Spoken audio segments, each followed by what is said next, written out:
Yeah, in 3 years, like the amount of understanding that you'll have with the astrology aspect and with these yogic practices and haven't actually put them to use and all that stuff, man. Yeah, it's OP. That's all. That's OP. That's a different flavor from somebody that just finds it a month ago and now they're an expert, so called. Yeah, Way too much of that going on. But yeah, yeah. I mean, it's. I think it's just like a lot of people are chasing like a feeling of feeling good. Like they won't touch it if it doesn't make them feel good. yes. And if it Yeah. makes them feel bad, any level of discomfort, oh, it's let's Yeah. go from that, all the way away from that. And check out that polarity, right? Pleasure and pain. Yeah. Still being swayed.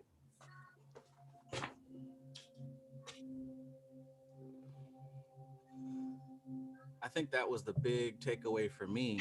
This recent reading of that chapter was that it shows all the different aspects, this or that, love or hate, hot or cold, etc., etc. But you know what the one thing is that is at the center of it all? It's that you identifying with the objective perspective, you being the person in the middle. It's all up to you. If you were not there, polarity wouldn't exist. You know, if us as the individual, as the observer, weren't there, there wouldn't be any 5 cents to tell us that it's hot or cold. There wouldn't be any emotional sense to tell us that we love it or hate it. It would We would see it as it is, which is in a state of oneness. So the Ahamkara gives the damn already. I mean, Like you know the word for it now. yeah. So like the Ahamkara gives that individual identity to be able to choose between the two poles or neutralize yourself within them. I would even say that that's the function of Bodhi, Hmm.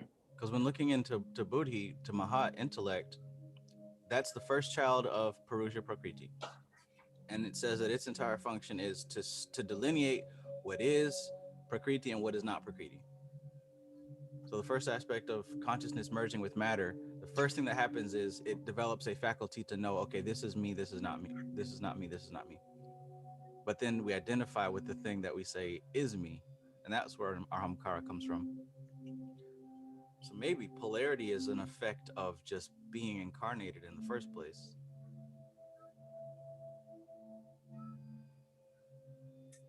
But sheesh, all these are really all seven, all seven. Yeah. It's all an effect. It's all in effect.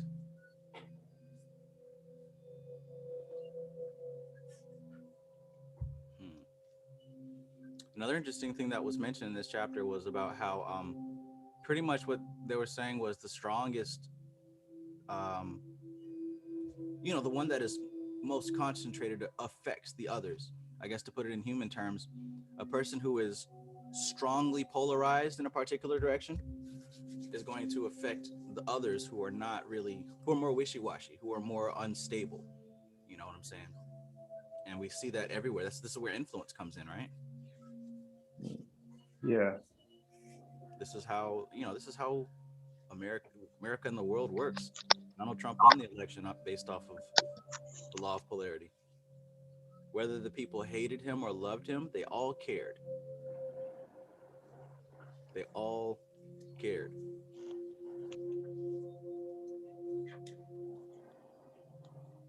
That's why I really don't care about opinion at all. Like, if anything, opinion is a weakness. It's a liability because opinions can change in a matter of seconds. Yeah. Principle of polarity. And it also kind of just illustrates your your viewpoint, your vantage point. Someone who is polarized is someone who is not at a level of unity, of harmony. And I keep saying shit like there are no enemies, because at a certain level of understanding, there aren't. In a machine of harmony, Prakriti, in this little matrix that we call her, it's all harmonized and perfect. So how can anything be against me? But if I'm polarized, deeply engrossed in the five senses as a person with a perspective and opinions, I think that there are people out to get me, out to hurt me, identify with some label. And when anyone attacks the label, then I feel attacked.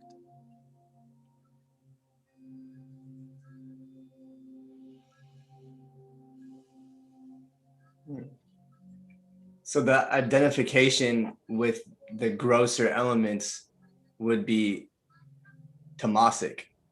Mm, Like you're identifying with something that's inert. yeah. Not inert, but yeah, like dead. Yeah. Because if you follow that little tree, going down that tamasic route, it develops the five senses. Like it keeps getting more and more dense, more specific, more like put in its own little cubicle. And at that point, it can't really move anymore because we're talking about vibration and frequency. In contrast, the other pole, which is Akash, it's pure space, right? The vibration is of infinite magnitude, so nothing is anywhere. Then you get to air, right? And the movement is more contained and going in one direction. Fire, the movement is going in a certain direction, even more concentrated. It's now it's developing heat. But then we get to water and it slows down, and then earth and it slows down. So for us to be so opinionated and to be so engrossed in the five senses, we too are getting closer to becoming that inert stuff. We're trapped in a box with our little opinions and our ego and our identifications. So how do you distinguish between opinion and fact? That is a good question. Because when you really look at it, what's a fact, right? Yeah. I think in my definition, what keeps me safe, so to speak, from ignorance is having the understanding that there's objective reality and subjective reality, or rather, there's ultimate reality and then there's perspective reality. When it comes to fact, when I when I consider facts, I'm considering what's coming from that ultimate absolute reality, which is basically two things: consciousness and matter. That's all that there is. So everything comes down to that point. Is it consciousness or is it matter? Is it useful? Is it appropriate? Appropriate, yeah. But then when it comes to the subjective or to the personal objective, my reality, it all has to do with where my goals are, where I'm headed. Does it align with it or does it not? Um, do I have all the data to make an accurate commentary on it? If I don't, it's still an opinion, and I have nothing to say.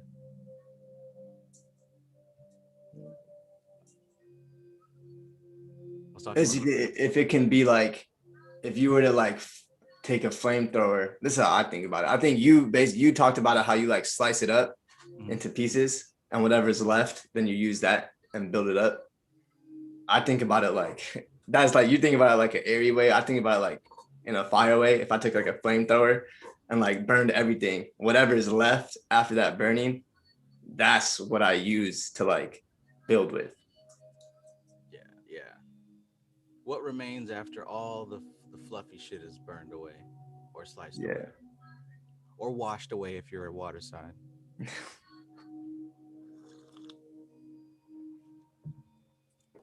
Hmm. Are you guys doing the Shiva thing on Thursday night? The Shiva thing. Dr. Svoboda? Oh. There's like some crazy night for Shiva this Thursday. I forgot what it's called. Oh yeah, it is on Thursday. There's like Yeah. a party. It's like a festival thing. I went to Yeah. the Indian store and there was a flyer for it. I think I might go to the local. I put it on the fridge. I'm gonna like go to the local like temple with my books and shit. Go straight to the Swami. Like, yo, Whoa. tell me about this shit. Dude, I was just gonna do the live stream with Sadhguru. He's doing one at night. You can like register for it on his website. And then I couldn't find these bal leaves that you're supposed to offer to Shiva. They're like these 3 leaves. So I just bought the powdered form, hoping he's gonna just like that just as much. Wow. I think that popped up. I was watching Guru earlier last night. I think that popped up at some point, but I didn't think it was this year. I thought it was like old or something. I This, forgot what this it's is supposed this to is their happen. flyer. It's called Shiva Ratri 2021. Celebrate the night of Lord Shiva at the ISKCON temple and Govindas. So it's a place where you are, or is this like a worldwide thing? No, it's This is worldwide. the festival is worldwide, but this party is where I'm at in Tucson. That's cool.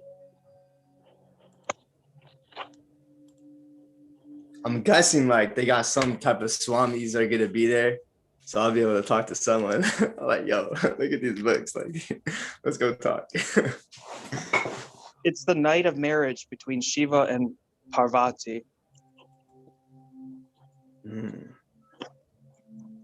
So it's this fasting yoga, all night vigil, worship of Lingam, Maha Shiva Ratri.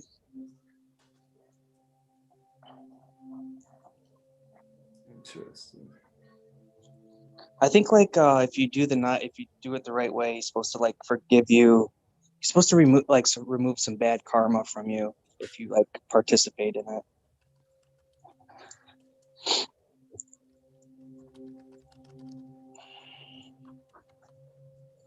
Wow. Yeah, I've definitely got to look into that because that's something that I'd like to be involved with. Yeah. So fortunate to have this information at this time.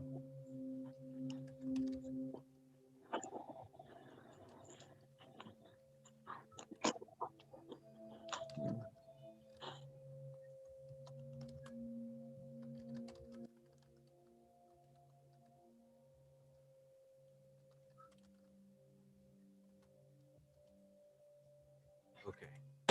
All right. So, Phil, did you have a chance to look over the principle of polarity?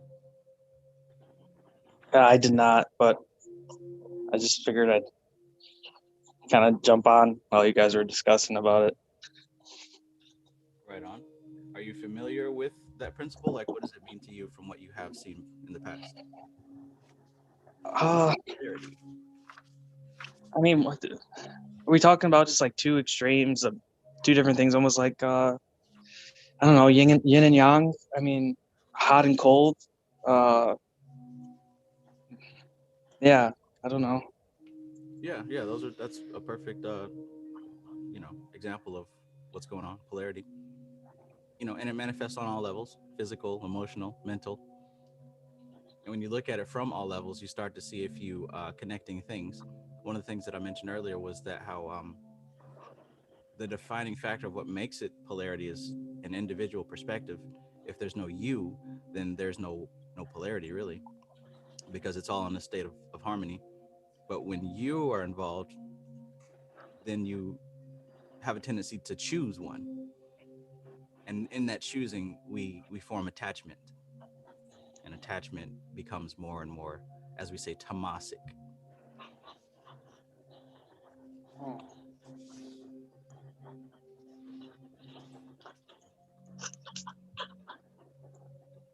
Yeah, and in the last chapter, he had mentioned about how every thought, emotion, or mental state has its corresponding rate and mode of vibration, and by an effort of the will of the person or the other persons, these mental states may be reproduced, just as a musical tone may be reproduced by causing an instrument to vibrate at a certain rate, just as a color may be reproduced in a certain way.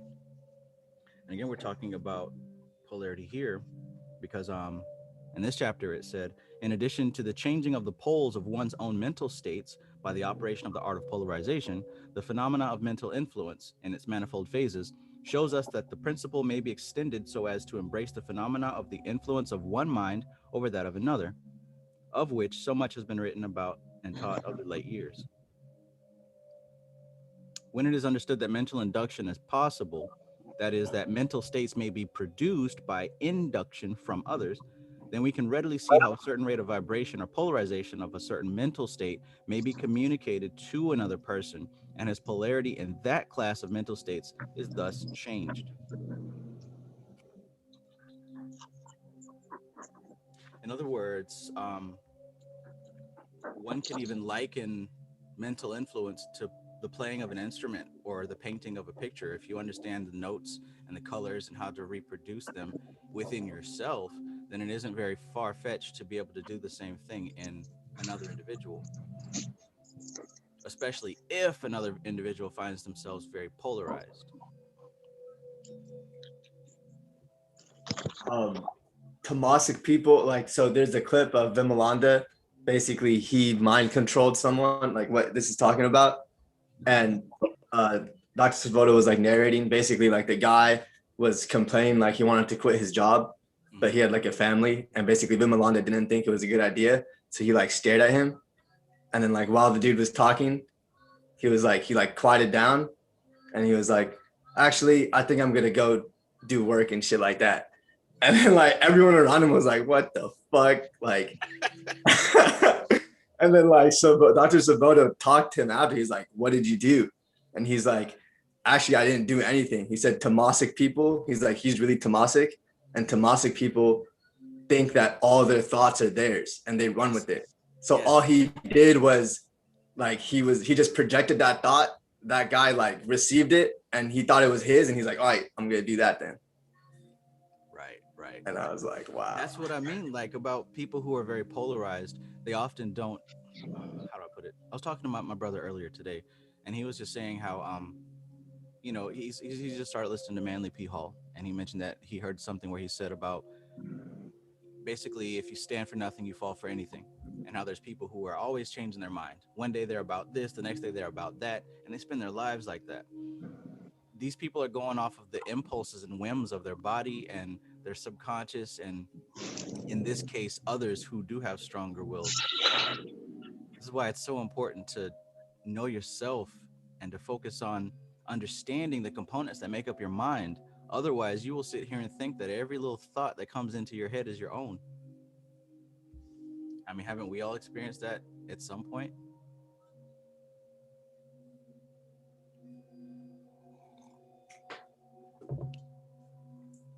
What's funny though, I found that the people who are a very easy class of people to influence are those who already think they got it all figured out.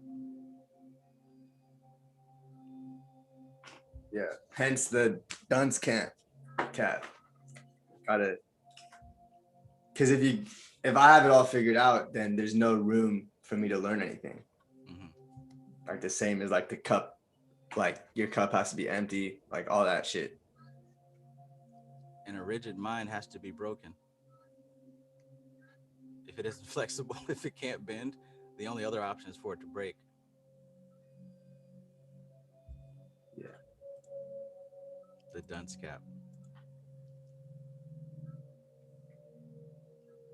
Yeah, I got people on Instagram that like I haven't talked to them in fucking like 6 years, like 7 years, from like way before, and they're like saying shit. I'm like, what the fuck? Saying shit. What? Like one of my, I'm not even calling them friends now, but acquaintances. He's like, he put laughing emojis like, are you going through a Maniac episode? And I was like, I thought about it, and I was like, yeah, because like I thought. I was identified with the human. Like that is Maniac to me. Shit. That's insane. But yeah. What's going on, my good people? What's good stuff? Not much, man. Is that what you would like for us to refer to you as? Stuff? Yeah. Yeah, that's me. Yeah, that's what everybody calls me that. Cool. Did you have a chance to go over the principle of polarity from the Kybalion? I have read it before, but I didn't go over it this time. But it's a very short chapter, so I will get it right now.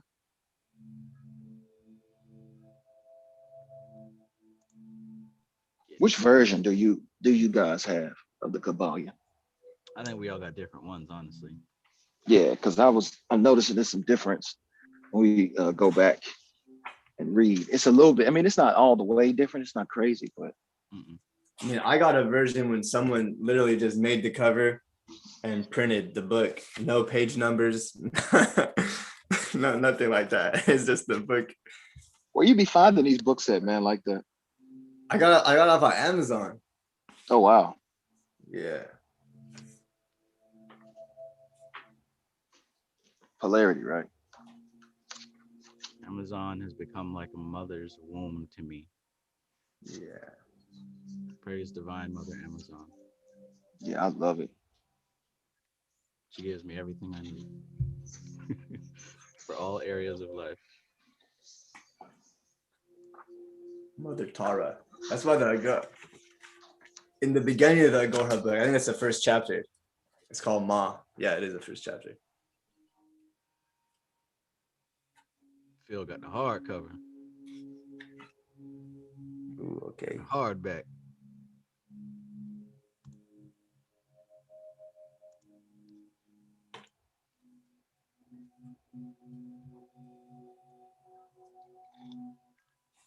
The principle of polarity.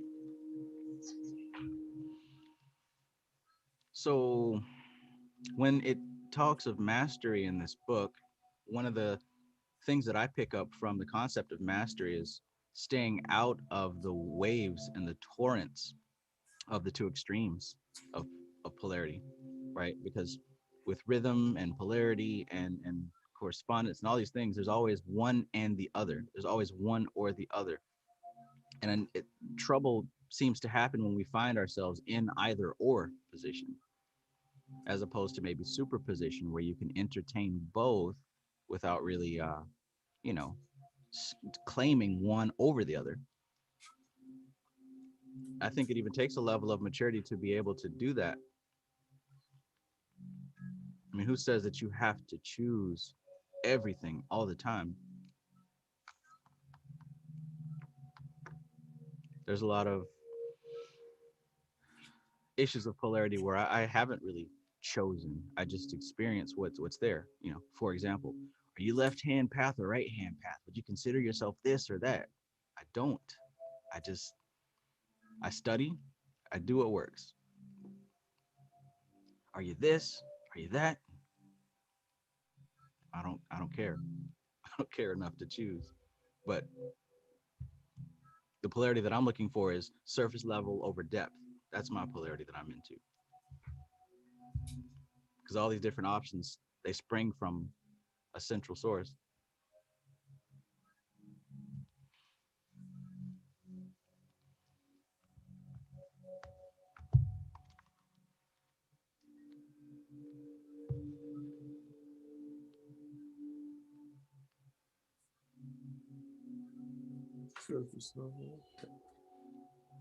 But yeah, and then another big thing about it is between those two poles, it's not just hard chunks, right? What we've discovered from studying the Vedic information is that what exists is the truth isn't two hard chunks of this or that. The truth is actually varying degrees in between both things. That's why we keep using the word granularity, because that's what granularity means. It means the very fine details in between your options. So it's actually more comprehensive to view the world in terms of gray areas, right? Degrees between these things. It's never a hard this or a hard that. But that should go to show how much of an illusion we make the world out to be.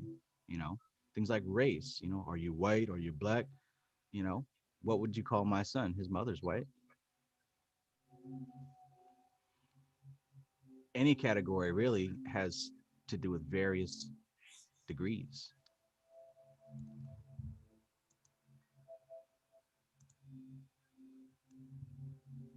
And then that's where the like all truths are but half truths. Because if it's varying degrees, it's not, it has to be a half truth because on the other side is the with the granularity of it is difficult to tell where that truth ends or starts. Mm-hmm. And how much of that specific truth applies to your perspective right here, right now. All truths are but half truths. You know, what the stuff that we've called truth now, could we have called it a truth 5 years ago, 10 years ago, 20 years ago? I couldn't have said that, you know, a lot of philosophy and spiritual understanding comes out of the ancient Vedic texts, the ancient Upanishadic texts, and all that stuff. I couldn't have said that as a truth before because I didn't have the data to say that. Now I do have the data to say that confidently without a shadow of a doubt.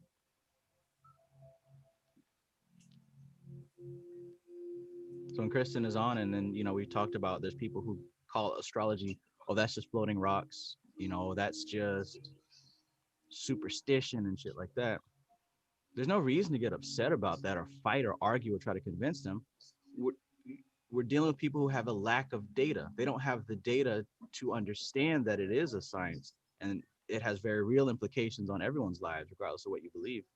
It's just a lack of data. It's nothing personal. These aren't bad people. They just don't have the data to understand it. You only know what you know, right? I'm sorry. Go Yeah, ahead. I know what you know.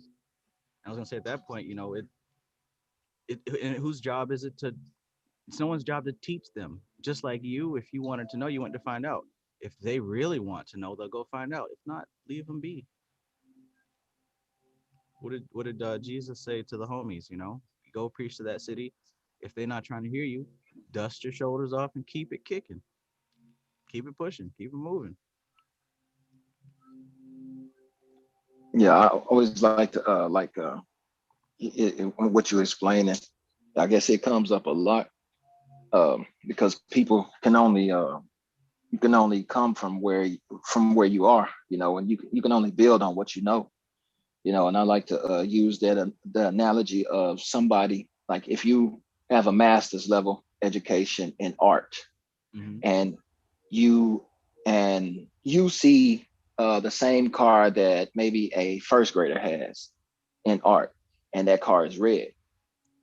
The first grader is going to say that's a red car, but Hmm. the person with the master's level in art is going to say no, that's rouge, or that is burgundy, or you know, they're going to go into in depth, you know, because red is not just red. There's many different nuances in red, you know what I mean? There's many different reds.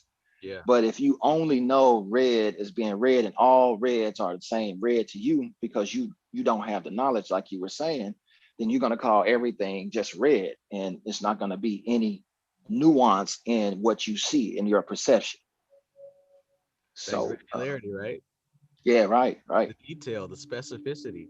And Yep. that's what the mastery level is.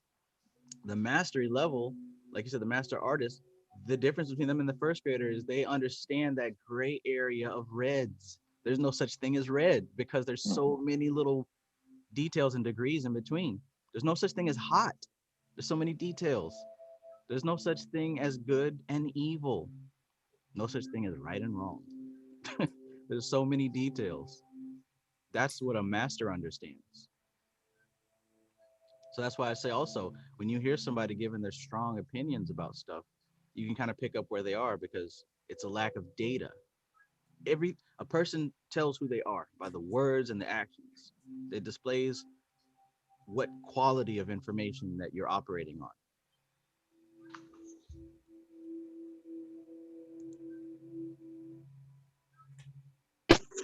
I like how there's a lot of like talking about like transmutation into other mental states with this.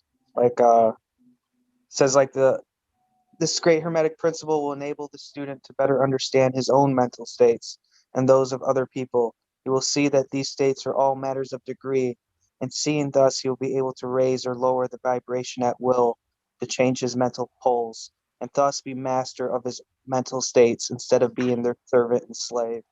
That's pretty powerful. Yeah,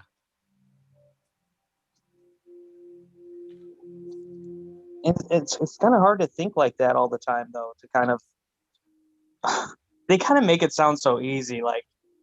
Like once you know this, you'll be able to master your thoughts totally. I mean, it definitely helps, but it's hard to do all the time. Um,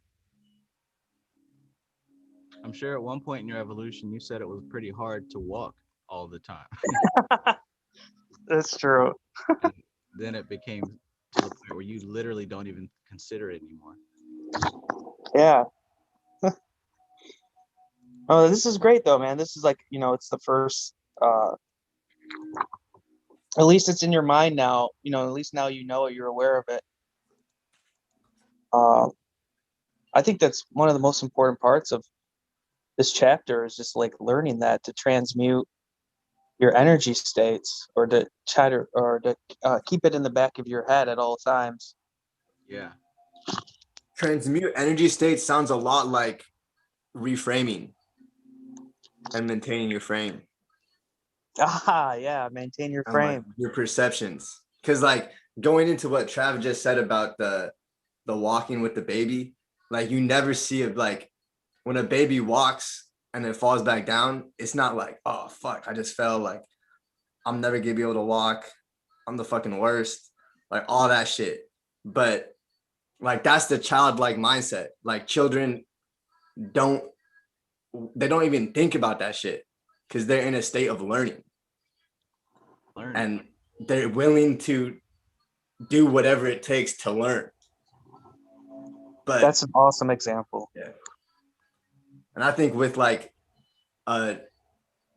when we're so identified with the labels and into the when we're so polarized, that makes it harder to detach because we identify with all those feelings that come with it. But when you have that childlike mindset, you're not even thinking about those things because all you're thinking about is is that walking in that example. God, I fucking love that you just gave that example, man. Like that just added a whole new, I don't know, just something to keep in the back of my mind whenever I like try something new or try to achieve different dreams that I have, instead of like getting down on myself about it, like thinking of how kids really do, like when they learn to walk, they don't even think of like failure or not trying again or anything like that. They just do it. It's just natural. That's crazy, man. That's a great example. I mean, like even like picking up your hand, like if you seen baby, like they can't do shit when they're a baby. Like I had hella nieces and nephews, and I didn't even like fucking playing with them until they're like at least 6 to 8 months because they couldn't do shit. I just be like, oh, I just be holding it.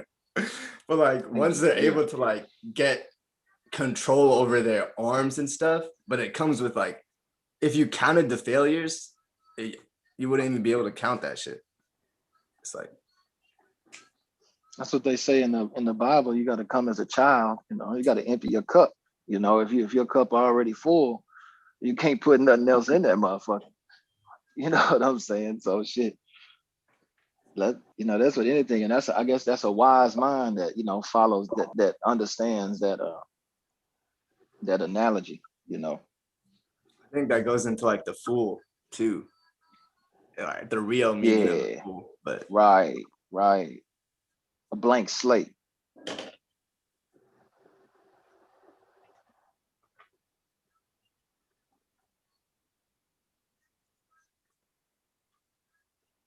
because like even with, I mean, something that I've seen for myself, like with this Vedic stuff, it's so easy for me to make myself feel better if I compare myself to someone that's not even doing this shit. Right. Because compared to them, it's like, yo, it's like, but I can't, if I'm using that to measure my progress, then I'm the one that's losing because I'm measuring my progress. It's like I'm hooping in a game, but like Arias gave this example with the running is basically like running a marathon and I'm comparing myself to the people in the audience. It's like they're not even in the fucking race. Yeah, that's deep. And look at how we do that, and that's actually a sign and symbol of insecurity. First of all, why are we comparing ourselves, right?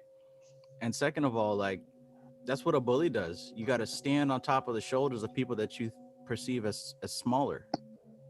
That's not growth, right? You're just it's more what's the word? Trying to validate the self. it's fun to make fun of and poke at the sleeping sheeple and all that other stuff, but that's more of an accessory. That's not the work, you know. But yeah, that's another wonderful thing to consider. Because boy, that can make the head get deflated pretty quickly, can it? Can make the head get inflated pretty quickly. Yeah, super quickly. I'm better than everybody because I got this information, and y'all sleep, y'all. We've been there. Or on the other end of it, the way I feel sometimes comparing myself to you guys, because y'all are like machines when it comes to this. But you can get discouraged, and be like, but if you transmute that thought, it's kind of like a push. You know what I mean? It's like, that's why I joined the group, because it can get discouraging, not being in the same place, not knowing some of the lingo, and but it makes you want to, keep up and follow. You know what I mean? So I guess that's a principle of I guess that's an example of the principle too. Uh, you know.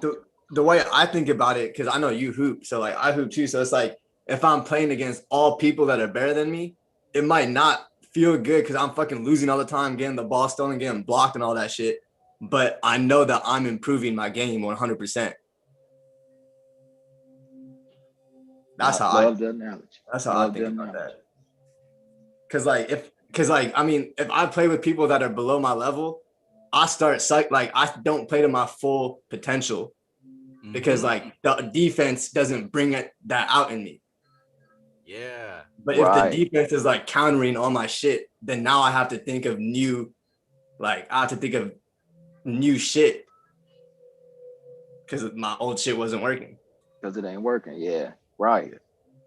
That's perfect. I don't play sports, you know what I'm saying? I'm not that type, but when I do sit down and play some Xbox or whatever, I like to be in a squad with people who are way better than me.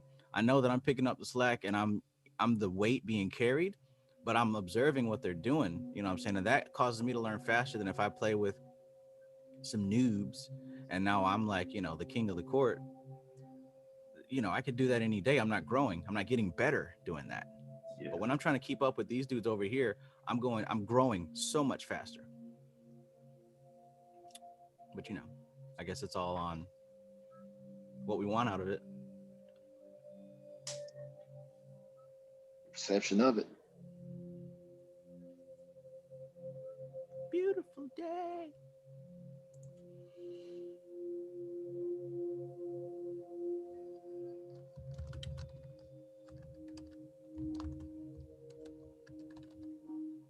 I like here where it says um,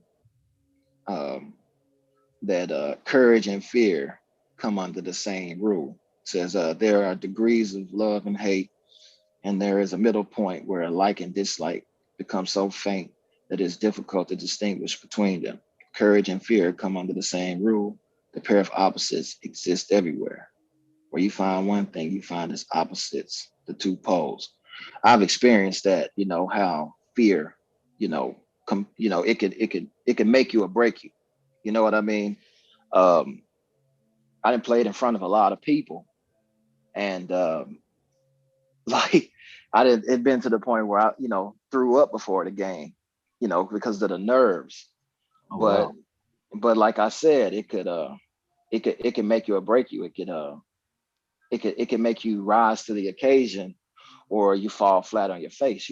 And I've experienced both, but I've learned from those earlier experiences of falling flat on my face. So I kind of knew how to handle it, but that still didn't get rid of the nerves. That just, it kind of pushed me. You know what I mean? Yeah.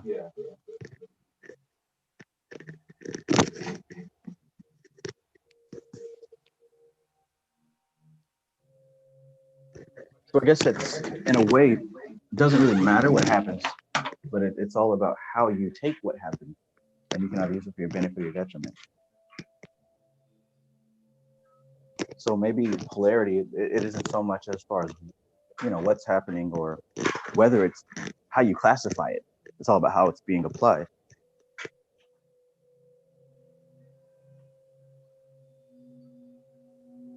I agree.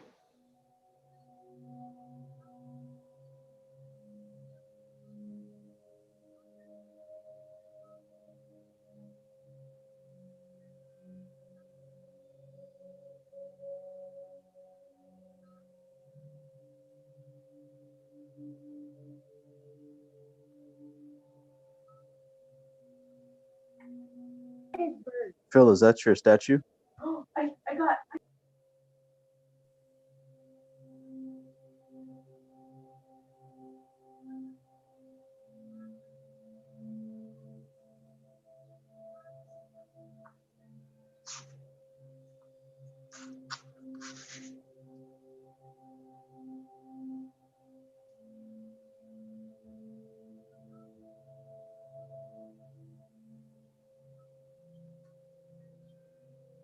Has anybody had any um,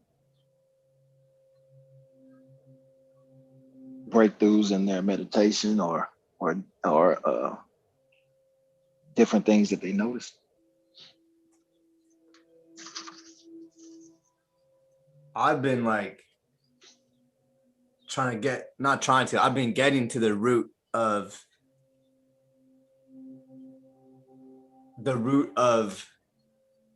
like why I'm doing this. Like I always ask myself like why,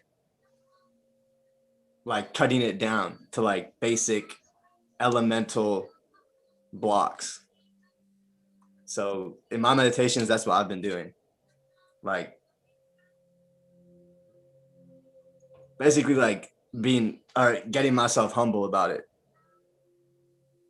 I'm like always checking my roots and shit. That's what I've been focusing on my meditations. Are you saying that through the meditations you're coming to find the reasons come up, or these are things that you're questioning while you're doing your meditation? I think it was a little bit of both, because I didn't realize, like yesterday it came up in a meditation, and then I checked and it was like the Mula Nakshatra. So I was like, all right, I gotta go deep now.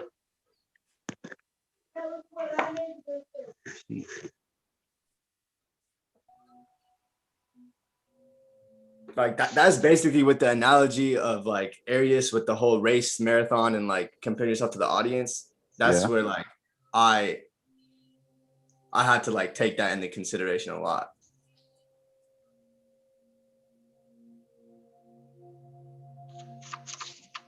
And it's like, who am I? Like, if I'm talking about that shit to people that are not even in the race, it's like, who was I trying to convince? Like, was I actually in it to convince them, or was I just trying to convince myself?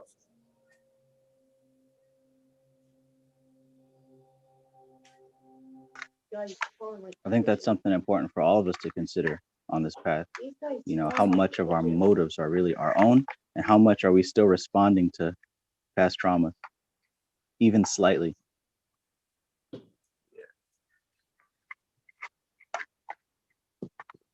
Oh man, that past trauma thing is deep too. Because I mean, this cup, like, I realized that my whole trajectory in life was based off of my trauma beforehand. Like the whole, like, I wanted to like get my MD, PhD, like all this shit, and it was all a response to trauma. Right. And for validation, basically. Right, like, validation. Once I get these degrees, once all these people like look up to me, then like I'll be validated. But knowing that that was my mindset, that shit would have never validated me, because I still always trying to get external validation, or like the mindset of, if this happens, then I'll be able to feel this way.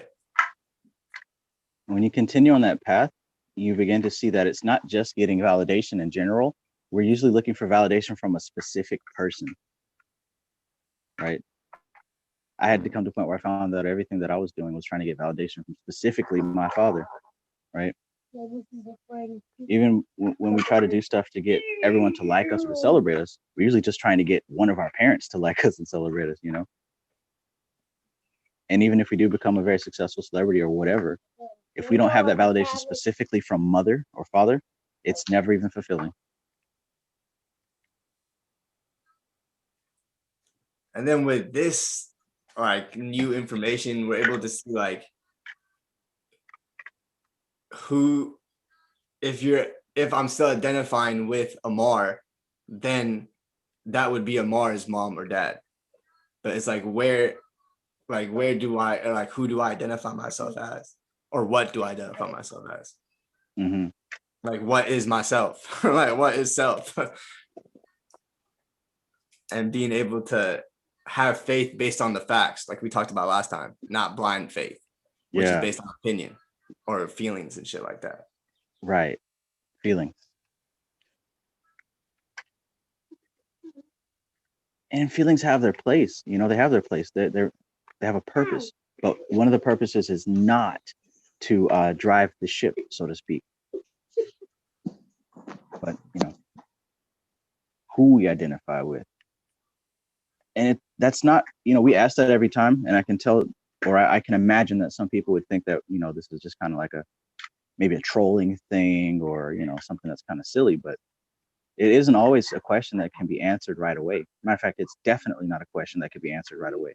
It's one of those questions that you got to sit with and think about for a long time, weeks, months, years, even. Yeah, I'm still like we brought it up before, like it was like super hot topic when we were talking about the free will. I think it was maybe like a month and a half ago, around that time. And I still haven't answered the question. I'm still like, fuck. Like, yeah. I'm still in the process of elimination. And I'm in no rush to do so either. You know, there's glimpses that appear, and I'm finding that things are better. And when I say better, I mean in terms of the understanding of it. It's better when it happens gradually and it unfolds slowly, as opposed to just, I got it. You know, like say, for example, this Vedic astrology or Vedic philosophy. I understand that this is a whole mountain of culture that's been here for a long ass time, several thousands of years. So I'm not going to get it in a month. It's going to take me years to get it, and I'm okay with that. I think if we approached learning in that way, you know, understanding that it's going to take time, because there's aspects of our lives that we have to release. There's opinions that we have to release in order to make room for absolute truth, objective truth. The whole reason we don't see truth is because we're holding on to illusion.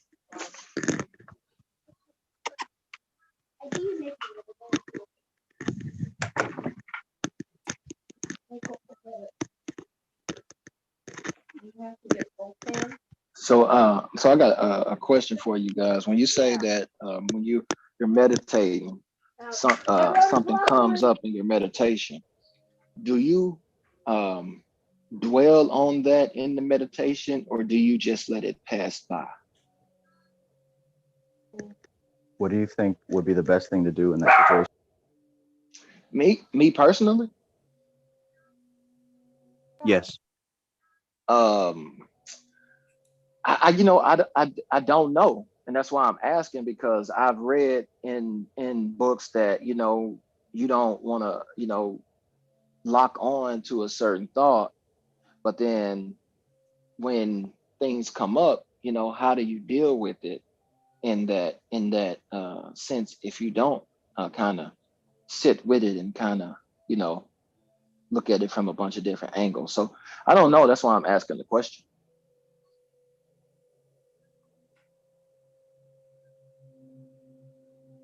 So, because usually these kind of answers ultimately deal on what your goal is, but typically when you are meditating and just focusing, whether it's on being aware of the present moment or if it's for a specific thing, whatever, when something comes up that is, has nothing to do with the meditation, it's best to just let it pass through you. I mean, that's what the whole thing is, observing the mind, and everything that comes up, you make a practice of not attaching to it. And I guess just to kind of describe the function of these things, I've read it in Darshan and some of the other places that when random, so-called random things pop up like that, they're being uncovered, right? They're being released from the subconscious mind. And, you know, the way of it being dealt with is by sitting with it and letting it release itself. And we find that after a while, it, you know, it's done. Sometimes these small things are causes of, sometimes these small things are a result of trauma and causes of disturbances in our daily life. Does that make sense? Yes. One of the things I've read is, and shit experience myself also, is sometimes things happen to us so long ago that the reasoning behind it is completely lost.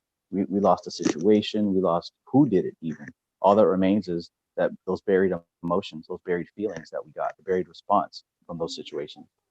And they're still in us, in our subconscious mind. So sometimes in those moments of stillness, they have a chance to rise to the surface. And if we suppress them, they're still there. If we attach to them, it's still there. But when we observe it and let it pass through us, now it has a chance to dissolve. Okay.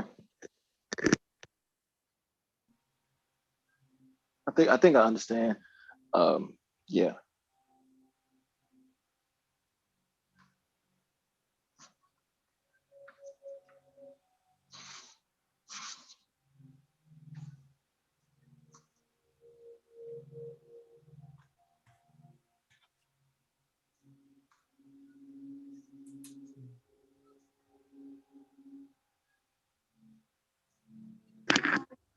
Beautiful, beautiful. Yeah, and I use this example all the time. How when I went to Vipassana, they told us it would happen, and it did happen. There's some people who on like the first, second, and third day during deep meditation, they just suddenly just started bawling and crying and just, you know, crying because it was pent up emotion, pent up feelings that were rising up to the surface. And since the person was no longer distracting themselves from life, you know, with the various things that we distract ourselves from, it had a chance to come up. And you know, that's what a lot of us do. We run from silence. We try to find anything to distract us because we kind of know in our deeper mind that there are situations that were painful and we avoid them. We avoid them at all costs, whether it is, you know, substances like alcohol or marijuana or worse, whether it's simply Netflix all damn day, whether it's talking all the time so we can't have a silent moment. We do whatever we can to avoid those experiences that cause us pain. But when we sit with that pain, it has a tendency to dissolve because it isn't the pain that's dissolving, it's our attachment to that pain that's dissolving. You know what I mean? Things hurt because we allow it to hurt us. It's just like the polarity thing with the hot and the cold. Hot water to me may not be hot to you. A cold shower to me may not be a cold shower to you. It's about tolerance, you know? Or excuse me, it has to do with tolerance. It's not explicitly about tolerance, but tolerance is a big factor of it. Most people run from the smallest amount of pain. You know, we are obviously like a spoiled child. They can't take even the slightest bit of any type of criticism or restriction, right? You tell them they can't have the Game Boy and they freak out, versus another child may not respond that way. It's because they're not used to even that smallest level of limitation or pain, so to speak. But when we develop that tolerance and we learn to sit with pain, we learn that it really isn't pain at all.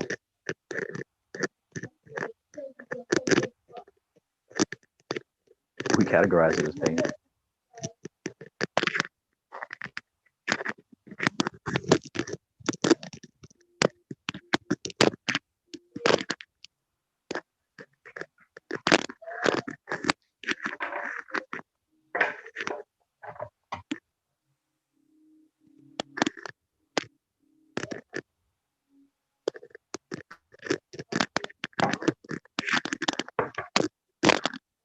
You asked the question, Stuff Dog.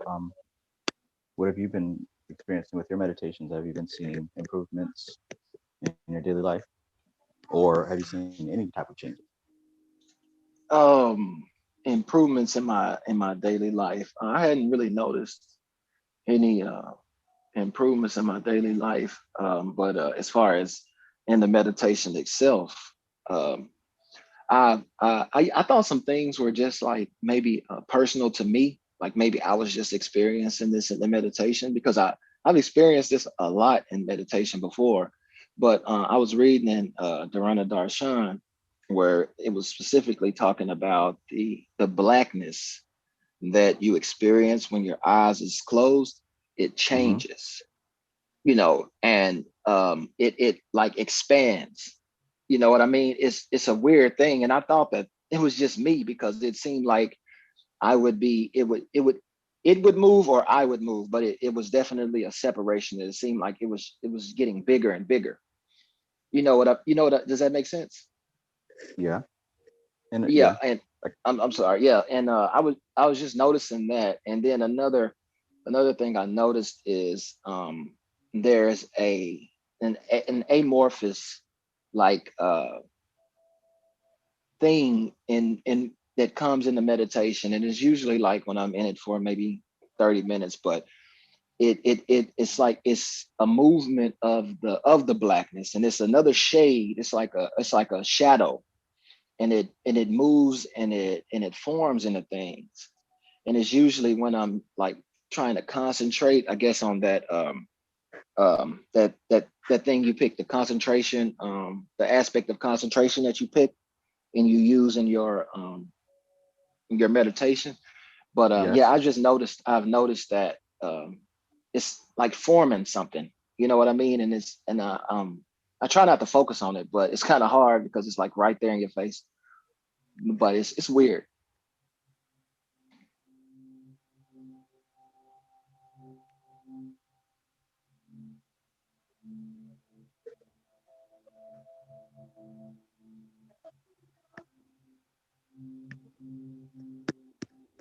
Greetings, KJ.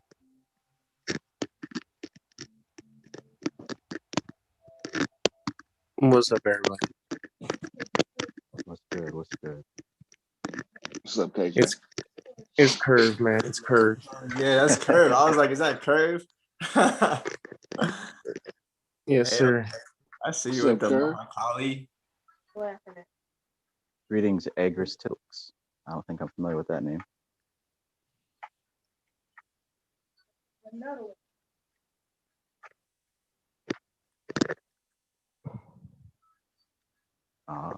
I see. That's why.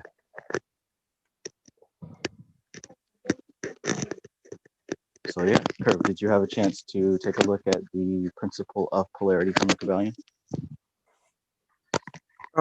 I've read it before, but not this week. I didn't get to look at it. Hold on. Let me go look at some of my notes.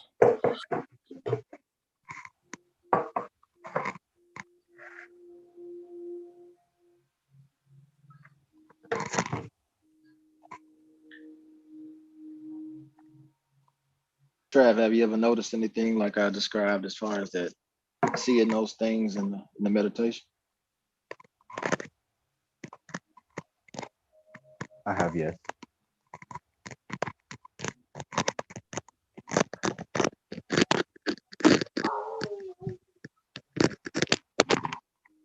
I'll get into more detail in just a second.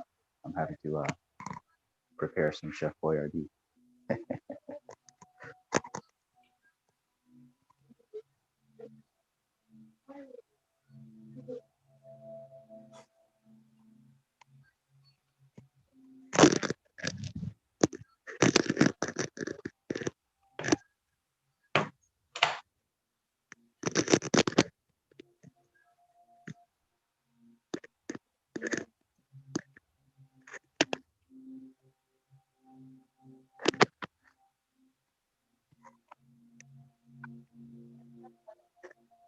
I do find that I'm able to go a bit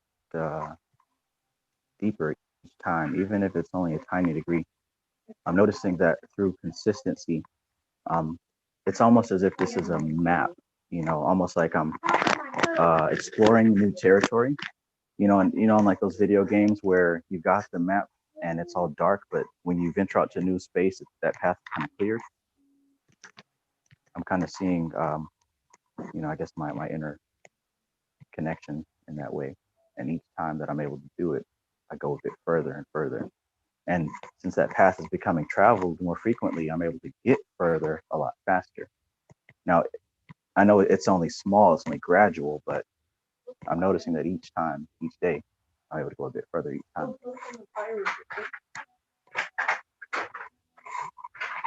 Even if it is just mantras, right? And I'm actually moving my fingers with the Rudrakasha. I'm actually vocalizing. Even if I'm moving my body, I'm still noticing my awareness going further within. And when I say within, I mean in opposition to the direction of the five senses.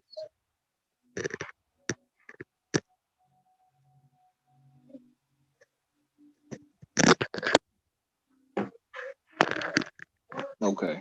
I think I'm having to like get past that.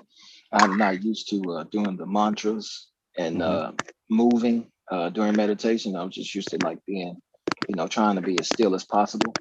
So, saying the mantras and trying to stay, I guess, focused in the meditation.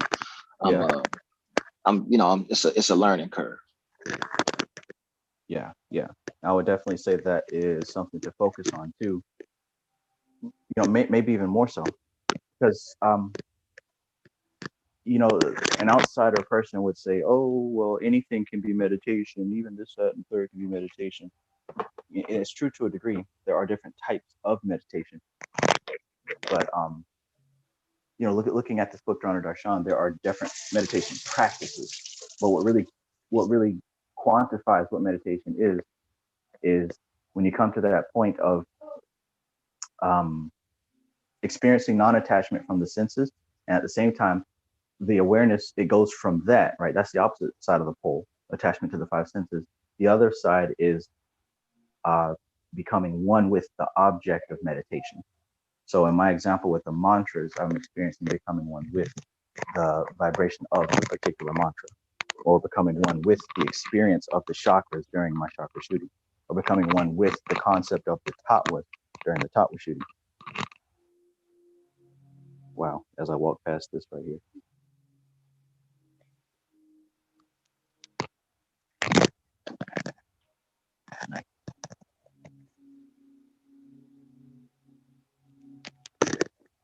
All the chocolate colors.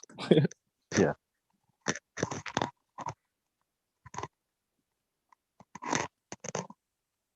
But, just to say, there's also like walking meditation, I guess it doesn't matter which path you take specifically, as long as you stick with that particular one and do it enough times to where you begin to experience oneness with that thing. And you're talking about the multiple types of meditation, right? Yes. Okay, my fault, because I was just waking up. But I feel like there's a strength to the stillness one, man. I feel like even though everyone that does everything else, like laying down meditation, even though, they're staying still, they're walking, they say like you could play sports and be in meditation, whatever.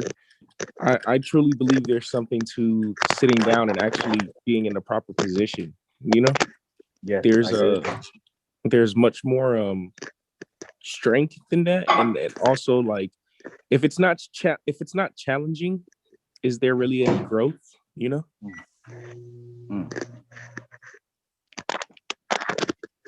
Absolutely. Because if the premise is, like I said, non-attachment to the five senses and attachment to the object of meditation, it isn't easy to experience non-attachment from the senses if you're using the senses, right? Mm-hmm.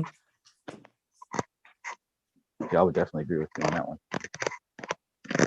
And furthermore, even sitting still in particular asanas and particular positions like that, they have been found to circulate the energy in a certain way, circulate the prana in a certain way, circulate the blood in a certain way to help to achieve a particular effect. That's why all these mudras, the finger positions, are all important. Because I think I was talking to, I don't remember who I was talking to, maybe Stuffed Dog or someone else, but You got to imagine we're sitting here for 45 minutes to a few hours at a time. So if we got our fingers in a position, we got our body in a position, it's aligning us with a certain flow, right? Whether we want to call that an etheric pattern or whatever, we're coming into alignment with a specific thing. Have you guys ever done yoga before actually meditating? Like real yoga, not the stretching bullshit. Oh yeah. Oh yeah. Do you feel a difference in your yoga? meditation also? Like, don't you feel like not even feel, but like, I don't know how to describe it. It's the meditation. It's easier to reach that space that we talked about before, Trav. Mm-hmm. Are you talking about hatha yoga? Nah, because the only yoga I kind of know is like Kriya and Tantra yoga. Those are the main two I know. So like the positions, I mean, like the postures, right? Yeah. Like I'll show you the postures I know for now.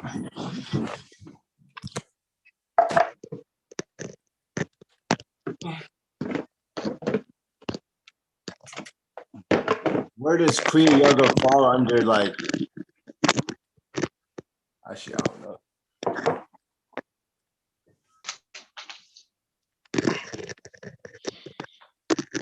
Are you hungry? Mm-hmm. Yeah, I do.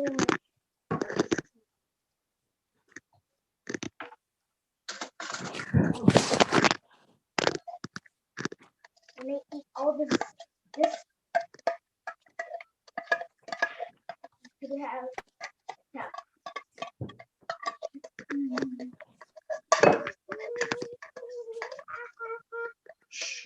Amar, Yeah. I'm talking about positions like this. Oh, okay. Oh, I was just wondering like what you meant by yoga, because there's like the Ghana yoga, Bhakti yoga, karma, like all those different types of yoga. Yeah. Like there's even positions that they say like when you do it, there's one position that actually makes you go to sleep like 7 to 8 minutes after, bro. So like they go by years and stuff. And then I also have this. I think I showed you this before, which is the Laya yoga stuff. I do this. I do some of the forms in Kundalini Tantra.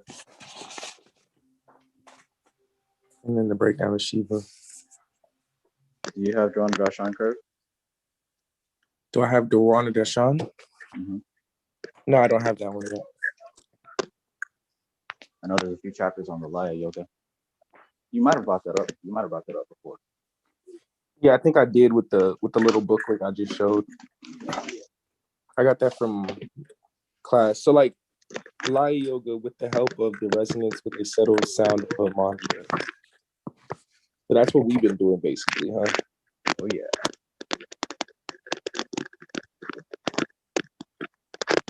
Oh, Diana isn't here. Okay, number 7. Fusion identification with the energy corresponding to the subtle sphere of force, and with the objective subtle sound corresponding to that sphere of force. At this stage, we will experience a state of dissolution into the microcosmic subtle ambience, a state of calm contemplation accompanied by the intuition of the presence of our supreme inner self, Atman, sensation of expansion of the limits of the consciousness into the infinite.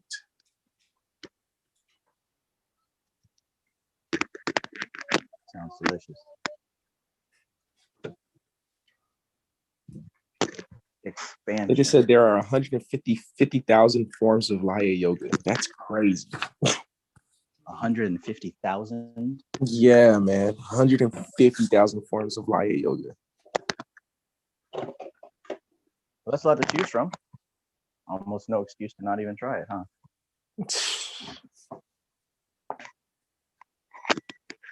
I ain't doing all of them.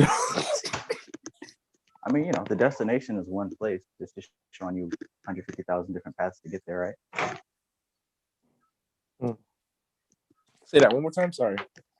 I said there's one destination. This is showing you 150,000 ways to get there.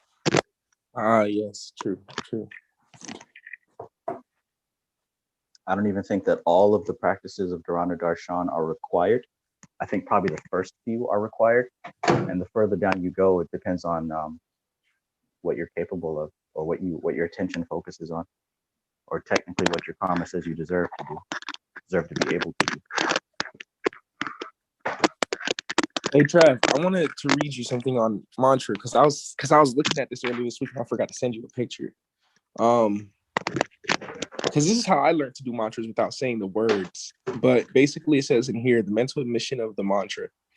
This implies uttering the mantra mentally in our mind, never in loud voice. The mantra is not uttered like an ordinary word.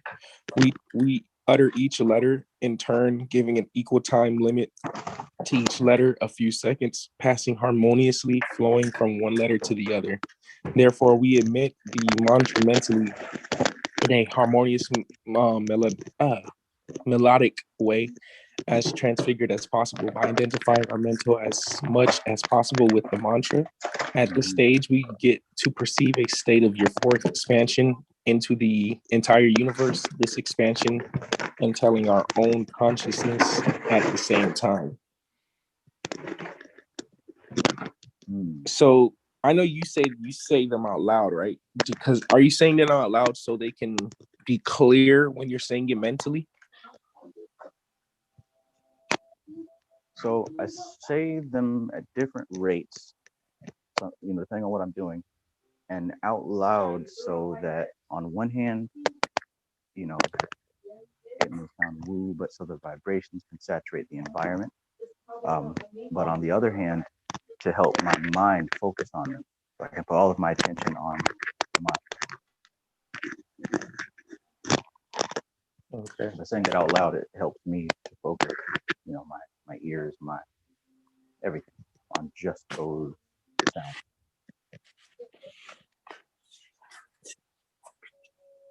Yeah, because for me, I say it out loud first, because it's like if I don't say it out loud, all I'm gonna have is the rhythm in my head. You know what I'm saying? Like I'll be like, like instead of saying it out loud 108 times for the first time, and then after that, it's just gonna be stuck in me. And also, what you read from that quote, even they said, I don't remember. I tried to remember the exact line, but they said something to the effect of, you become attached to just the mantra and not so much to the outside world, not to the five senses, but to the mantra and only the mantra. That's what dhyana is. Dhyana is the separation from the senses. Dharana is that focused concentration where you become one with it. And together, those things bring you to what is called meditation.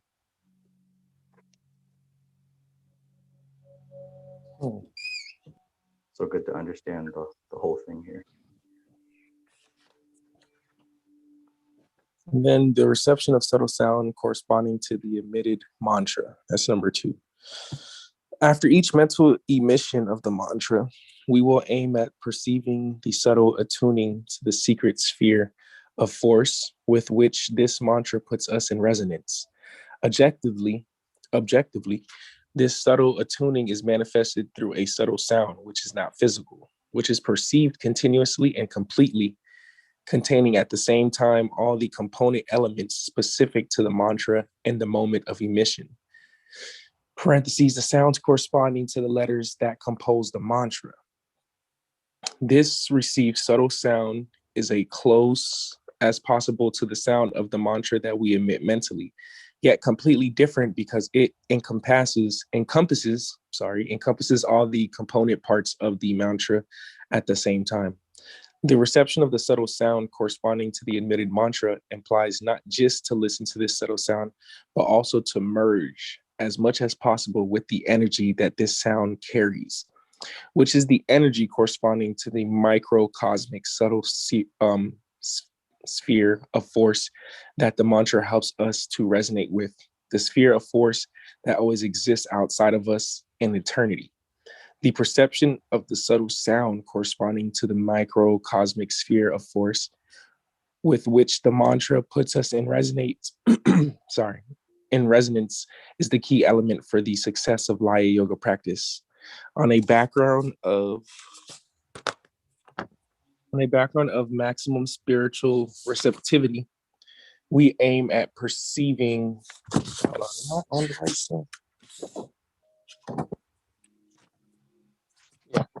We aim at perceiving as clearly and continuously as possible this sound, and at the same time to receive the profound beneficial elevated energy that it brings.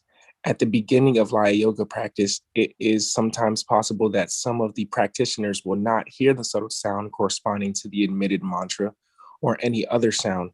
In this case, they will yet aim at innerly listening patiently and detachedly until they notice subtle sounds. The emission of the mantra will be repeatedly, periodically, every few minutes, firmly maintaining the aspiration to perceive the subtle sound corresponding to the emitted mantra and becoming aware of the other energetic effects, the state of expansion, capturing of certain elevated energies. So what I said yesterday to you, Trav, is that the elevated energies? And if you're still Which part? It says, hold on, I'll reread it. The emission of the mantra will be repeated periodically every few minutes, firmly maintaining the aspiration to perceive the subtle sound corresponding to the emitted mantra, becoming aware of other energetic effects, the state of expansion, capturing or certain elevated energies, etc. So remember yesterday when I told you I get certain feelings when I'm doing mantras? Yes. I think that's what it's talking about. Capturing of certain elevated energies. Yeah, and that's where I meant when saying that even doing these mantras sometimes seemingly are more effective than previous rituals, with spirits or whatever, because the spirits are an intercessor, working with the goetic spirits and all these other things, they serve to be an intercessor, middleman. So if you're going to work with a middleman, of course, things are going to be filtered. When working with these mantras, however, you're aligning your perspective directly with these energies, directly. So yeah, I think that even a beginner can begin to feel the effects of working with this type of science. Granted, depending on how much self-work, inner work you've done to clear off, the illusory aspects of what you think you are, depending on how much self-work is done in that arena, determines how much you're able to receive and how you're able to receive it. I think I'm able to receive it too, because when I went to Tantra school, they had like Shiva initiation that I had to do and stuff like that. And when they did it, it activated certain parts. That's what they told me, Mm-hmm. Yeah. So like I had to wear like all white and stuff like that. It was very interesting. And then like they got to the point where they touched the middle of my forehead, where the third eye is perceived to be,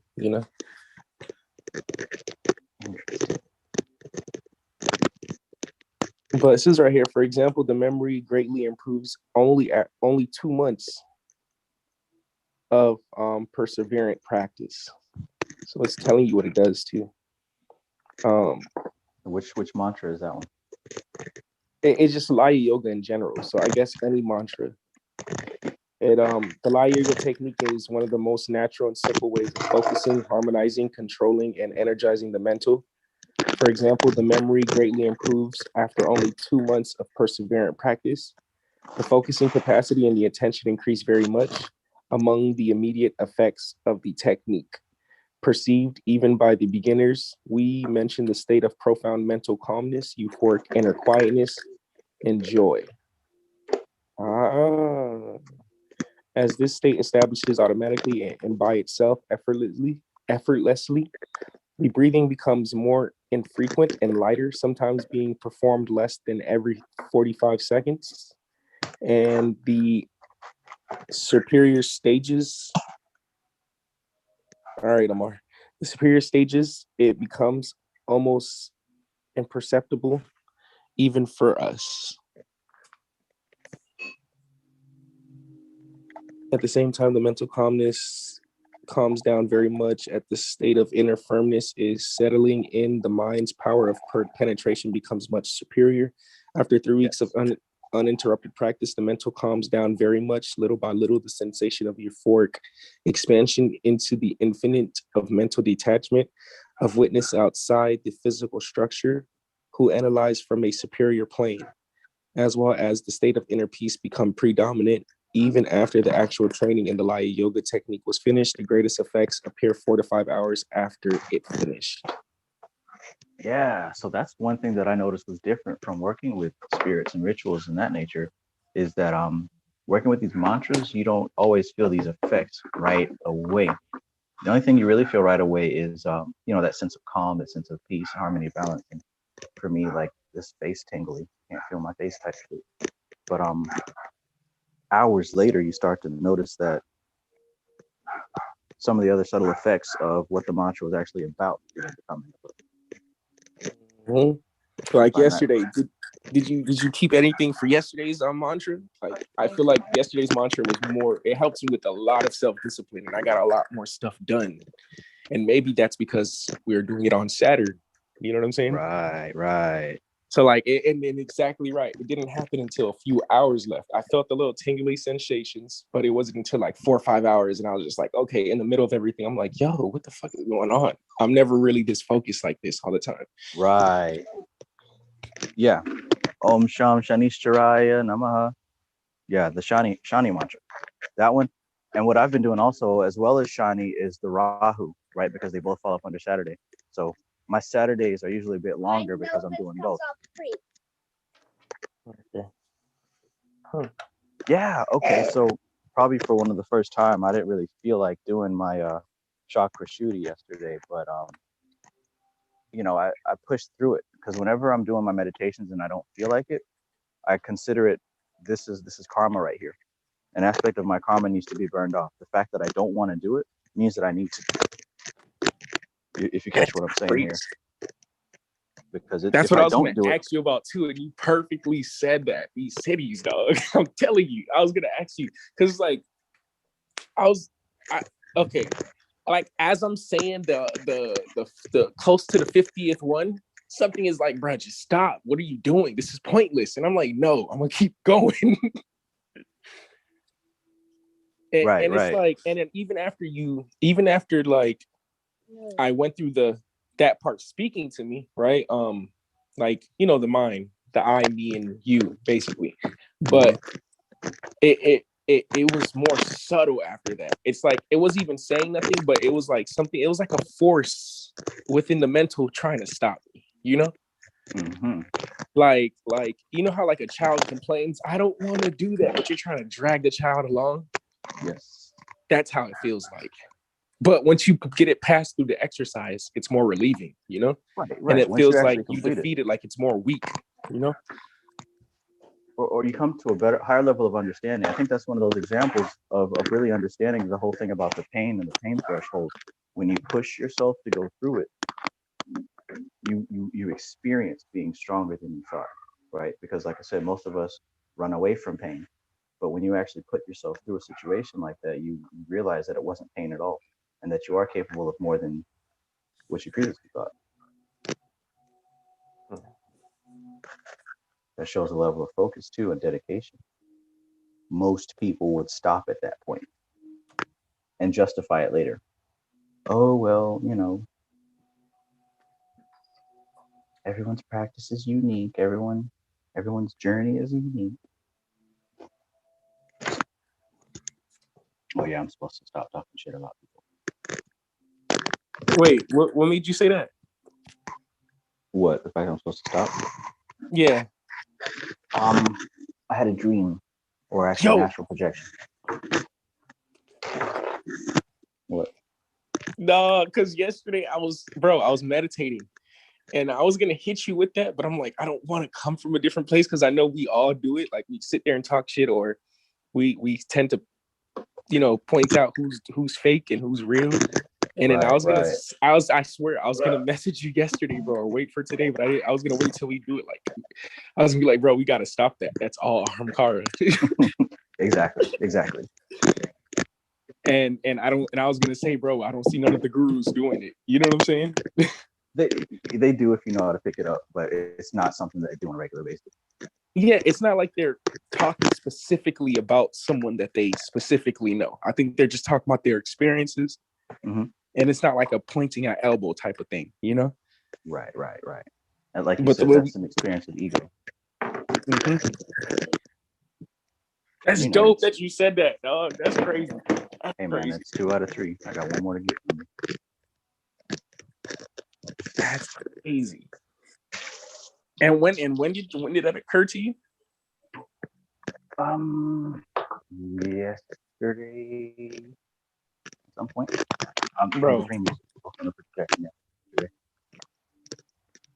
I put this on everything, bro. Everything, which is nothing. I literally had that thought yesterday after meditation. No, it was during meditation, because I was just observing my thoughts, and just a subtle thought came. I observed it, and then I just let it go after. And then I went and wrote it down in my journal, and I was like, oh, how do I talk to Trav about this? But I don't know how he's gonna respond to me. And then I asked one of my best friends, who's a tantra teacher and stuff like that. I was like, yo, you think I should say this to one of my mentors, blah, blah, blah. She doesn't know who I'm talking about at all, because y'all don't know each other, but she's like, if he's a true teacher, he would understand. So the fact that you understood today, I was like, yo, without me even saying nothing, is dope. Cities is real, man. Cities is real. Facts. Yeah. So like we're talking about the law of polarity today. And one of the things I was saying is that being very staunch and rigid on a particular opinion that puts you on one end of polarity. And what we know from the principle of rhythm is that you're gonna have to be swung to the other side. So even though there are things that I don't necessarily do as a common practice, that doesn't mean I completely block them from my experience. You know what I'm saying? In particular, I was talking about like the whole crystal and stuff like that. You know, you often hear me talk shit about people, leaving the crystals in the moonlight to charge and all that. But I guess I should also state that, that there is a science to it. I'm not saying it doesn't work. I think the thing that I was going at was the blind faith in those things.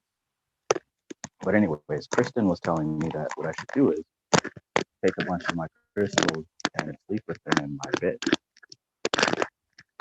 Right. So I did that. Like I said, I don't really throw anything out. Are you moving a lot or something, bro? Because it's like I hear a lot of clicking and stuff. Ah, okay. Well, let me get stationary.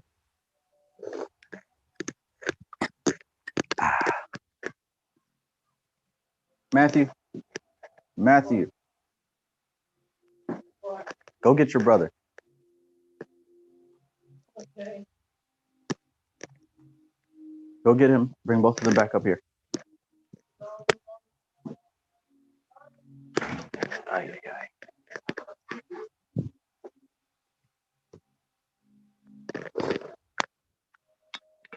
Can you hear me? Hello. Yes, sir. Okay. Great. Now there's an echo.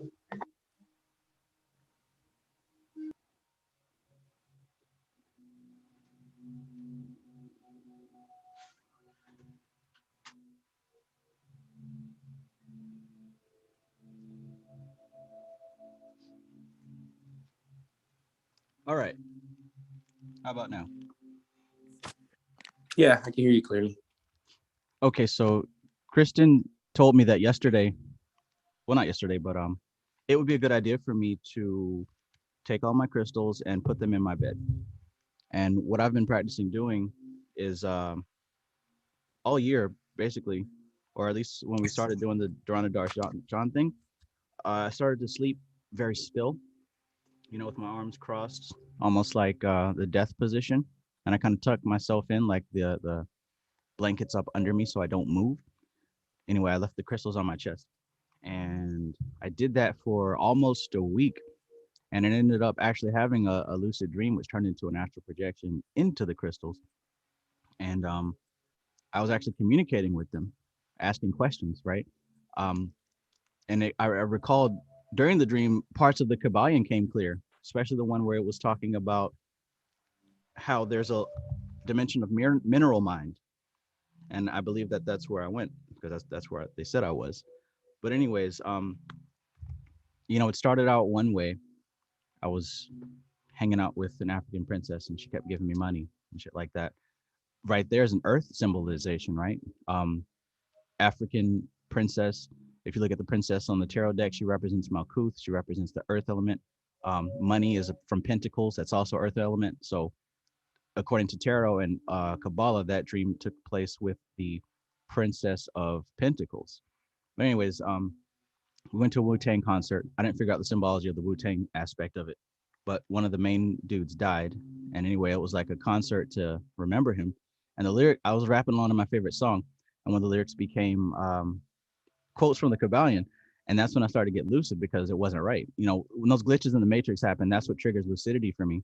And at that point, I tried to project, and somehow, some way, I connected with those crystals that I was sleeping with. And I just began asking a bunch of questions to try to learn as much as I could from them.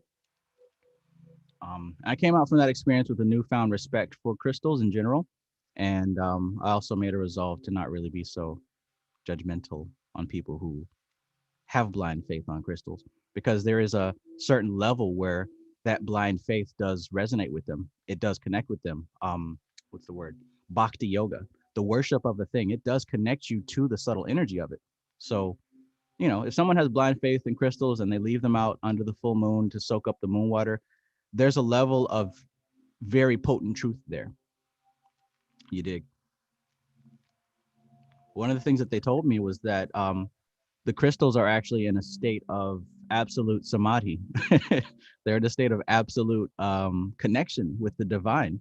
So for us, they represent a very close access point to pure energy. That's why they work. One of the things they also told me is that they're all connected to each other. A lot like how the root network of trees or mushrooms are all connected to each other. So it doesn't matter if you've got a pure diamond or a mixed up quartz or whatever. The principle of polarity is at play, right? They're different degrees, but they're literally all connected. They're all the same thing, all crystals. That's what they told me during this little astral projection lesson that I got from them. But yeah, I got a newfound respect for the usage of crystals for spiritual work. Question. So you never touched a crystal and experienced stuff with it before? Before that, before you had that dream? I've used crystals before, I've done a lot of stuff with them, but no, I've never had a moment where I touched it and it opens up to me and I feel the universe of crystals. No, that's never happened to me. But in this dream, it certainly did. Okay. Yeah, you see, you might think I'm crazy and making shit up, but when I used to go get crystals when I first got into it, before it was it's just a fucking rock. And then the dude in the store was like, bro, put these Herkimer diamonds, put 2 in your palms and 1 on your forehead. And he said, sit there and meditate for a little bit. I started seeing triangles. Then he brought me to another crystal.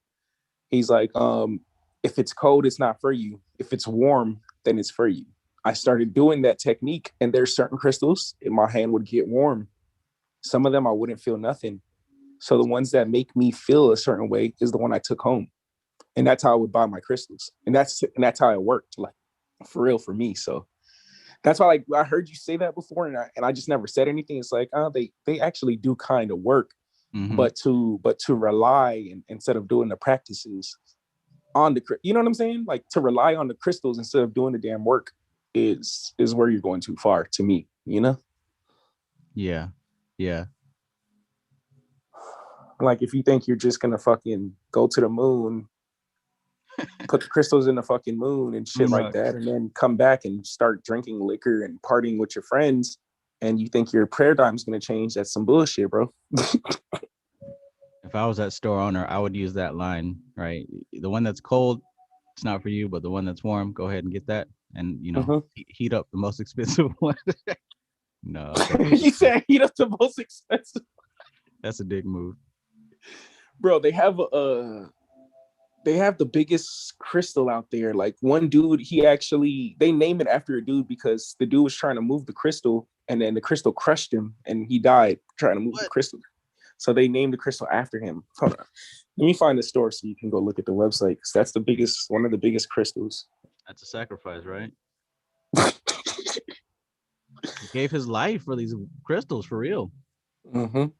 I didn't think he meant to though, but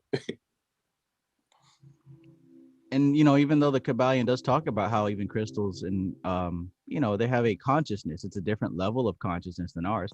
Not to say lower or higher, but a different level of consciousness than ours. That experience there really cemented that for me. Like I said, I've always worked with them, but never had an understanding, never had a revelation like I did from that dream.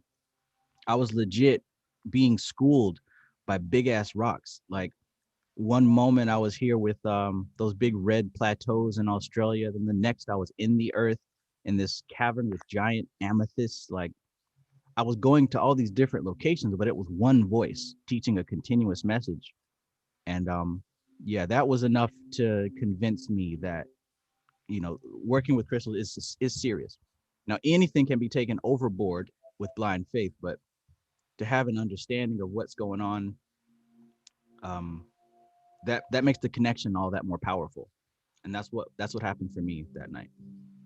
So I'll have to thank Kristen whenever she comes on, because I would never have done that if she It's didn't suggest 3:00.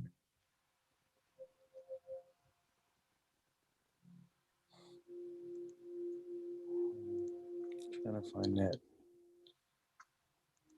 Om Namah Shivaya. Oh yeah.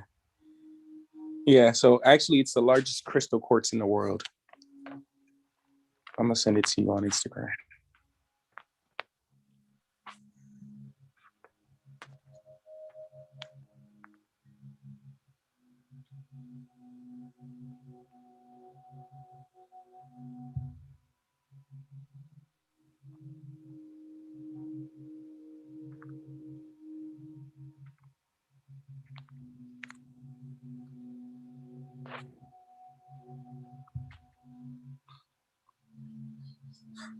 You know how we always talk about like everybody's on like their own level when it comes to what they're here for and stuff like that?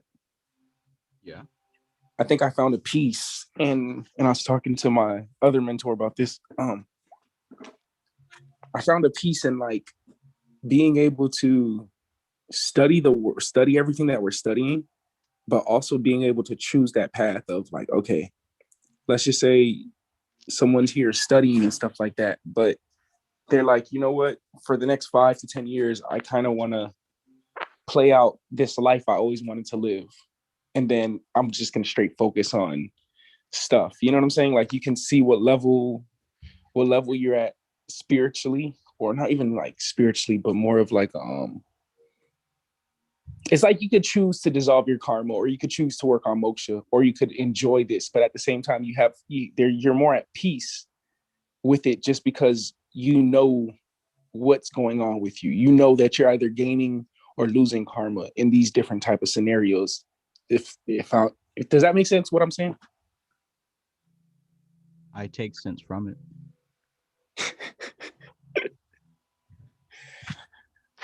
How do I break it down better? I mean, you're fine. You don't have to. I think that at some point we come to realize that spiritual advancement has a lot to do with your level of attachment, right? You can do whatever the fuck you want, but it's that level of attachment. If I'm still trying to fulfill fantasies or desires or things that I haven't accomplished yet, we really got to check the level of attachment there, right? Sadhguru rides his motorcycle around the country. It That doesn't say anything about him as a person or his spiritual journey, but if that was something that we find that he's very attached to, right, and he defines himself by it, versus it's cool to do. If I never do it, then that's cool too. I think that's a different person than somebody who's get rich or die trying, than somebody who has to become the next rapper and they're dedicating all their time making these songs and trying to keep up with the Joneses and missing life because they feel that they're not fulfilling their purpose in their dream. There is nothing to do, nothing to fulfill. It's all done. The fact that you are here is the fulfillment of purpose. And I think that's the, like, when people that study, I think that's the, and you're being exactly right on that. But I think for someone to understand it, like, okay, I know I'm acting out of a level of attachment, but I know, like, throughout, let's just say, in their mind, it's like, okay, next life just I will just keep working on the yogas so I can just be done with everything. You know what I'm saying? Yeah. I think there's a level of like, I think that's cool for someone to experience that, you know. um Did you get the book that I mentioned, The Paths of Poverty and Nivriti? nah, I messaged you yesterday. Why? Oh, that's right. Yeah, my bad. Mhm. That's a book that really does cover, and it's a short book, but it does cover that exact topic, how spiritual enlightenment and advancement, that is a direction to go. And there are some people who are meant to isolate from humanity and go up into the Himalayas. Then there's people who are meant to serve the community, to be a part of the world. That doesn't mean that they can't experience the spiritual highs of understanding of reality, you know. In other words, Yeah, there's a way to walk in the world and still you know, be one who understands truth and light. yeah, and I think that's like, I'm trying to see if, for me, if that's anything close to what I have to do, just because it's like, the Rahu in the fourth and 10th axis, definitely in my basic chart. So, like, yeah, I'm not gonna put a limit onto how far I go when it comes to this, because moksha is the ultimate goal in general. Moksha, samadhi, whatever people want to call it. Ultimate Um, destination, at least, whether we want it or not. yeah, exactly. The death of, rebirth and stuff like that. The death of the process of birth and rebirth, whatever. Um, but dang, I forgot what I was trying to say. Oh my I'm doing god. way too much at once.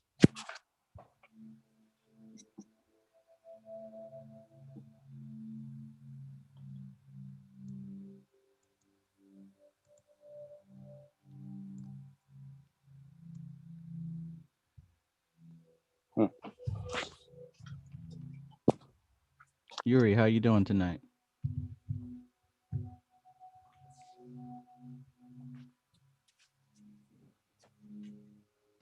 Peace, peace. All is well. How are you? Very well. That's good to hear. Enjoying this knowledge you and homeboy dropping. Grateful to be able to drop.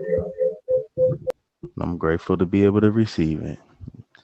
I um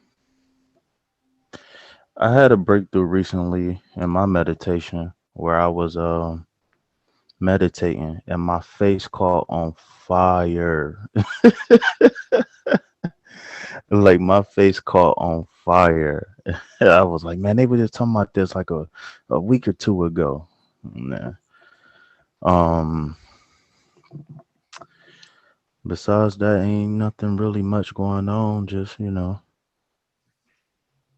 try to balance everything. Just like y'all said, everybody not meant to go up in the mountains. You know what I'm saying? So I'm still trying to balance myself, my inner self, and the outer self.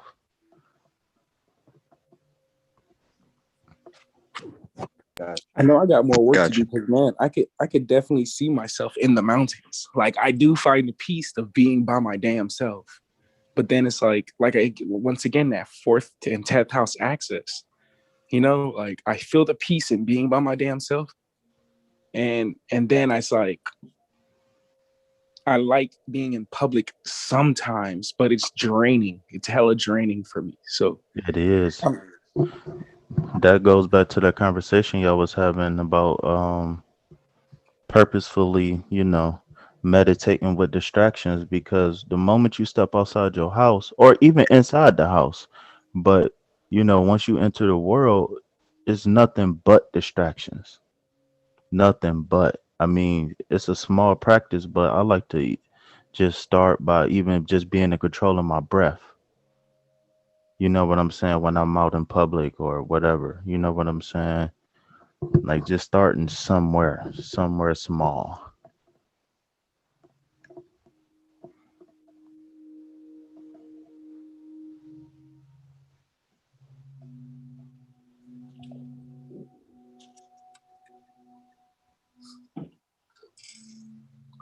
You know, it's crazy too.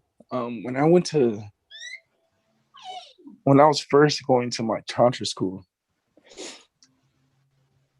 I started realizing what everybody else felt because I was around people that their intention was to sincerely like reach a certain level. For me, I was my intention was on something else, and as I'm still doing me, I was drinking, partying, and still going to the tantra school, even though they told me chill out.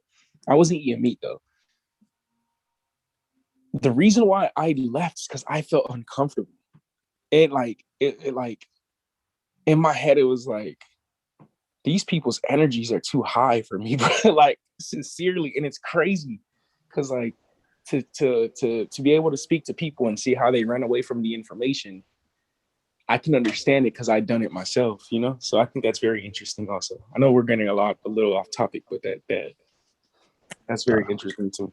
I How just how like how dense that energy could be. We're talking about polarity, right? So how dense your energy can be, and it can make you uncomfortable to push you away from lighter energies. That's crazy to me.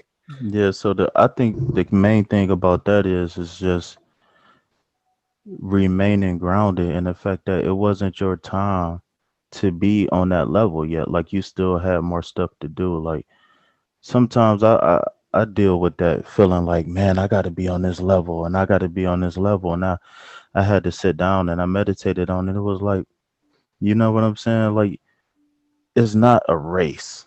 You know what I'm saying? I think the word is dharma. Like, you got to follow your own. Like, you know what I'm saying? People is here to guide you. And you know what I'm saying? That everybody is a splitting image of each other so we can learn things from each other. You know what I'm saying? But at the end of the day, you just got to be confident that you where you need to be.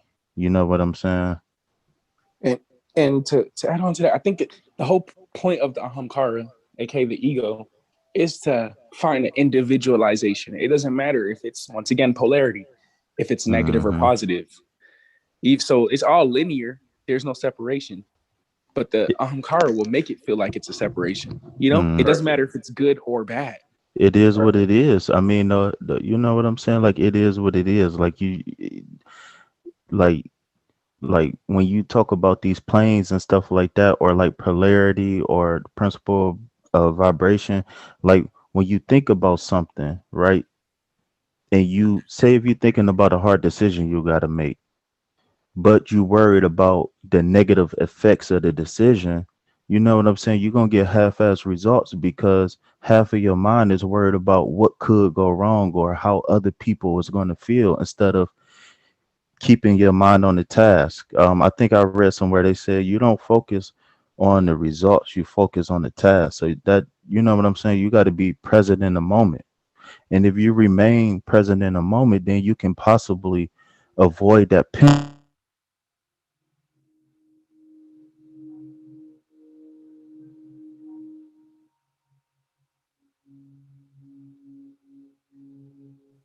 I think your stuff messed up or something.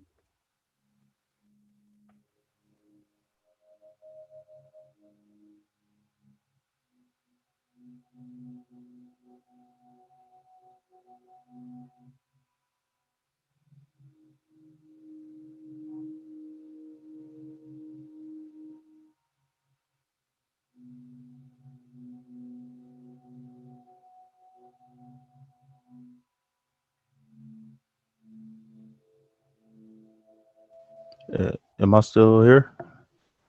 Hello?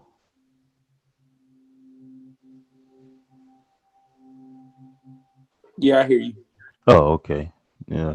I was talking and then when I finished, it just got real quiet. I didn't know what was going on.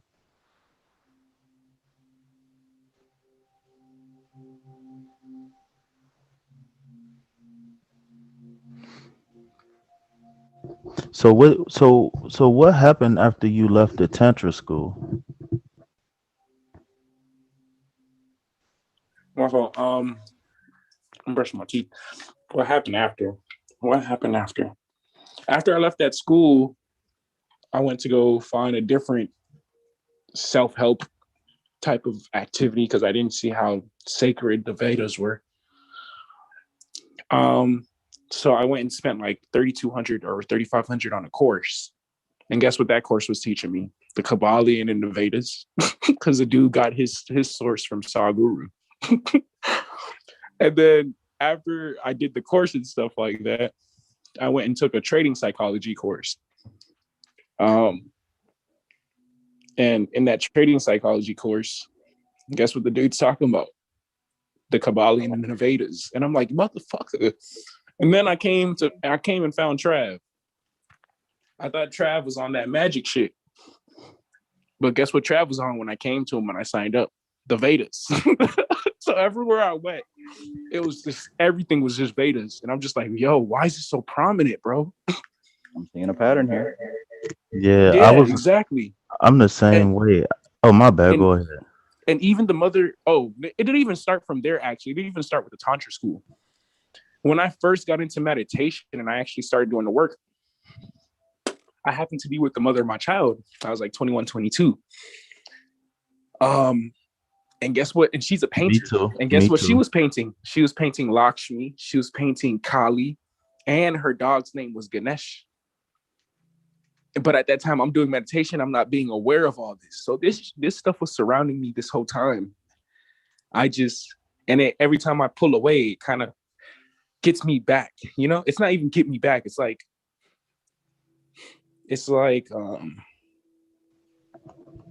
I think I don't know. It just pops up. I I think don't even you know how to explain it go. yet. I think it's the spiraling cycle because I went.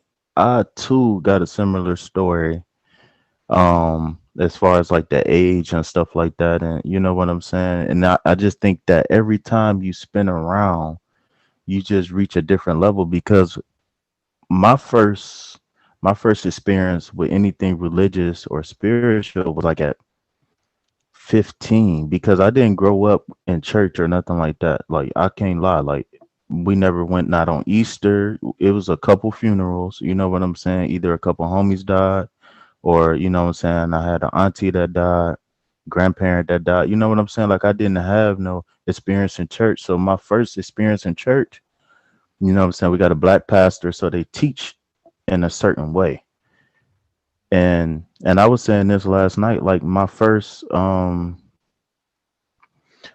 experience before I even knew what a theory was that I felt like my whole life was a lie for the simple fact that everywhere I've been in my first 15 or so years, you see blonde hair and blue eyes. You know what I'm saying? Or you know what I'm saying? Like I couldn't grasp the perception of time the way time elapsed in the Bible.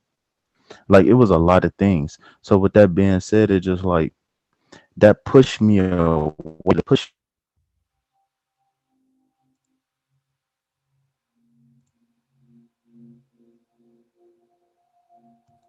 I think your stuff cut off again.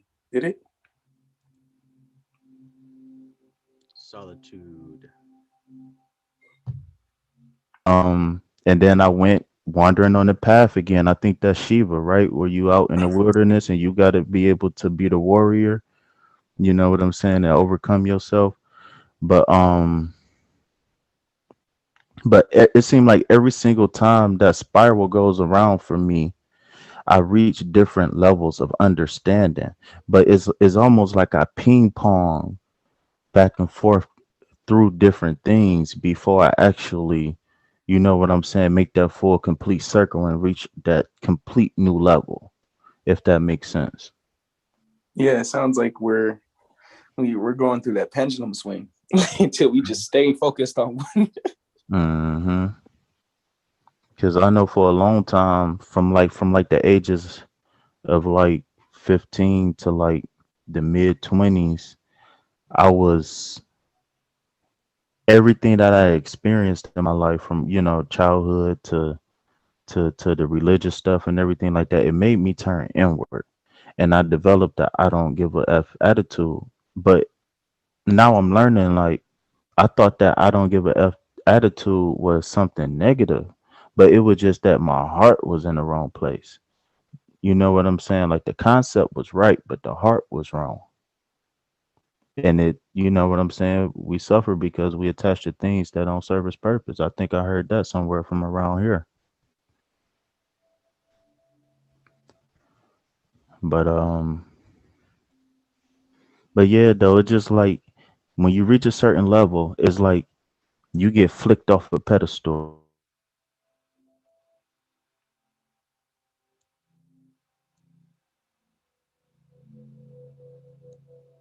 I'm saying? Hmm.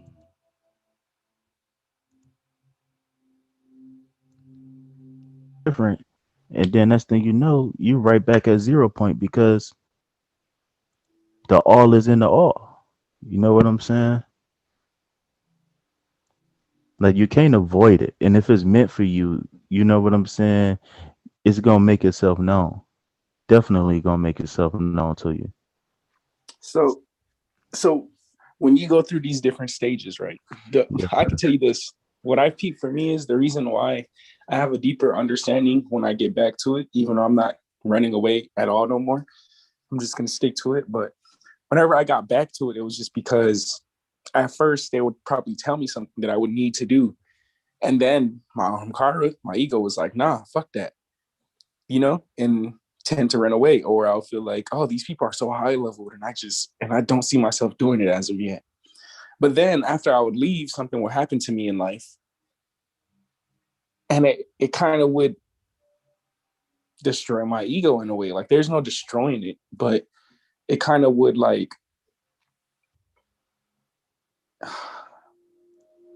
it would make me ignore it more. Like it kind of It's just wake up calls. When you bump your head, it's to wake you up. A lot of people bump their head and then fall over and go to sleep. And they what they say, if you bump your head, the last thing you need to do is go to sleep because you might not wake up. You know what I'm saying? it, So like when life teach you those lessons, you better hop on the train.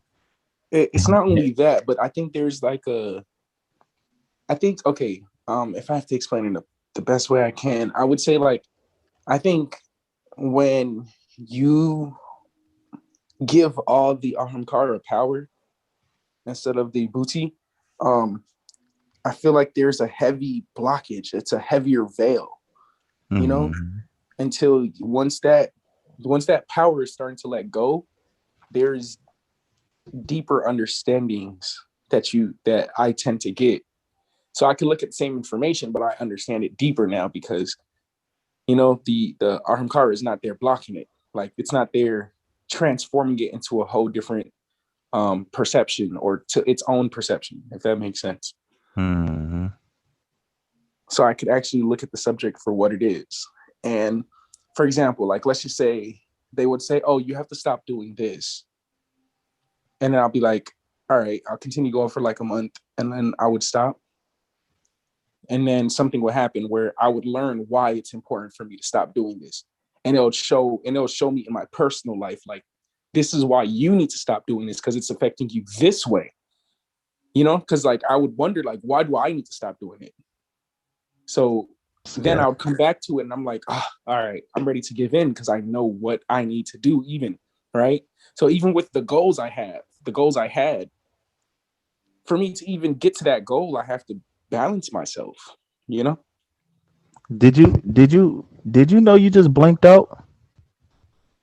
Or was um, you know when you said I had to stop, you went totally silent.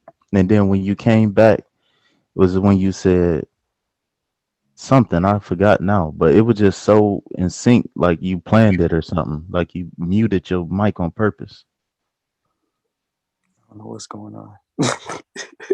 I don't know what you said in that meantime, in that little couple seconds where you was out, but I want to hear it. Yeah. It was on the money though. It was on the money. You was like, I gotta stop, and then your mic just went blank. And then Um. when you said something about I had to come back or I had to start back or something like that, you said your mic Oh, just clicked yeah. back I on. said. I said. I said.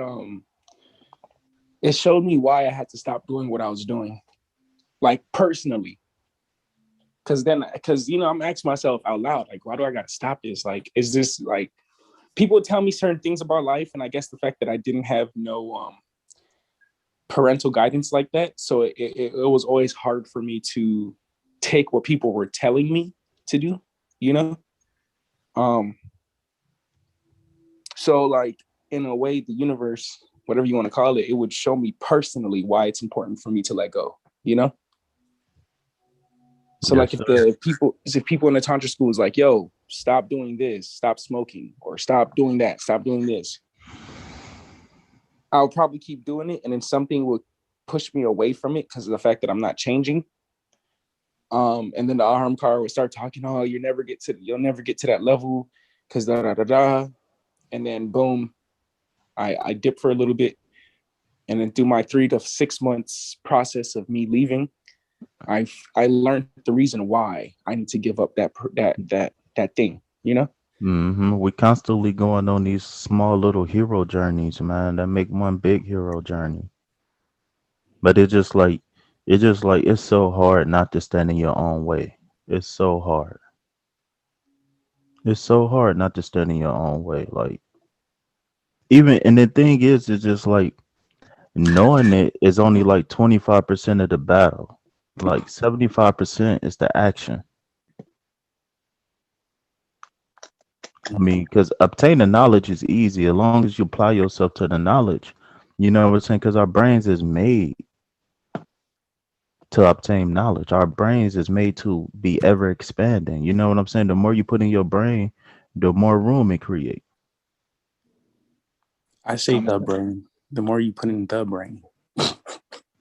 The And it sensei, ain't calm mine, down. homie. It ain't mine. My bad, my bad. I'm just speaking. No, You it's know all what I'm good. saying? Don't say my bad, I'm bro. just I'm just speaking. fucking No, with but you. no, it's true though. It's like that's another thing. Like you got to be able to be in control at all times. I mean, it's probably impossible. Well, I won't say it's impossible, but I just say that it's easy not to be in control at all times.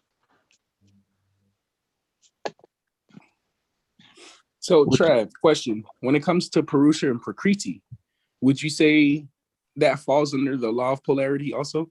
Because would Shakti and Shiva fall under the law of polarity? Very close. Purusha and Prakriti do, right? Because Prakriti would be the manifest, um, yeah, I guess the manifest aspect of consciousness, where Purusha would be the unmanifest. But that's on the middle scale, right? Mm-hmm. The lower scale, that would be mind and matter. And we know that body is an aspect of mind, and mind is an aspect of body, with a lot of degrees in between, just like with Purusha and Prakriti. There's a lot of degrees in between, as we see from the cover of Samkhya Darshan or page 45 of Tat Washuddhi, right? But when we get to Shiva and Shakti, which is the highest level, it's a little bit different because Shakti and Shiva are different expressions of the same thing, right? Mm-hmm. Consciousness and energy. So yeah, I guess polarity would work for them too, the masculine and feminine.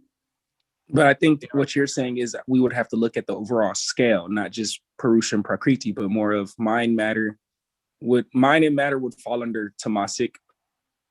Purusha and Prakriti would fall under, and I'm asking, would fall under Rajastic, and Shakti and Shiva and Shakti would fall under Sattvic, right? In a way, if you had to. Excellent observation. Okay. If you had to say it like that, but you know, Yeah, it's like it's just I'm trying to look at it like what's that comparison bubble stuff, the diagram. But yeah. and that works because the tamasic um signifies things that are on their way towards stagnation, towards solidification, rigor mortis, death. Um, those particular souls on this path who are not geared towards doing work, they are slowly becoming more and more tamasic in every incarnation, to the point that they will eventually come back as rocks and things like that, animals, right? And what they've even Mm. said or what is taught is that the animal kingdom and the plant kingdom is a kingdom of receiving karma, right? The human kingdom is an area of generating and absolving karma. So here's where you're doing the work. If you find yourself incarnated as a beast or an insect or a plant, you're no longer in the realm of doing karma. You're in the realm of receiving. You're going closer towards the hellish realms, so to speak. Meaning, you wasted your, well, no such thing as waste, but you spent your time chasing after lust and attachment that you have become lust and attachment, right? If you spend your life chasing after sex, and you never detach from those type of things, your that accumulated pattern of energy is still present, not only in the tangible flesh elements, right? Your descendants and everything that you have created, and your body that dissolves into the earth and all that stuff, but the consciousness aspect, that too remains. So when you do reincarnate, you're going to find a body suitable to that extreme lust and passion you have. So you're going to become a dog now, fucking everything, making a bunch of puppies. And if it still isn't dealt with at that point, you're going to continue to go down the scale as a stone or a rock until you know that thing that was you becomes dissolved. Mm. As opposed to doing the work and detaching from the five senses. Now you're moving away from the five senses into the higher realms of being. How did we even get on that? So, like, do you? I'm asking the same question in a different way. I've asked this probably like 5 weeks ago, but do you feel like, since I'm using a different word, do you feel like a tamasic person? Like, let's just say your whole household was except you was tamasic. Would you feel like that would affect you because you're around that same field of energy, even though we're not really here? But If I wasn't me, then maybe. But since I'm me, I actually affect my household and my neighborhood and anyone that I come in contact with. My forces are so concentrated that I don't receive effect from less concentrated forces. I am the effect, or rather, my body is the vessel of effect to pass through. But for someone who isn't very concentrated, right? For someone who is very polarized, their environment begins to have an effect on them, upon them. okay, so even if someone's healing that polarization, so they have more control, it can affect them as they do the work. Right. The mantras that I Okay. do not only affect me, but anyone that is in the house, really. I would say in the range of hearing. But since it's so quiet here, everyone hears the mantras. So if one found themselves in a household with someone with stronger wills than them, then you will be affected by them, even subtly. Stronger wills. Can you define that a little bit better? Like More stronger wills as in like more concentrated on its thoughts, more put together, more defined, right? More refined, more singular. okay. Most of us are Hey, components of many different things and scattered. hey, would you, Concentrated. would you say that that could happen on a larger scale, not just with your family, but that's ultimately what culture is? Absolutely. That's a good point. We think about these little cultural icons, right? Whatever, you know, Farrakhan says, if you're part of the Nation of Islam, that's what goes down. Or if whatever Lil Boosie said once at a time, right? Boosie said it was done. But these people are extremely concentrated. And here's what happens. When you find yourself becoming more and more concentrated on a thing, people who've never done this before don't realize that who you were dissolves, and now you're becoming an avatar of the energy that you represent, right? All these people that we name that are cultural icons, they're actually avatars of a particular force. They might not be very spiritual. If they were, then they'd be able to name the energy that they represent. But people who find themselves floating to the top, the cream of the cultural milk, they are actually they are no longer who they were. They are now a representation of a force, like Christ is a representation of God, right? Yeah. A Farrakhan Prince. is an representation of the spirit of the Nation of Islam. Did you say Prince? Yeah, Prince. Yeah. Prince is, representation of that energy that is, one could call Dionysus, right? Right. It is a form of Hod, of Mercury, of Thoth, right? That is that same kind of energy, even Baphomet, really. But most people that find themselves that are able to push society, 333, are able to push culture, and like I said, that concentrated force able to affect everything outside of it, that is because they are now identified with a very pure vibration. Mhm. That makes sense. That makes total sense. Mm-hmm. That makes total sense. And what you just described there, I've had I guess thoughts about, but I didn't describe it like, I called it thought bubbles, like a thought bubble, like your when you and your family, and I notice it with myself. When I'm away from my family, it's my brain is clear. I can do whatever. But when I'm around, Yeah. my brain is influenced by by my family, and I have to get away from that. You know what I mean? Like it's a Mm-hmm. weird thing, but I've experienced this in myself, and I call it a thought bubble, and it can go from just your family on up to like a country. You know what I'm saying? In a cultural sense, where everybody is kind of doing the same thing or thinking the same kind of way, and that's why I called it a thought bubble. You know what I'm saying? Yeah. Yeah, I definitely get what you're saying, stuff, dog. Because I experienced the same thing. Like, definitely with my mom. Like when I brought her out here to Vegas, because she almost experienced death, whatever, for her own personal reasons. I wanted to take care of her and stuff like that. When she first came out here, bro, when I say I was vegan, I was on my shit. I had so much more control. Gotta go get the belt. I was in so much more control of my surroundings and everything. Only thing I really had to control more was just my emotions. But as she came into my life, bro, she came back. It's like I started eating meat again. It's not to put the blame on her, but it just got tough to ignore it, I And know exactly what it, you're it, saying. it like it slowly came in though, because like for the first year, I still had the control, but I think the first year I kind of gave her certain energy because she was trying vegan food for a little bit. She was doing certain things. She was taking walks, but as she started staying here longer, it like I started feeling depressed. You know what I'm saying? Like her energies that she feels, I started feeling. The Yep. overthinking of my own thoughts, that's what she goes through. I started going through that, Yep. you know? And I never wanted Right. to say that out loud because it's like, am I that weak? I can't, like, I try to always fight against it because it's like, it's not me. You know what I'm saying? Right. Right. And maybe weak is a way to define it. Maybe. Durana Darshan calls it weak. Durana Darshan talks about how if you have a mind that says it's going to do something, and then 5 seconds later you're doing something else, you never see it through to the end, it qualifies that as weak. But a strong mind is able to see a purpose through to its end. But I wouldn't take it personally. I wouldn't identify with it. That just goes to show what work has to be done. But that's a perfect example, right?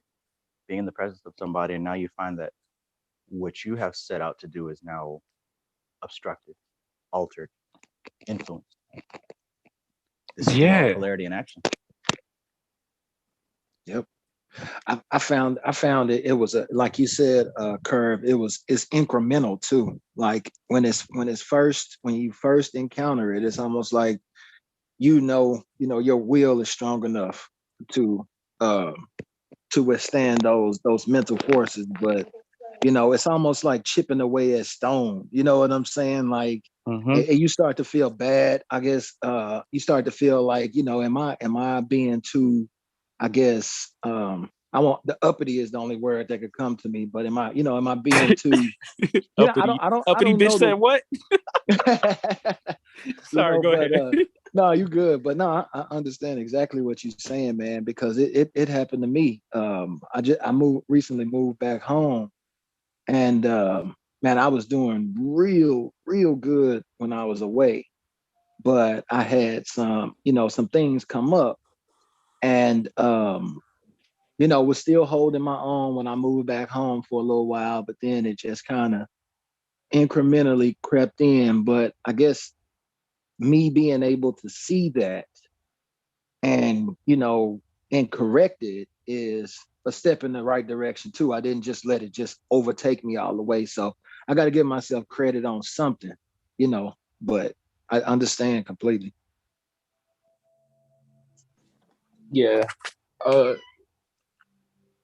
Yeah, that was weird. I guess I never wanted to fully, and it's fun.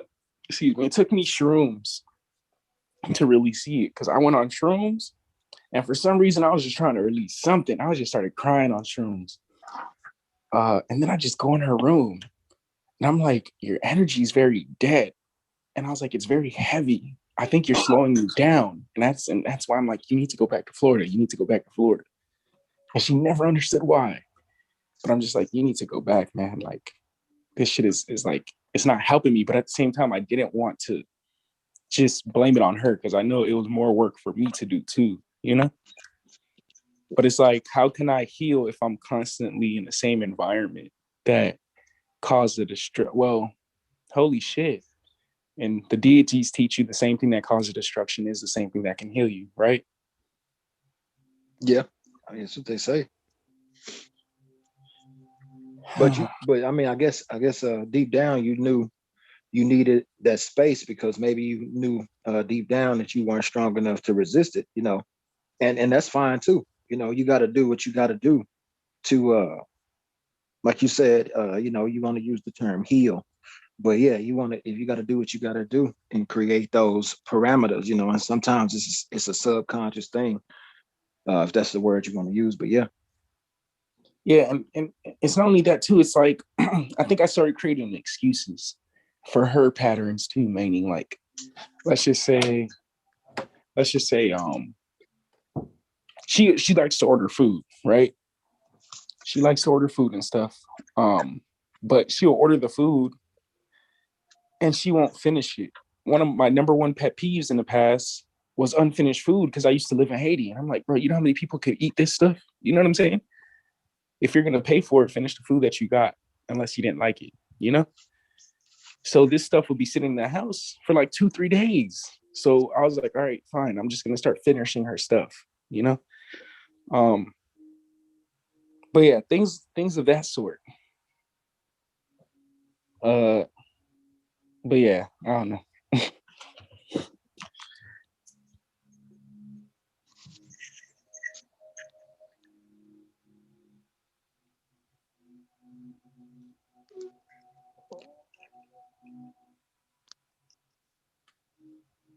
Just being able to see that, that process needs to take place is half the battle, or maybe a Now you know quarter. why these people need to go to the Himalayas. You get what I'm saying?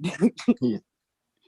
They don't want to be affected by the cultural energy, man. They need to go Right. to the Himalayas. They get so sensitive that they have to go in that direction to be able to focus on their work 100%. They have to be isolated because, like I said, you get so sensitive that you look, man. Some of us in this group, we're able to feel the intention behind the text messages, right? So just imagine how sensitive it gets whenever you're around a society of people who are not doing work. True. It's freaking draining, and maybe that's what I feel, that drainage. It's absolutely draining. And I think it's draining because it's so many sensory energies hitting me at once, and it's just like, bro, what the fuck? Right. Yeah. We have to be aware that there's no running away from it because that's not strength. What is strength is learning how to come to the point where you're able to flow with it. Now, a big part of it is identifying as a person. Now you're in the way. So if you identify as a thing, that torrent, that wave of energy that's always flowing, you're now in a position to be broken down. But if you begin to lose the self, right now you're able to move in that wave or rather become that wave. Hence why I'm not worried about protection spells and defense spells and all that shit because the whole wave is one big wave. Doesn't matter if someone thinks they're throwing something in my direction. It's one wave. If you're able to manage as one wave instead of being in the wave, doesn't matter what kind of energy comes your way, you can deal with all of it. Like Godflow said, devour it all.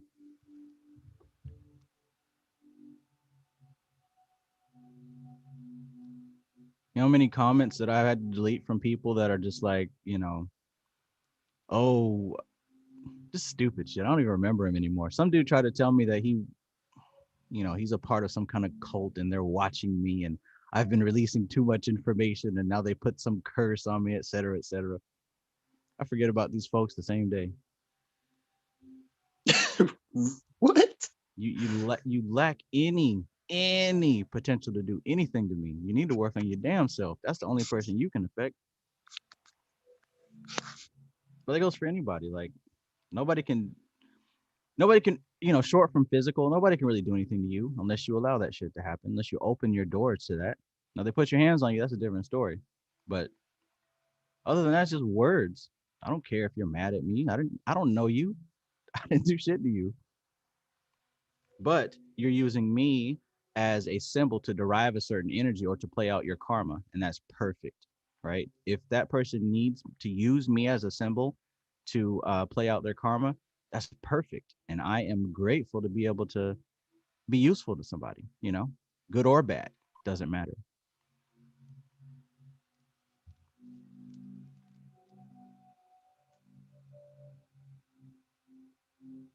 Let me find out Travis is getting messages from the Illuminati. Everyone's showing me those messages like where the Illuminati's offered. Like I've never got one. I got one before on Instagram when I had one. But it wasn't you already know. I'm surprised. I usually don't get any kind of like most of the things I get is positive. Like rarely I'll get like a Christian trying to like save my soul or condemn me. Even more rarely do I get those wild occultists who think that we're in some kind of occult war. But it all goes to show the level of understanding or lack thereof, I should say.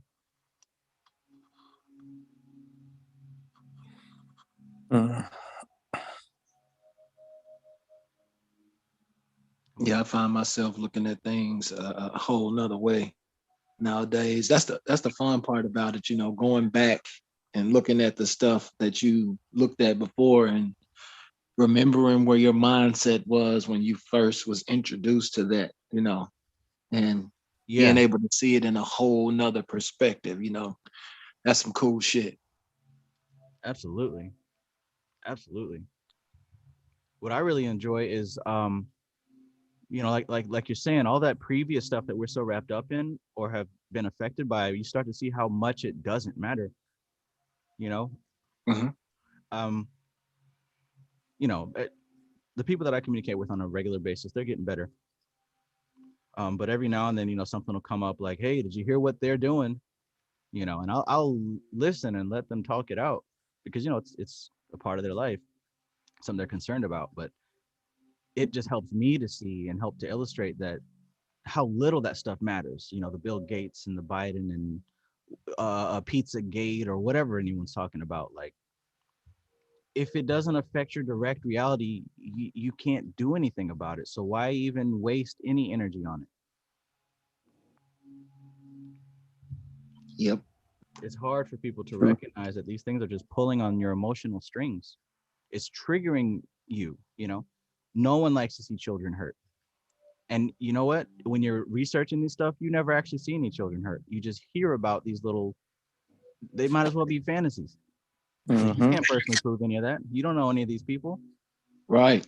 All you Modern day know is what mythologies. modern They day have mythology. they have full documentaries of these people being actors. There's so at the end of the day, like I said, it has nothing to do with your reality whatsoever until you allow it, right? And then you have people who make up their whole lives about this thing and they want to spread the word and we gotta. And you get wrapped up in all that shit. Now you're a part of polarity, someone else's polarity, someone else's concentrated thought now has you wrapped up in some foolishness. Man. I'm guilty of doing that, Trev, but I think Y'all are. definitely, I think it was with the astrology stuff. I was trying to find connection with that more of, you know what I'm saying? Mm-hmm.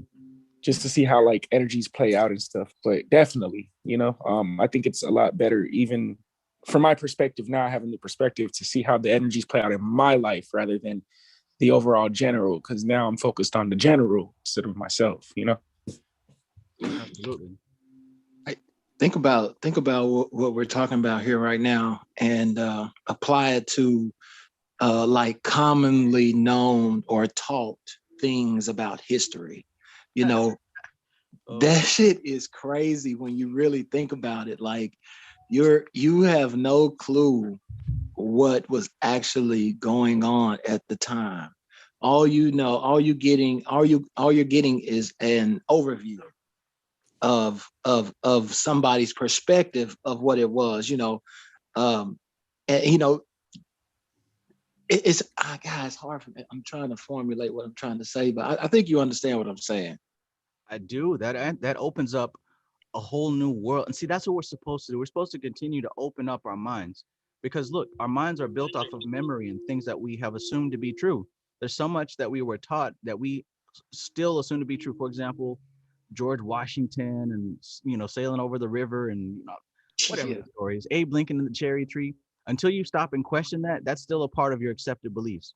Oh, Abe Lincoln, who could never tell a lie, or whoever. I don't know. It's all jumbled up.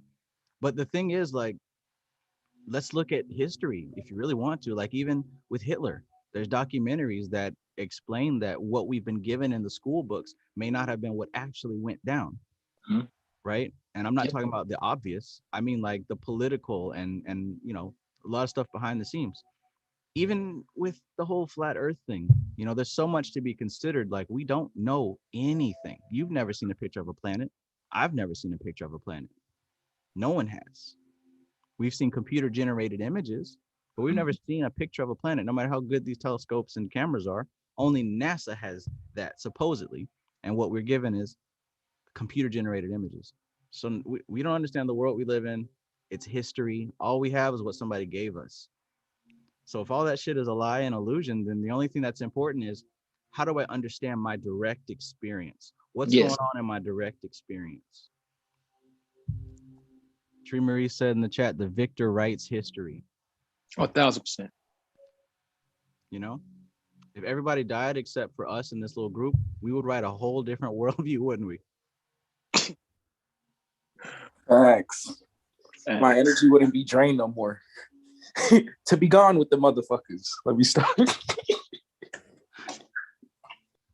But is that all we are as a biological organism? Is our collective thoughts of where we think we're going and when we think we've been, and we build a world around that? I mean, if that's the case, then we are, extremely limited.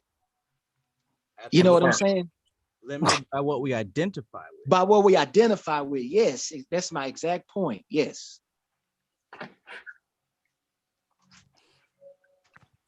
Guys, the only thing that keeps me out here, man, I'm telling you, if I didn't have a kid, I would be out to the damn Himalayas.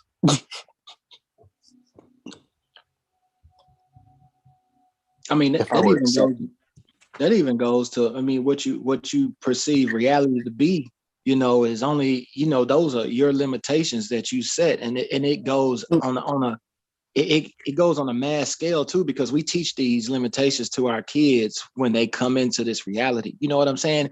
If we didn't tell our kids they couldn't fly, would they be able to? You know what I'm saying? Like, Yeah. If that wasn't a thing, like if we didn't say, I mean, because there's so many things that the normal person, everyday person is going to tell you, no, we cannot do that. And they're convinced that they cannot do that. You know what I'm saying? But then somebody does it like 20, 30 years later.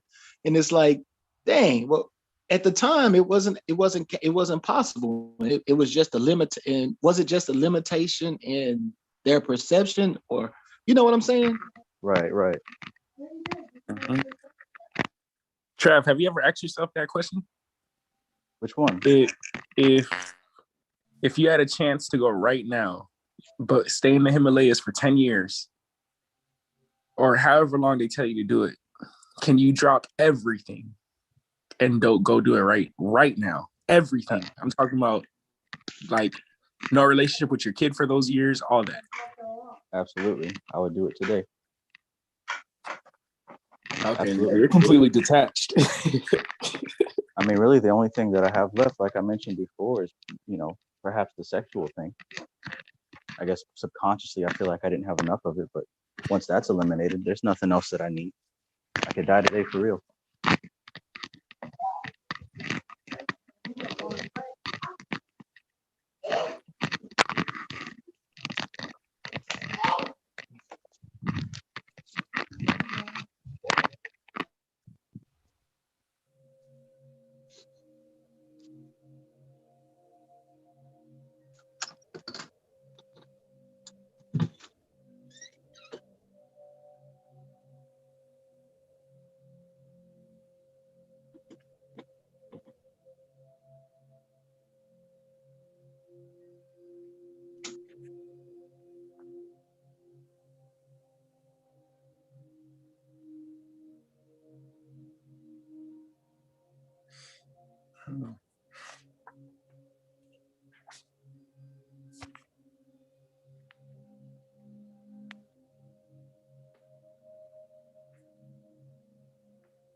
Hey, I think that's curve that what you just asked, Trav. I think we all kind of run into that that question right there, Mm-hmm. and and I don't know, man. I was talking to my cousin, and I was telling him, and I couldn't really think of anything that I wanted to do, and or had a desire to do, like as far as work is concerned, because everything that I dreamed about when I was a kid, I did. You know what I'm saying? Like for real. And I can't think of anything like, and I feel like I don't feel like I question if I'm lazy, if I'm being lazy, like because there is nothing that comes to me that I want to do to contribute to society or anything like that, or is it just I've done it and it's just over? You know what I'm saying? There's nothing else to actually look forward to. You know, I don't know.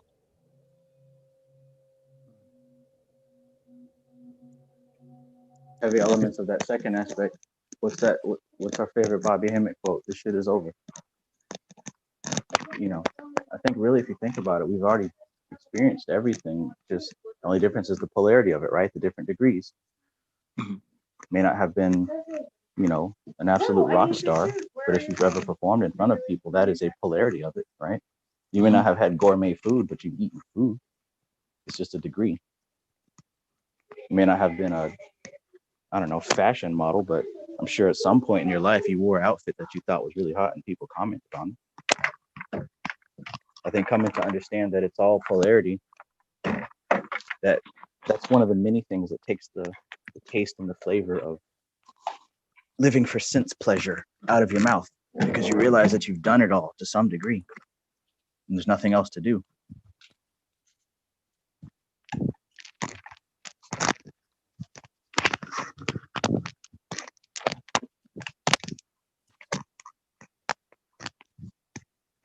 Hey, Matthew, are you getting ready? Or are you playing video games?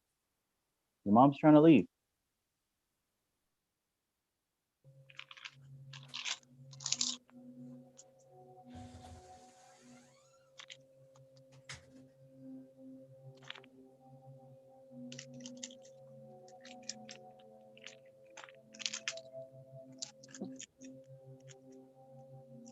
Man, I just got a delivery, man. Pretty Uh-oh. cool. Shit, I thought I was on mute. What'd you get?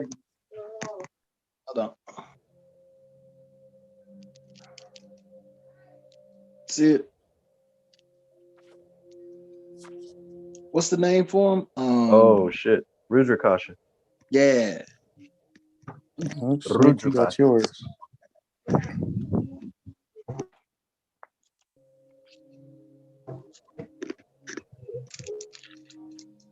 Yeah, these are sweet.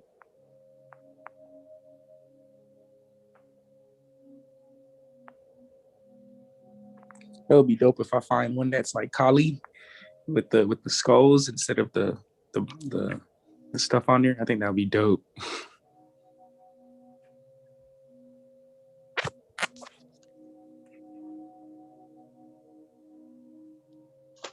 Yeah, that's pretty sweet.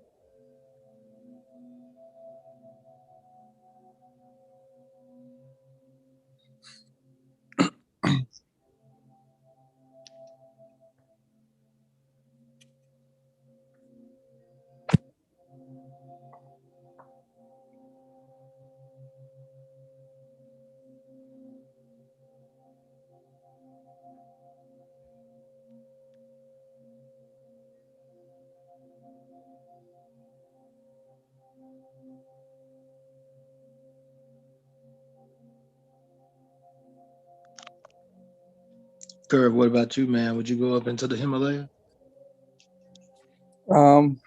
Yeah, a lot of times I really do. Like, I think I'm still detaching from the experience I had as a child, because that's what makes me want to be so prominent in my child's life. Because I just like everything that I'm learning. It's like I'm learning after 25. Like most of the things, like when it comes to like confidence and all that stuff. I mean, I always had courageousness because that deals with Ashwini. You know what I'm saying? That deals with the Aries in Vedic. So I always was courageous in a lot of stuff, but a lot of the things that I should have learned when I was a kid, I'm learning now. So I think I'm attached to the idea of wanting to like be responsible for my kid, you know, also that generational cycle, that mentality. I'm trying, like I'm breaking out of that too, you know, because it's like the body in this life, my grandmother, my mom, my dad, and my dad's dad, like all their fathers weren't there for them. So I attached to the idea when I was like 20, when I was younger, that I'm gonna be more responsible as a father for my kid. So I definitely would, but I think that's the one thing that I can say would block me from going, is me being responsible. Even though, you know, the whole idea is to realize that we were never here. You know what I'm saying? So that's my limitation, basically. That would stop me.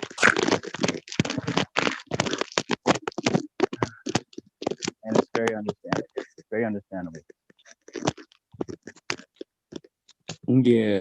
And that goes deep. Pains like that, Trav, man. Pains like that go so deep that it's like you really have to find the root. And I'm still trying to find the root of why. You don't have to it's find like the why. That's one of the misconceptions. We try to find closure. That's the why. Trying to find closure.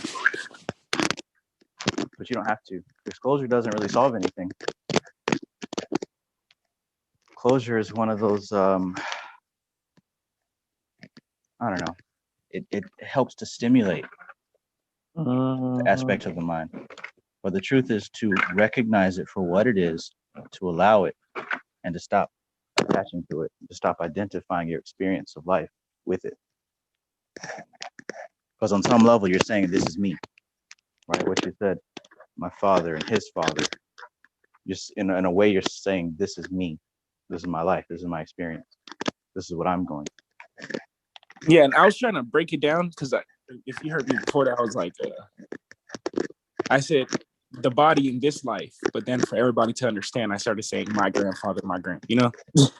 Yeah, I get it. I understand. I'm illustrating the point that the things that keep us stuck with it is because we identify ourselves with it, even to a latent degree. And I'm not saying it wouldn't be painful for me to leave. It wouldn't be painful. I'm not saying that. I'm just saying I understand that at a level, it's attached to, you know, this whole illusion of an experience. I mean, shit, I'm going to die one day. So inevitably, I'm going to have to leave all this behind. And when you said when you gave that description on closure and stuff like that, you know what I started thinking of? I started thinking of a dog chasing its own tail. It's a never-ending cycle. True that. And it's the sensations. That's the reason why the dog is chasing its tail. To feel like it's doing something, to feel like it's moving forward, covering ground, right? Mm-hmm. Interesting. And then also that dog chasing a tail, the snake eating its own tail, all that popped up in my mind.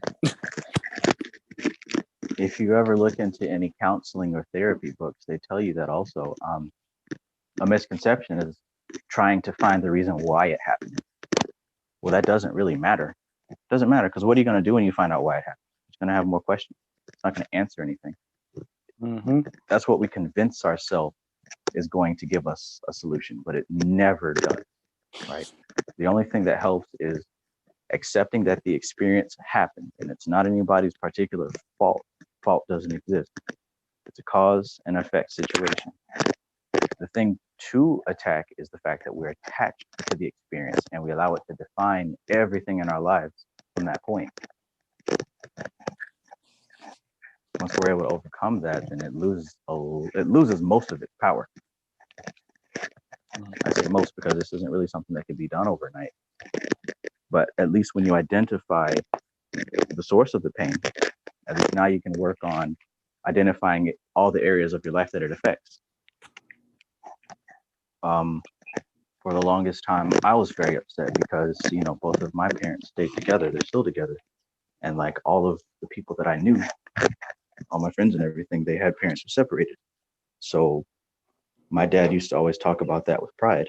So I figured that's something that I wanted. But when me and my son's mother separated, I was still attached to that. So that really affected me for a long time because I was attached to that notion, right? But it wasn't even mine. That's something I got from my dad. And he had it because, like what you said, his dad wasn't there and his dad wasn't there. So he was trying to make it a point that they stayed together. That's not even my struggle. That's crazy. But that's where you was working too, because that's what you saw. You didn't see the previous, struggles. You just saw your pops and his pride that he had, and that was your perception. Exactly. You work from that.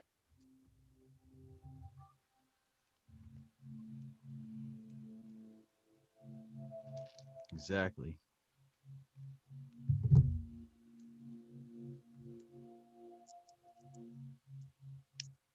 That's everything, though. When you realize everything is that, then you start to like kind of break it down. Because history and everything that you think the world is that, because you didn't see the inception and the conception of these things. All you've seen is where it was when it came into your perception. Right. So yeah. Yes. And damn, yeah, me and my brother was talking the other night about a lot of stuff that goes on in the world. And I don't remember what particular thing it was. One of these big things that everyone's concerned about. Something about China and the coronavirus vaccine and all that stuff.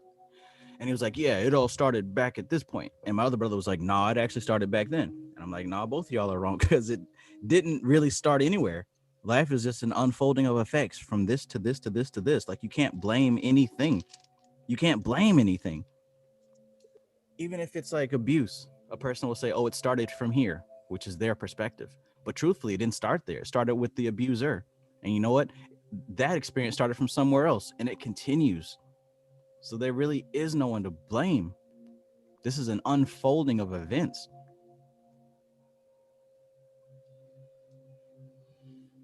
Well said. I did learn something pretty interesting last night, though. They were talking about, I guess Johnson and Johnson is making one of the vaccines. I don't know. I don't care. But he was talking about how he looked up how a lot of the Johnson and Johnson products actually are made of baby fetuses. Have baby fetuses as one of the ingredients, and that just fucking blew my mind because when we look at baby oil and we look at baby lotion, It's not lotion made for babies. It's made from babies. Oh wow. Uh, Wow, that's fucked up. baby soap, baby oil is made from babies. Yikes. What the fuck is Wow. wrong with these people, man? They literally believe the cause is the cure. A baby's ashy, give us some baby lotion. The Instead fuck? of using oils that come from the earth, we spend just as much money. Like, you know, big ass bottle of baby lotion is just as much as a bottle of, I don't know, jojoba oil or uh, shea butter or whatever, olive oil. At least that stuff comes from from the earth, a living entity. That That's creepy as shit. never crossed my mind. That was fucking crazy. You messed my whole shit up right there. That's a perspective fuck up right there. It was for me. I had to pause on that one. Wow. Baby lotion. Whoa, baby oil of compressed babies. Damn, son. God damn. Son. Never again. Never again. Dude, I gotta get the fuck out of here. That's weird as shit. But hey, it's perfect. That's what's supposed to happen.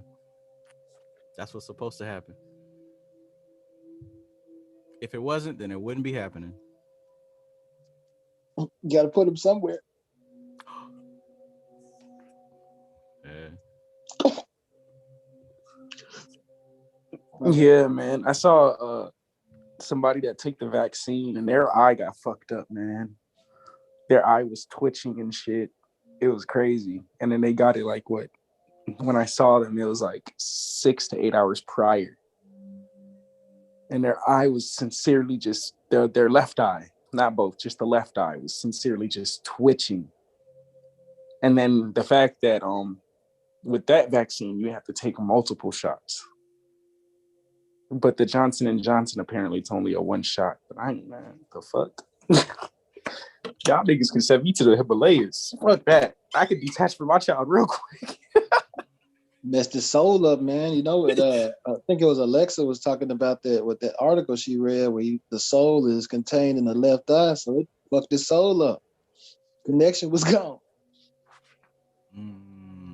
Shit. Man. Yikes. Yeah, that shit was crazy. They could shelf that shit. I'm cool with the natural experience, man.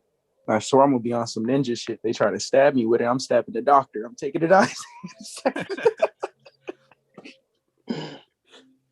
Hey, like you say, it's everything perfect. So if I get that shit, it was meant to be. Right. You know, You right. I hear that information, and I guess it can be difficult to not be attached to a reaction, right? Because if you're a human being who has concern for other human beings, of course it's going to upset you. But, you know, I can't have a reaction to that. That's not any of my business. That's for the world. That's for Prakriti. That's what has to happen. And I say that to distinguish from maybe a sociopath who literally doesn't care about human life or suffering. It's not that I don't care about human life or suffering. It's that I understand the polarity, right? There's a level where all this stuff is supposed to happen because it's all interconnected. If there weren't baby fetuses in baby oil and baby lotion, then I wouldn't even be able to have access to the information that I have, right? Because that means something in the chain of events would have happened differently. True. Butterfly effect. Butterfly effect. Yeah, I hope y'all know I'm joking. Like, if I have to take the shot and it has to happen, I'm gonna do it. I ain't gonna stab nobody for real. Yeah, of course. I just like calling out scenarios for some dumbass reason. Bro, fuck that shit. That shit it's not, that's like you say, it's perfect, man. Whatever happens, whatever. Right. I'm not finna talk shit about anybody who did get it. I have plenty of family members who did get it. I'm not going to choose to do that, but I also choose not to eat meat. I also choose to not do a lot of things. I choose not to drink alcohol anymore. someone who does drink alcohol, I don't judge them. I can't, because I used to be that person. If they're looking for help, you know what I'm saying, from me, then I'd be happy to offer it. But other than that, hey, that's your karma. This is my karma. And I'm gonna karma, call this. Sorry, go ahead. it doesn't, there's different levels of karma. We talked about this before. There's karma that is accumulated from all of our lifetimes. That's what we're trying to burn. That's that thick karma. Then you've got the intermediate karma, which is generated from your present life. Then you got that light karma that you haven't done yet. We can neutralize those first two, but the work is done to get that chunky ass karma. And that's what's happening with the mantras, the meditation, and the dharma, as somebody pointed out earlier, the new word dharma, that lifestyle. And then once that's done, we can be liberated from this place and start heading toward the realms of cause.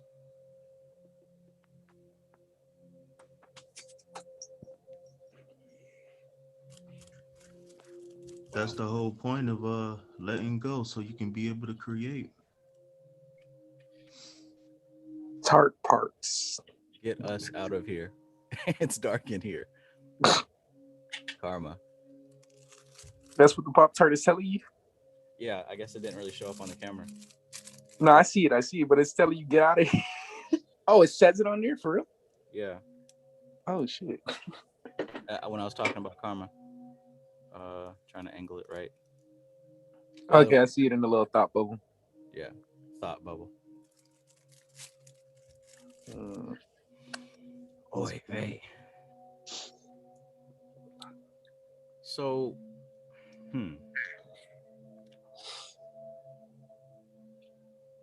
our minds are just built on memory, and memory is just attachment. Because memory, the stuff that we have in our memory didn't actually happen. It's just how we filter it, right? Especially when it comes to emotional stuff. How many times have you listened to a story where someone's who was it that got their fingers rolled up in the window? Was that you, Stuff? Yes. Yeah.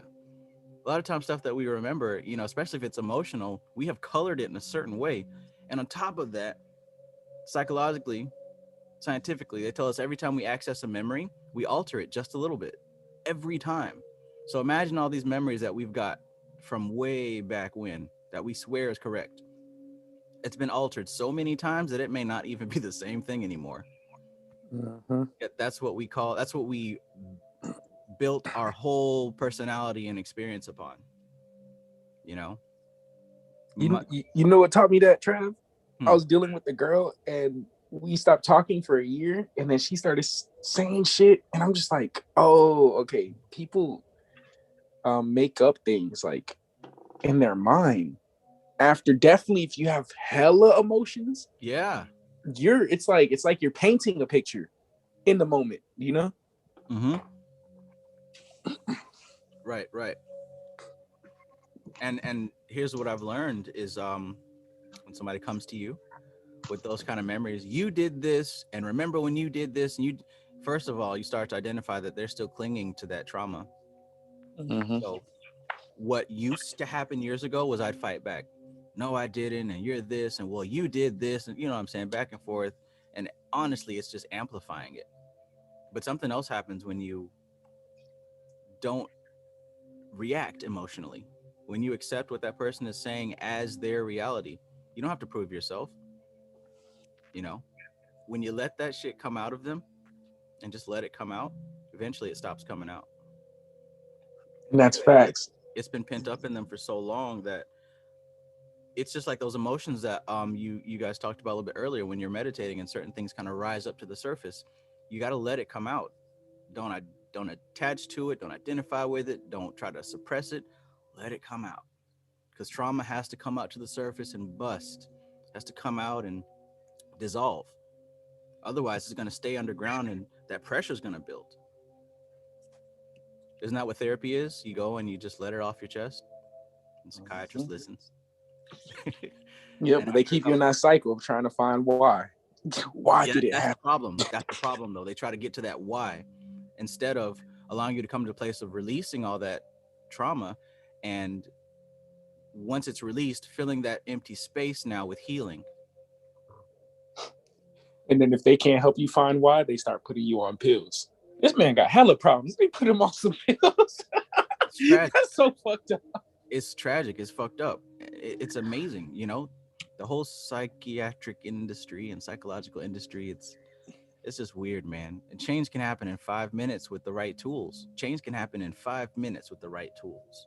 But these people don't study neurolinguistic programming. They study what some person wrote down 100 years ago. And it's funny. I was gonna go to college for that too. Yeah. But I ended up, I don't know what the frick happened. I started it, and then when it was time to like apply for the financial aid, something was just like, fuck that. You could do psychology yourself. And my mom was even saying like, you know how much healing you've done yourself? What the hell you need us? What the hell you need all that for? Psychologists don't work. A psychiatrist is supposed to be a guide through your inner world. It's supposed to be a psychopomp. They're supposed to be you know, it's a spiritual thing, regardless if you call it science. It's supposed to be a spiritual thing. It's supposed to guide you through yourself and help clear out those cobwebs and open up those doors so that the prana can flow freely. But you know, those pills don't do anything, man. They saying that they're inauthentic shamans. They're trying to be shamans. Yikes. Ooh. Yikes. And that's crazy because they're prescribing you fucked up drugs. Yo, they were literally trying to be shamans out here. Wow. Godflow says, just take shrooms, fuck a therapist. I mean, imagine finding an authentic shaman therapist who prescribes you shrooms and is able to walk you through that trip, and you come out of that thing so healed, permanent healed. Legitimate Legati says, when we're talking about memories, sounds like memories are experiencing Akashic record rot. Yikes. And to go on with what you said earlier too with the memories, that's what I experienced with my ex. We used to get into it and she would try to tell me certain things. And after I was just like, forget it, man. I just stopped responding. And then one time she's like, you used to do this, you used to do that. I stayed quiet. Mm-hmm. And I just looked at her. And just from the look, she's like, you know what? You're right. You didn't do that. And I was like, wow. Because we had our daughter right there too. She's like, you didn't do that. And I was like, oh, okay. But the minute I did something that triggered her, you did this. Like anytime, anything I do to trigger her, meaning like if I don't show her I care too much or I like shit like that, it triggers her. And then everything negative just pops up.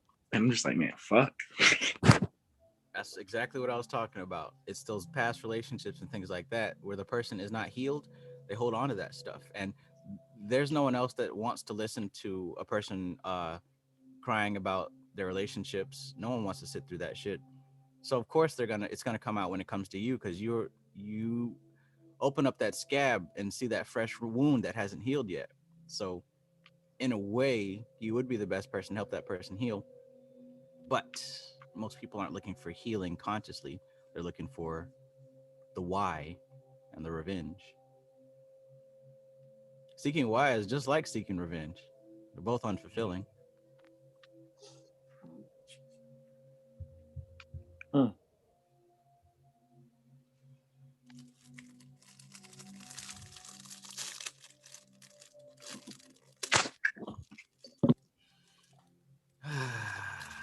But when you get all that shit off your chest, life is so much better. Oh, that's all I want that person to do too. I swear. It's like, yell at me, punch me, something. Just take it off your chest. I don't care. Just take it off your chest. I'm not going to respond. I don't have no ego towards the situation. I already let go. I just don't. Your chest too, and then give me a hug. Yeah, exactly. You feeling all this animosity, but when we give a hug, I know you feel that heart chakra open too. Stop playing.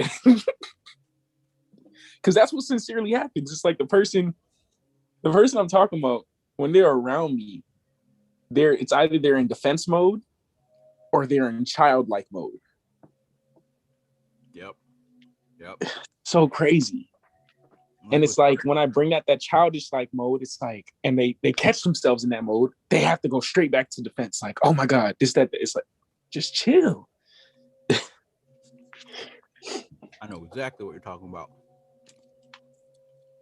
But once you learn how to manage that, they may not realize it, but you become their therapist and you help them heal. Mm-hmm. Right?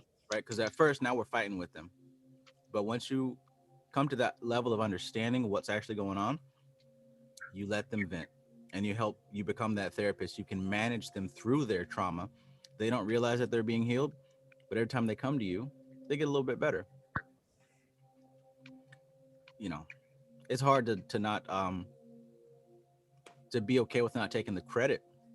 But oftentimes, if you know better, you do better. And sometimes we're here to help people without even getting credit for it. Uh-huh. And that's okay because, you start to realize that at a level, there is only one consciousness. We're only one person.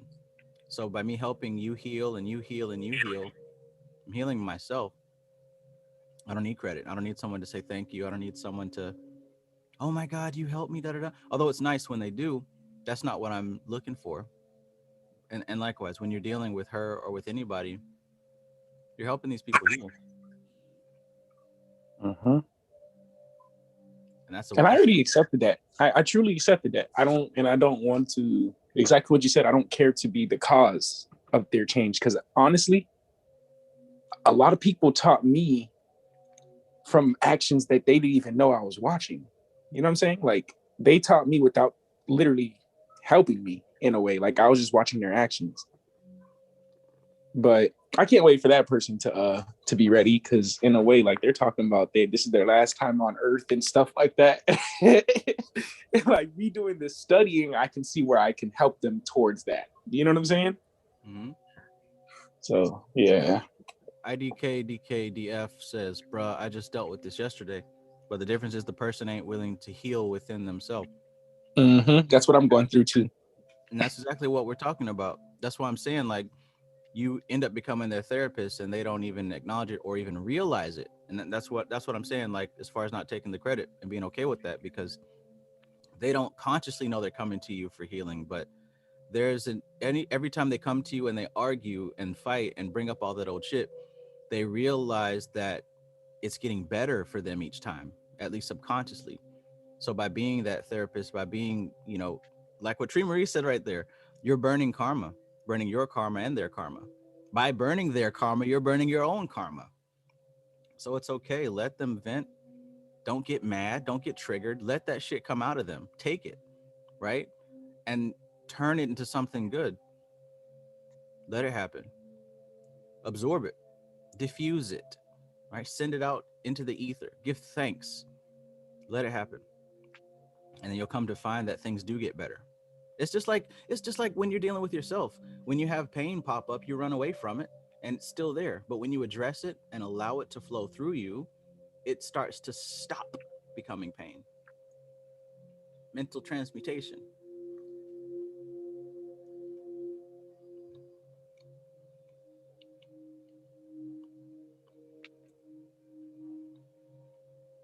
Today's Pop-Tart is Fruit Loops flavor. They got Fruit Loops flavored Pop-Tarts? Oh yeah. Man, the other day after finished doing mantra, I was doing a mantra and then I went and did a meditation. After meditation, I was like, man, I need to stop cursing. Like, because I said one curse word, I just felt like my energy got heavy. And I'm like, dang. Interesting. I had a very similar thought yesterday after my mantras.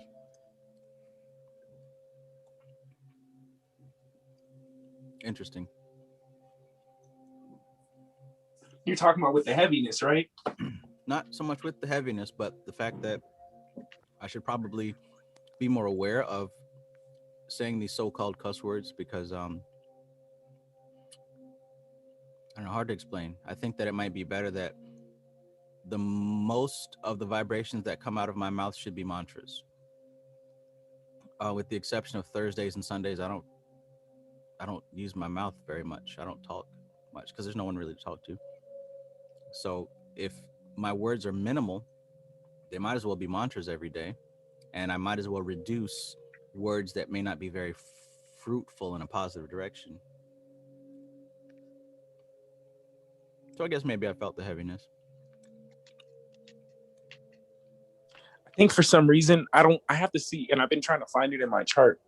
Maybe it's because like in all the subconscious areas of my life, of my chart, is water signs. But throughout my techniques and meditations, I feel a lot more than you guys. Like, I don't know how much you guys feel, but every time I tell you guys about the feel, you know, Mm-hmm. I tell you about me doing meditations and stuff. It's like I feel it. You know what I'm saying? And it's not in the physical body that I feel it though. So I'm wondering if that's just because my 4th, 8th, and 12th house is all water sign axes. I don't know about this house, and that house, but I do know that we can receive that same source, that same cause, and the effect might be slightly different. It may be because of the houses. I don't know. But, doesn't make one experience any less or more than another. Yeah. And I didn't mean to put it that way. If I did on accident, my fault. I'm sure we all do astral projection and all types of communication with subtle essences. I'm sure, hell, maybe all of us communicated with crystals that night. But depending on your clarity is how much you can actually bring back. We do go to these realms every single time we go to sleep. You think about it, 8 whole hours. But I think that we just don't bring it back. But with practice, that thing becomes a lot better. It very well could be that we all project, but like I said, our memory doesn't recall that part.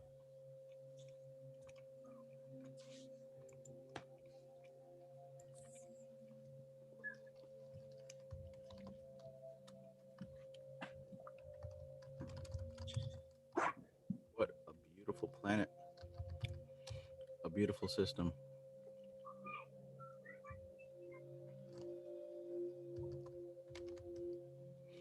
Blossom369 says about the cursing. She said, I did too. I felt it too while meditating, driving, and cursing. Shake my head.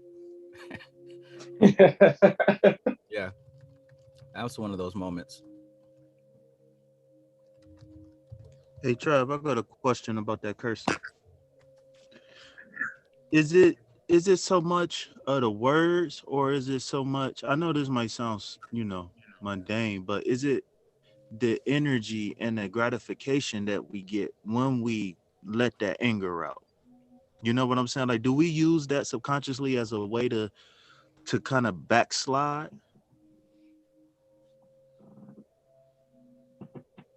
What do you think?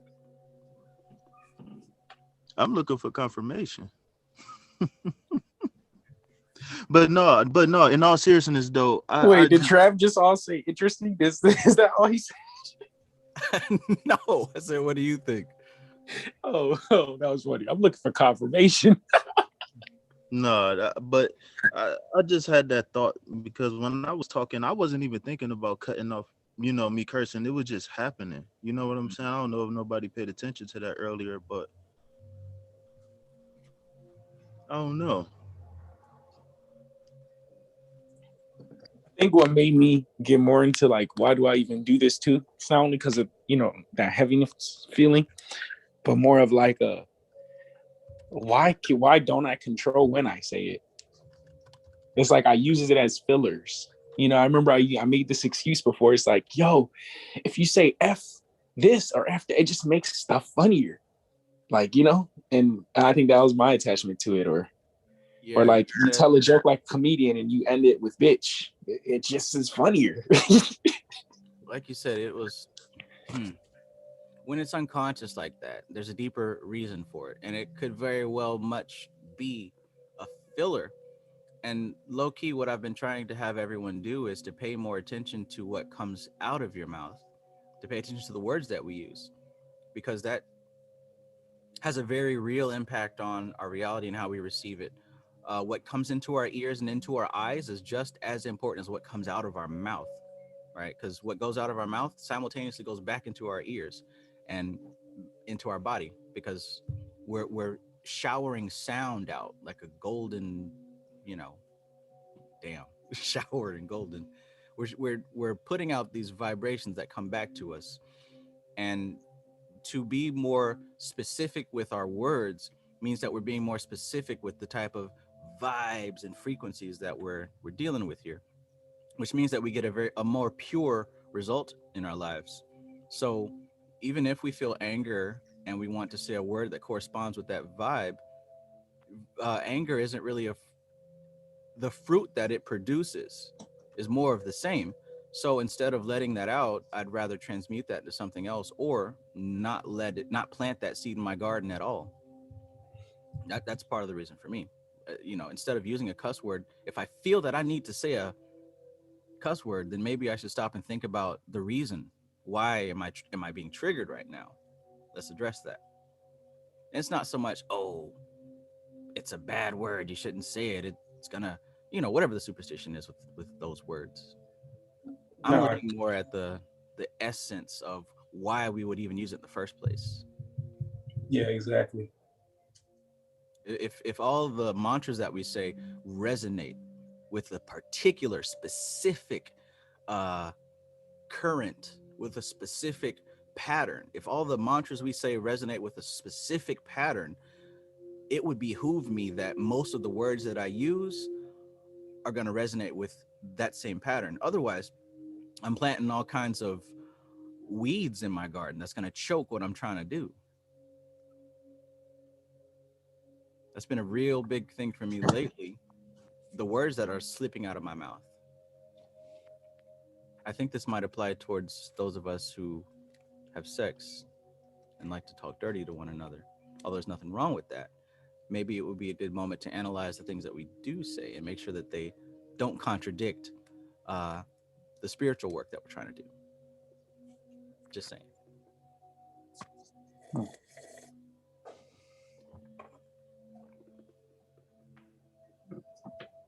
Hariom Tat Sat.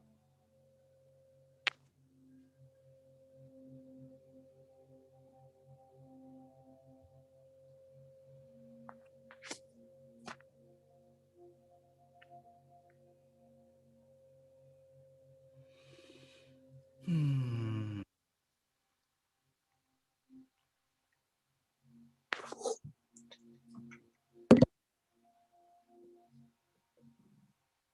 The best way to master polarity is to first identify where you're polarized in as many aspects of life as possible. And then from that point, make the decision whether or not you want to remain in that polarity or to be neutral. Because the more neutral you are about things, you inevitably begin the process of non-attachment. And once you're there, that leads to higher spiritual awareness. Because what is it that blocks the spiritual awareness that is always present? What blocks it is identifying with the temporary, with ignorance, with your body and your ideas and all of your polarities. I'm pro-black. I'm vegan. I'm anti-Republican. All these labels, that's polarity. But when you withdraw from polarity, you find that you really don't have an opinion about these things. So now they no longer have a hold on your mind. That also means that no one else has a hold on your mind. As long as you identify as Republican, as long as I press the buttons and manipulate the levers for the Republican handle, you're affected with it too, right? If I'm a pro-black figure, you're affected by what I say simply because you identify with that polarity. So the way to master the principle of polarity is to figure out where you are polarized and then make the decision whether or not you want to be neutral. That means not really have an opinion about it. That means not identify those things as who you are. I'm a father. I'm a YouTuber, right? I'm this, I'm that. I'm male. I'm an American. I'm a human. All these things are labels that come with rules that I have to follow simply because I fall into that category. Otherwise, I wouldn't fall into the category, right? A black man in America is supposed to do this. So everything that you do has to fall in line with the thing that you identify with. That's polarity. And on the flip side, anyone who controls the parameters controls you by default. We talk about mind control a lot, whether overtly or subvertly. Well, that's a huge part of it. What you identify with, what you're polarized to. Somebody picking up on that? Mm-hmm. Let me know in the chat if y'all understand what I'm saying. And you know it's crazy Oh, deep. to even reach a goal in life, you have to polarize yourself to being that person. You have to take on these characteristics to become, like, if you want to be a trader or if you want to be a football player, you have to take on these characteristics. A rapper, That's right. all these characteristics, which is crazy. Right. Yep. And see, that's a positive use of that polarity, right? And now instead of falling into a category that someone else has made for you, now you're aiming yourself towards a specific place. You're falling into the vision of what you want yourself to become, as opposed to allowing someone else to do that same thing to you. Mm-hmm. But at the end of the day, someone still has overall control over you because you have to become what they designed it to be to get there. Right. As long as you're conditioned, there's somebody that controls that conditioning.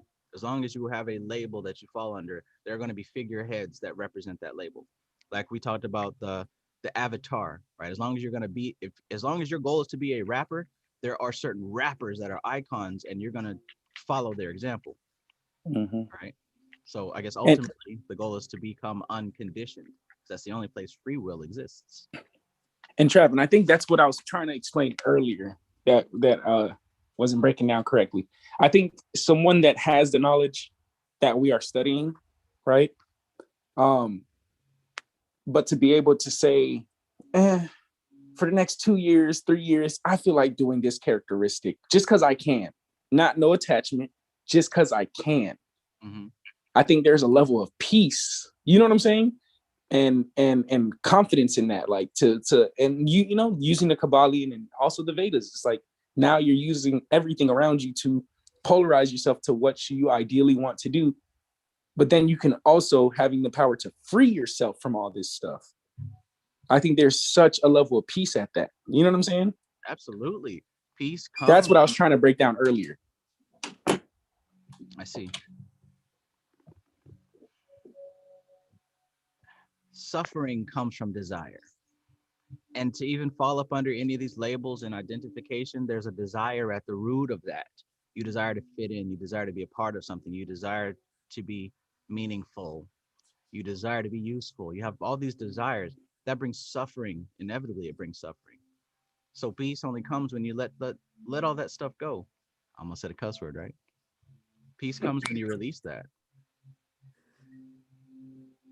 Non-attachment is not something that we can define because we don't understand what it is. We haven't ever experienced it, at least not in recent memory.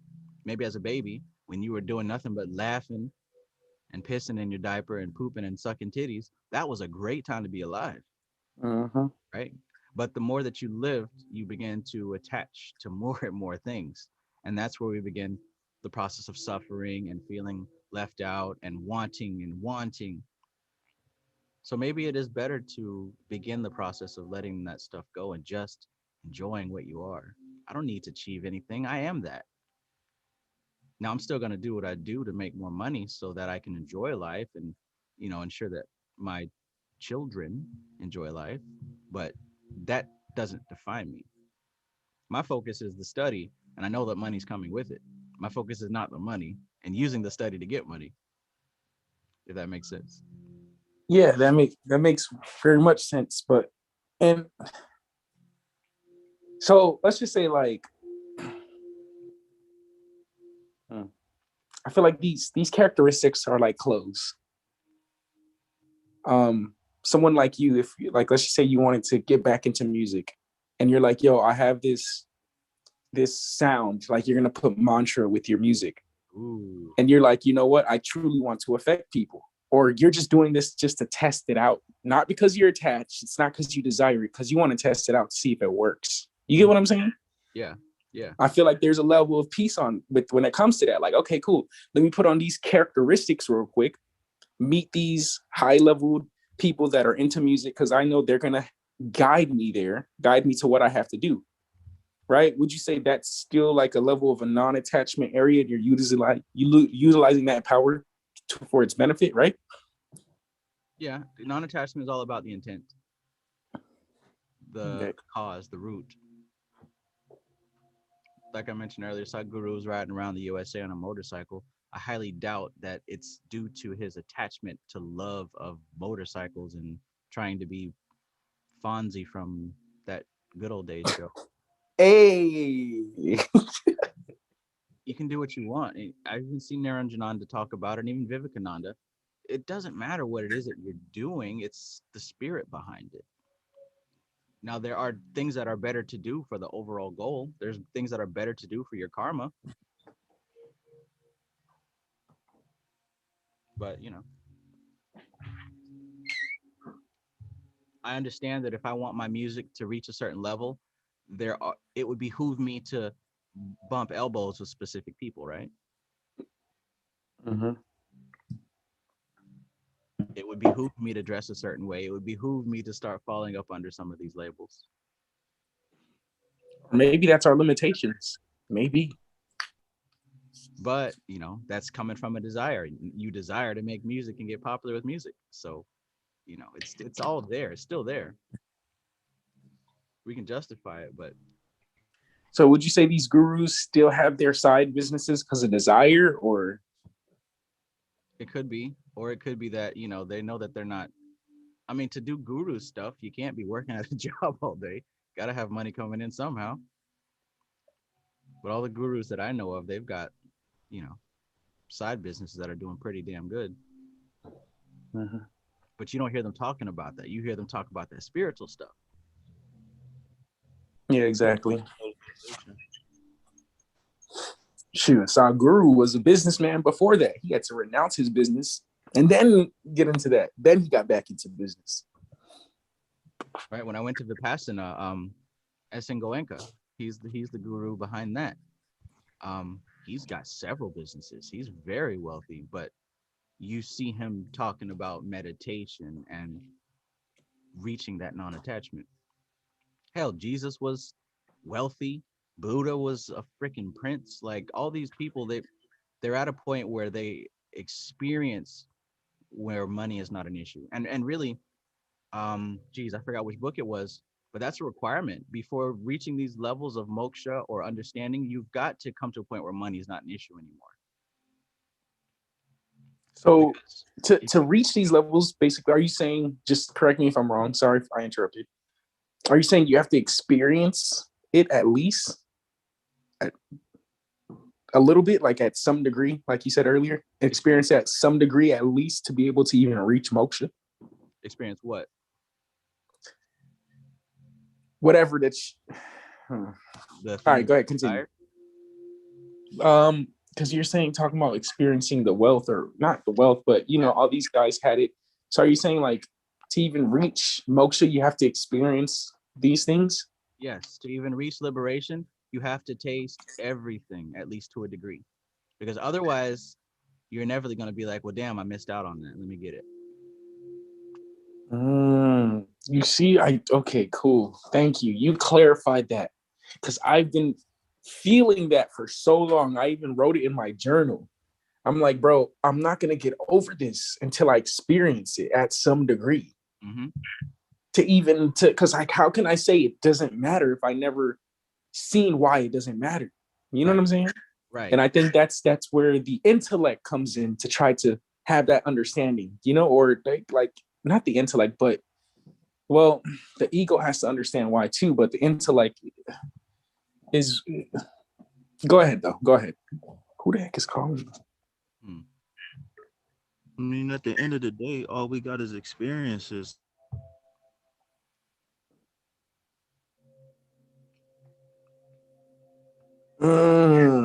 Thank you, Trav. You definitely answered that question because I always felt that and I wrote that and I meditated on it many times, but I could never Is get it the useful answer. and is it purposeful? Like, I feel like, you know what I'm saying? If you don't have any bad karma attached to that dream that you want to live out, then do it. You just got to keep your mind and heart in the right place. You know what I'm saying? You can't be wavering back and forth. Right.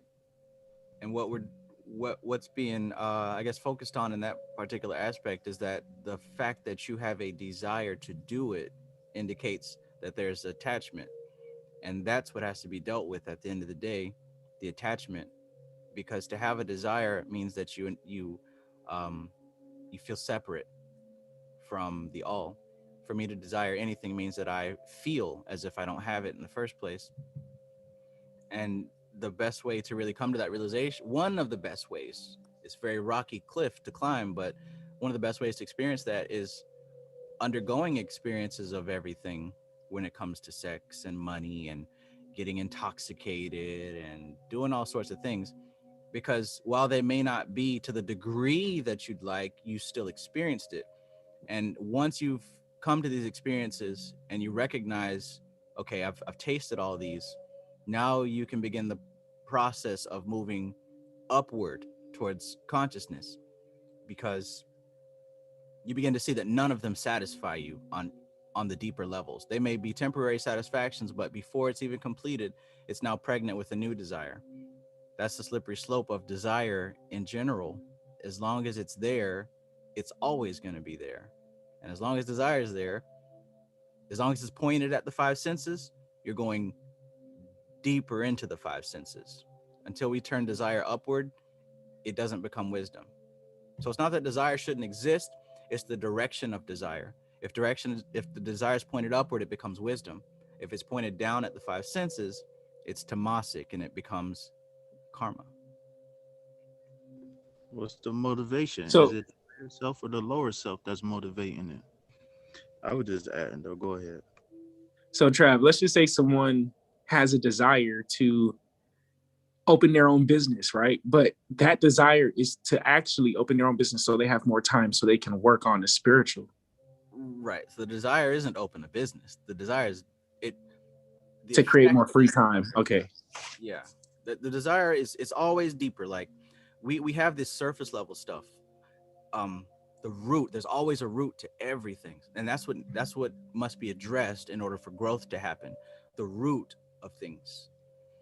Mm, okay. Because that's, I guess that is my overall desire then, is to have more time for spirituality, but also like to pass on the information.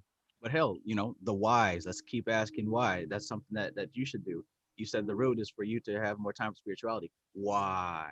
Right? If you keep asking why, that's how you Moksha. really get to that root. Yeah, I think it's moksha. I believe it's 100% moksha to reach moksha. But I'm going to point you at more questions, right? Yeah. Why do I want to reach moksha? Why do you want to reach moksha? What is moksha? Have you felt Yo, it? Trav, leave me alone, man. Leave me alone.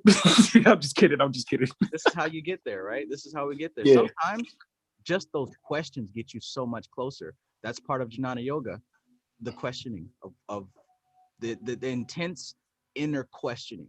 That is actually a science. That is actually a path of yoga. That is a yoga. And what happens is you begin to see what is not what you're looking for. And you see what is. You develop viveka, which is discernment. You begin developing viveka a fox. Have you ever asked yourself questions to the point where all you can think is I don't know?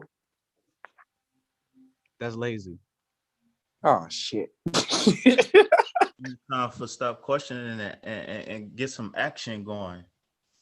And This then man said that's Tomasic as fuck, Curve. It is, because when you say you don't know, don't get me wrong, there's levels to it, of course. Let's not jump to conclusions. None of us know anything.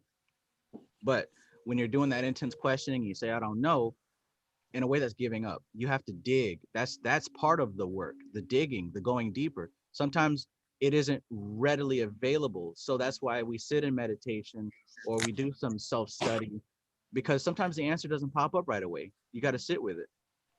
And I know that's a little bit difficult for fire signs, and particularly people who might be in Aries. But sometimes we got to wait, say that one more time. What was that last? a little bit difficult, for more signs than others. Not throwing no shade on any Aries or anything. What, to sit down and stay still? Yeah. Oh man. But to say I don't know, like that's in that aspect, it's being real quick.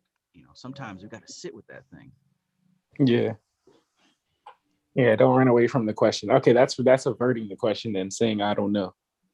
And I get that from my own experience. When I was little, my dad used to ask us stuff all the time, and I used to hate that shit. And I found out that if I say I don't know, then I can get away with it. But after a while, that stopped working, and I couldn't leave until I provided an answer. Then it got to the point where I was just giving answers that I thought he wanted to hear. Then he figured that out. You know what I'm saying? Like, this is a process that kind of taught me of what to do with myself. The first thing is to be, oh, I don't know. And then we leave it alone. But then we keep digging. And if I say I don't know, then I throw an answer that I think I want to hear. Oh, well, it's because, I want to be enlightened. Well, why do you want to be enlightened? That now I have to work. It's putting pressure on me. And pressure grows diamonds. Mm-hmm. Creates diamonds, yep. And yeah, because at that time before, when I used to say I don't know to a lot of my questions, because now I sit down and meditate. I just did not know that you could sit down and meditate on a question and it would appear to you.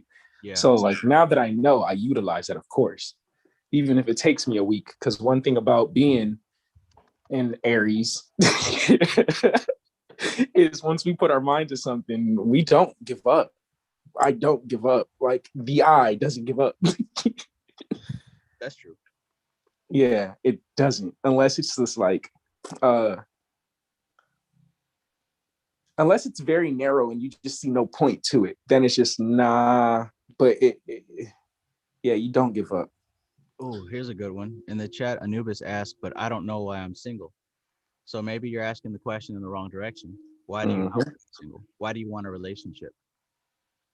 I actually posted clearly. Go ahead. My fault, Trev. Oh, you go ahead. I was done. I actually posted something on my Instagram today. It says, do not yearn for human love.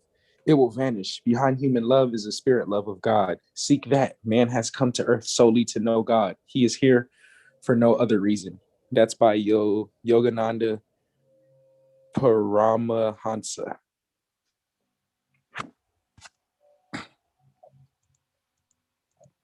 Jean-Christopher Celestine says, neti neti, not this, not this.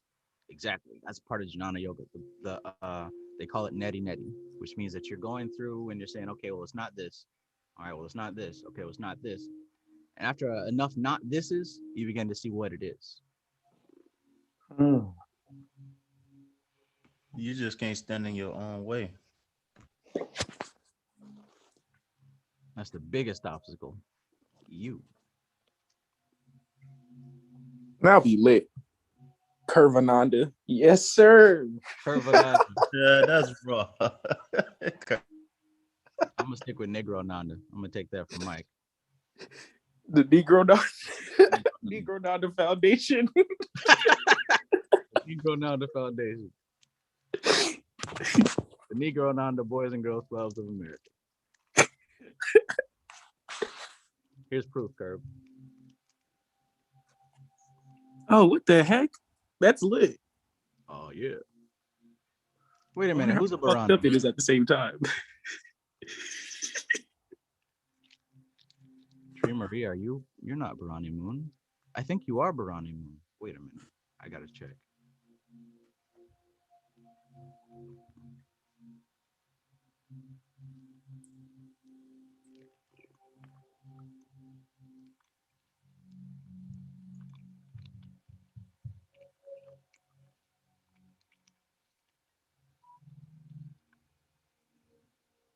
Life is good.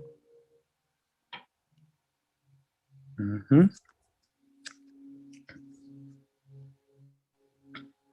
I swear, through detachment, you just get the fuck out your way, man. Mm-hmm. All those things that like Yeah, you just get that out the way. That's crazy. I mean, they said that real clear at the end of the last chapter. Uh, what was that? Vibration. Yeah. They made that real clear.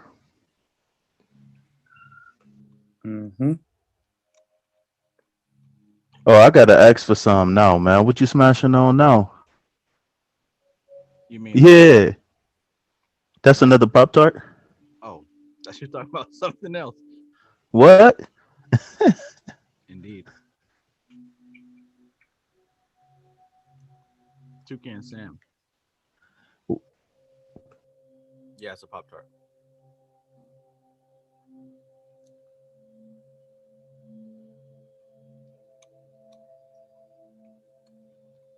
Oh damn, quite a few of y'all are Aries. Yeah. Y'all Legitimately heard him? 15. He attacked us. I'm just kidding. Don't start us in this. Oh shit. Al Dickey, Julie Voinovich. Y'all got to slow the hell down. Slow down. Sit with it. Marinate.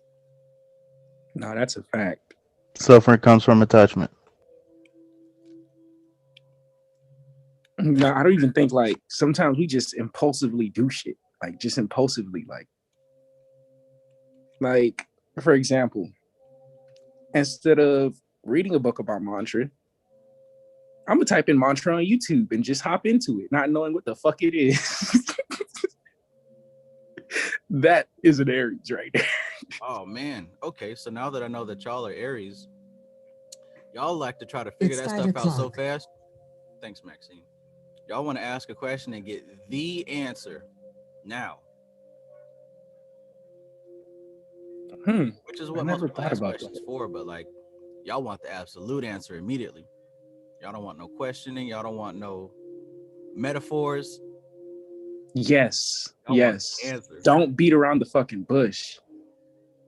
That's gonna hit a trigger. Now about you. Yeah, yeah.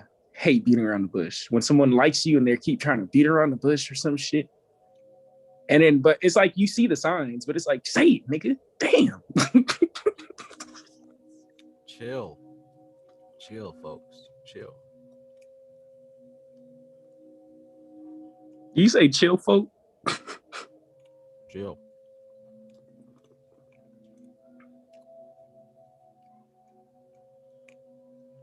Uh-oh. Shrek Ogerson says, talk about Taurus. Never heard you guys speak on this. Because we be here all day, y'all so slow. Y'all so stuck in y'all ways, man. All love. All love. But you know what? I was thinking 2 weeks ago, Trav. I was wondering what makes them so slow. But I'm like, is it because like Earth deals with a lot of Ahamkara, deals with a lot of ego, right? And I was just wondering it because it's like most Earth signs are so logical, Yeah. right? That Especially Virgo. the missing side of the emotion which helps cause switch. I had to learn that helps cause change is emotion because it's refining someone in a way. I feel like they're so logical that even when they have an emotion, they try to find their own logic around it, and their paradigm is so set into place so set in stone. Let's just say that when someone's teaching them something new, they also have to know the cut the bullshit and what is it right now type stuff. Yeah. Or if they don't know it right now, they're gonna keep doing what they're doing. Theirs is different. Theirs isn't like y'all's. Y'all's is impatient. With Earth signs, it's more about how can I apply this to my immediate reality? How does it make sense to my world right now? How does it make sense to my body? What I'm going through? How does it make sense to my business? You know, I had a Taurus friend, and I always have Taurus friends. Studying the spiritual stuff, it's cool. He gets it, etc., etc. But what's it got to do with me today, right now? The demon shit is cool, Trav. The astrology shit is cool, Trav. How can I use it today? Mm-hmm. If you listen to when Mike is on and the type of questions that he asks, the type of comments that he brings up, it's kind of in that direction as well. Like, okay, what y'all talking about is cool. I'm with it, but how can I use this? How does this make sense to me today? That's more Taurus. That's more Earth signs. They want to bring it down to Earth. You feel me? You see, but he said he's in Eastern. He's an Aries. Oh shit.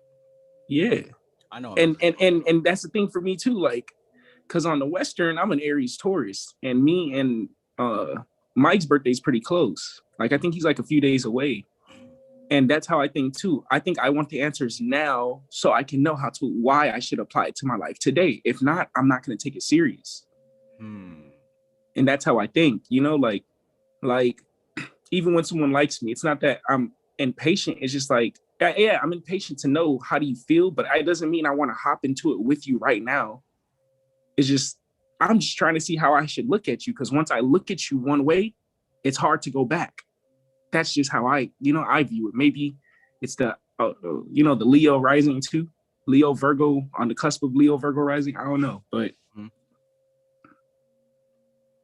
I try to make sense of every situation, and I would rather know right now. Yeah. Earth signs are very practical. Taurus, they seem to be more practical, more down to earth about how can I use this to make manifest for me, whether that's money or business, or how can I use this to manifest it in my world today. Whereas Virgo is like, I need to analyze these details and make this thing make sense on my mind because they're ruled by Mercury. Mm-hmm. Capricorn. Yeah, that's my mom. uh, The mother. They're more also on that manifestation side, it seems to me. What planet is Capricorn ruled by? Is that Jupiter? No, I think it's Saturn too. Saturn? Yeah, Saturn or Uranus. Hold on, I'll check. I think it's Saturn. Because I think Saturn rules Capricorn and Aquarius, I believe. Yeah, Saturn. It's Saturn. Saturn. Okay. Yeah. Okay. Which is one of the slowest moving planets. It is. And what? See. Okay. So there's the thing. It's not slow out of not understanding. They're slow. Saturn is slow because it's meticulous. Saturn is literally sitting here checking every I and crossing every T, every little detail. He's not missing a thing. So when Saturn smacks you with that discipline, it's because you missed something, right?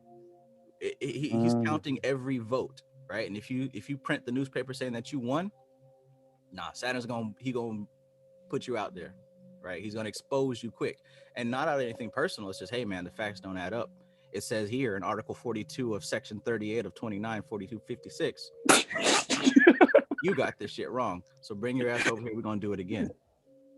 Hey, you know what's crazy? So they say the ultimate what is it? The ultimate enemy of Aries is a Capricorn.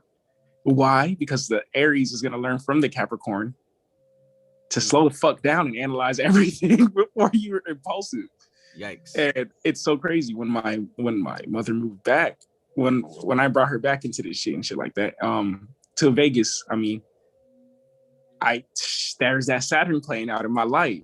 Because remember I told you, I feel like, I told her, I feel like you're slowing me down. But this whole time it's been a period of looking at myself, looking at my emotions, because the past me could go through something, but I won't feel the emotions till 3-4 years later. Like, it wouldn't hit me, Yeah. Because I'm so in the moment sometimes, and I don't let the moment obstruct my view on things. But when she came, it's like Saturn slowed me down. It's like, look at everything you've been through. The mother of my child, Saturn, Capricorn moon, Libra sun. When I was young, and I used to be able to do whatever I wanted. And I was living with my mom. My stepdad came in and fucked all that up. Saturn. He's an Aquarius. It's crazy.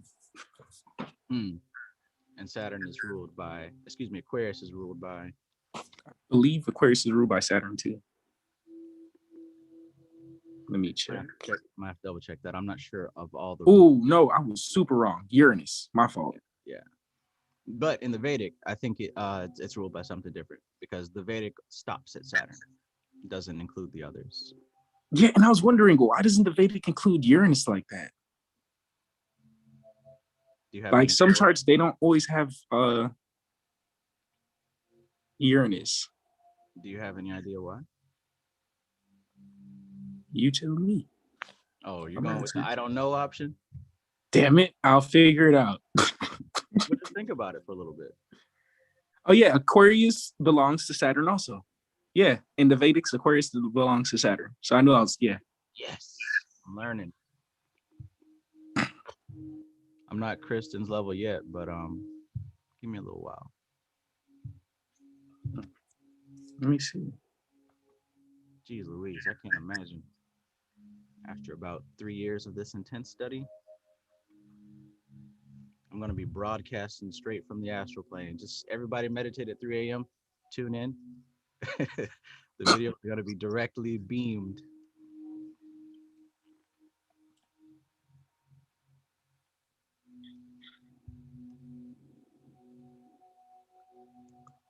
MC Maestro is back from that shooting.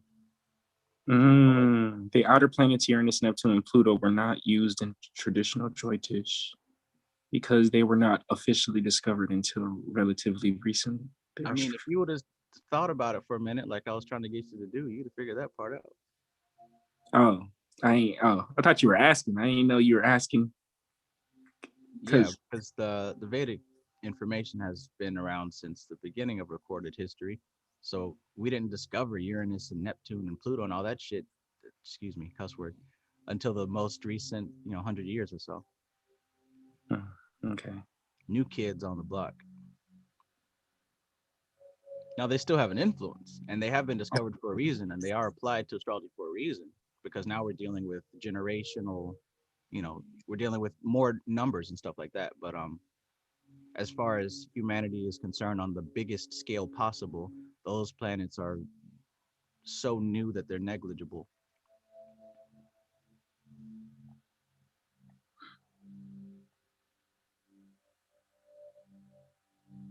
Beautiful. Oh, snap. I found another version of that mandala chart. I'm going to send it to you on Instagram. Check it out. It's actually pretty. Mandala chart? Yeah, the one with the, you'll see. I'm sending it to you right now.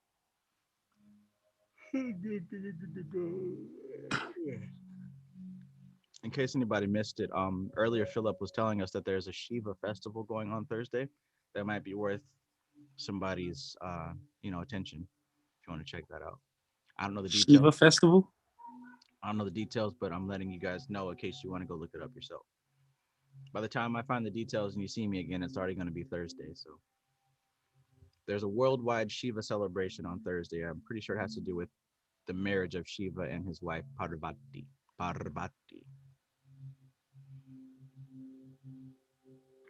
Om Triambakam Yajamahe Sugandham Pushtivardhana. Okay, yeah, March 11th, Shiva Ratri. Shiva Ratri, that's what it's called. Oh, Maha Shivratri. I don't know anything about it, but I think I'm going to because Shiva seems to be becoming my patron deity type deal. Where did you send it to me at? Instagram. Okay. It sounds like, yeah, because he's the destroyer. You're trying to destroy everything. Everything. If I had the Infinity Stones. Oh, cool. The clear one, right? Without the colors in the chart. That is a big ass rock. Mm-hmm. Oh yeah, that's the dude. That's the one I told you that the dude died trying to thing it. Oh wow! Oh, what a way to go! Yeah. This chart. Imagine the energy in person, bro. It's crazy. This chart that you sent me, is this does this have the nakshatras on it, or what's going on? Yeah, it has the nakshatras on it too. Okay. It's like the chart that you showed us, but it's just cool. It's just without the colors. I see. Yeah, the nakshatras. You don't see them right there? I see it now. Yeah. Nakshatra Mandala. That's what it's And called. it has the deities in it too, if you look at it. Yeah, and the rulerships of the planets. So I'm gonna have to make Mhm. my own version of that. Tree Marie sent me one like that for the Western, and I was so mind blown by it. But now I've got to figure out the. Oh, look at it even deeper. It even tells you the place of the body that that place represents. Yeah. Eyebrows, eyes. That's crazy. Hey, you're gonna have to send it to me differently because now I can't see it anymore. Okay, Go hold on. to the icon that shows the little picture, not the circle with the blue circle, but the other one. Oh, okay. I see what you're talking about. Got you. I'll drop it in the chat for everybody too. Well, the big chat. Man, that's a big ass rock.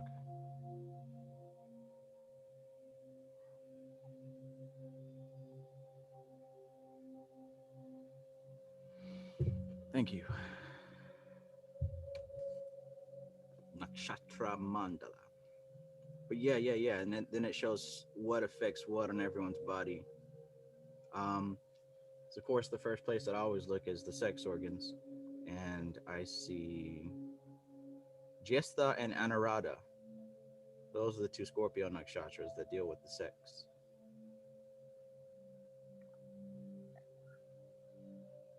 Just the Honorata. This is a nice chart.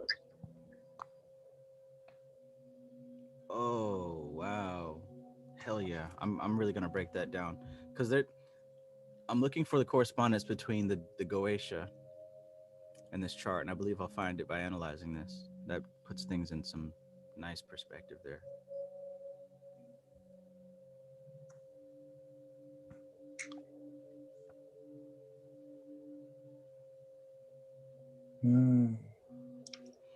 Right trunk and stomach. Wait, what's the trunk? Are they talking about the booty? The booty. Because like they said, because Jesta is the right trunk. Are you looking at this chart still? Mm-hmm. It says Jesta is the right trunk, Mula is the left trunk. So they talking about a dumper truck. Dump truck. I don't know. What are the things under the body parts?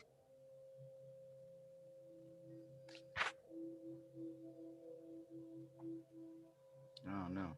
Sampat. Let me look what that is. Sampat. Yeah, I'll have to look at this a little bit later.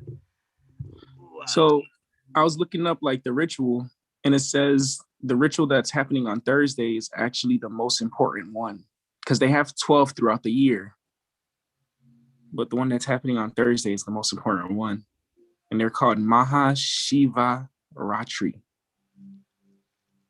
Okay. Are you on the YouTube chat? Am I on the YouTube chat? Or if you're not, if you could type it in the chat so I can copy and paste it into the YouTube chat in case anyone wants. Oh, okay, got you. Hold on. I'm gonna run upstairs one more time, just to let you know. Mm-hmm. But I'm taking my mobile setup with me. I'm gonna drop it on the. Gotta honor the lingam, says Tree Marie.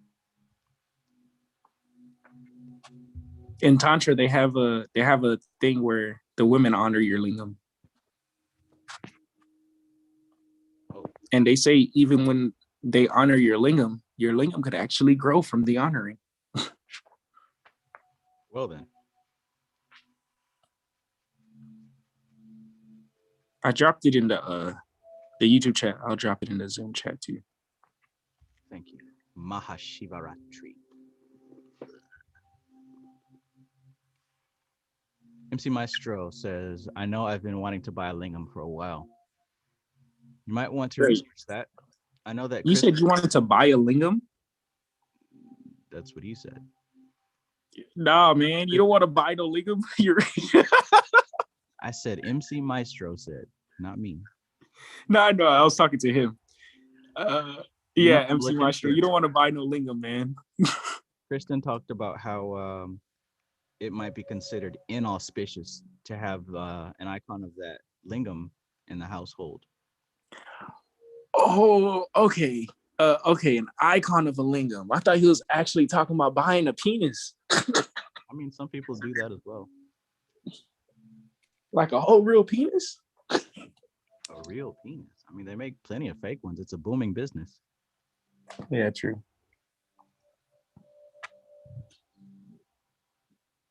You could use that, I'm sure. Yeah, I know, Tree Marie. I was a little slow. She's like, they're a statue, bro. They're statues, bro. Wow.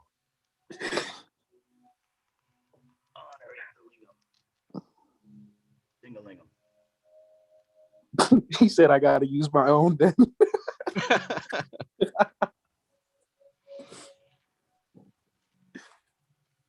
Dang-a-lingam.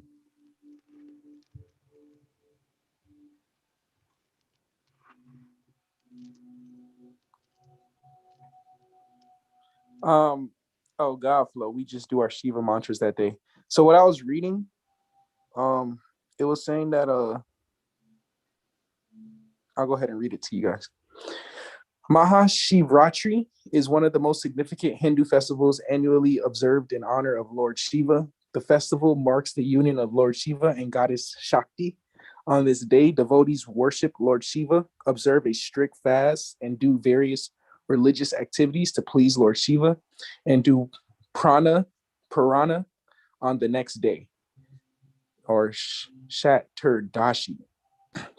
Shaturdashi Tithi during Krishna Paksha in the month of Magha is known as Mahashrivatri as per the South Indian calendar. However, according to the Northern, hold on, I'll tell you what. Okay, on Mahashrivatri, devotees wake up before sunrise and take a ritual bath, preferably in the holy waters of River Ganga.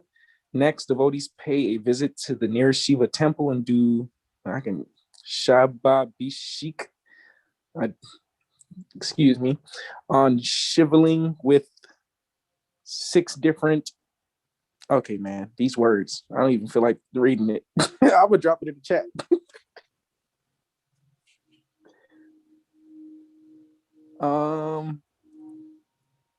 Pay a visit to the temple with 6 different dravyas, including milk, yogurt, honey, ghee, sugar, and water. After the devotees offer akshat, a beer, gulal.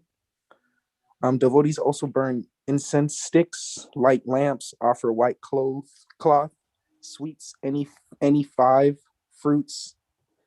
This ritual worship of Lord Shiva on Mahashivratri continues through the day and night. Devotees break their fast on the next morning of Mahashivratri by partaking prasad. Married women observe fast on Mahashivratri for the well-being of their husbands and sons, whereas unmarried women pray for a husband like Shiva, who is considered to be the ideal husband.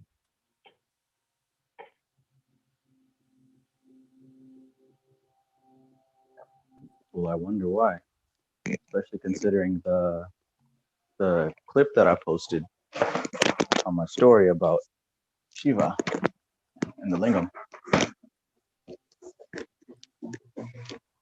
Were you aware of that? Say that one more time. Maybe I'll have to read it then. Hold on. You said you posted in it on your IG? Yes. Not today though. Maybe about 2 days ago. Yeah, I probably didn't see it. Oh, yeah, much talk. I think you commented on it. I'll read it though. If I did. Dang it, yeah, I don't remember. It's fine. I'm about to read it. TikTok and you don't stop. Okay, so you said something about Shiva being the ideal husband or the ideal what? Yeah, the ideal husband for unmarried women?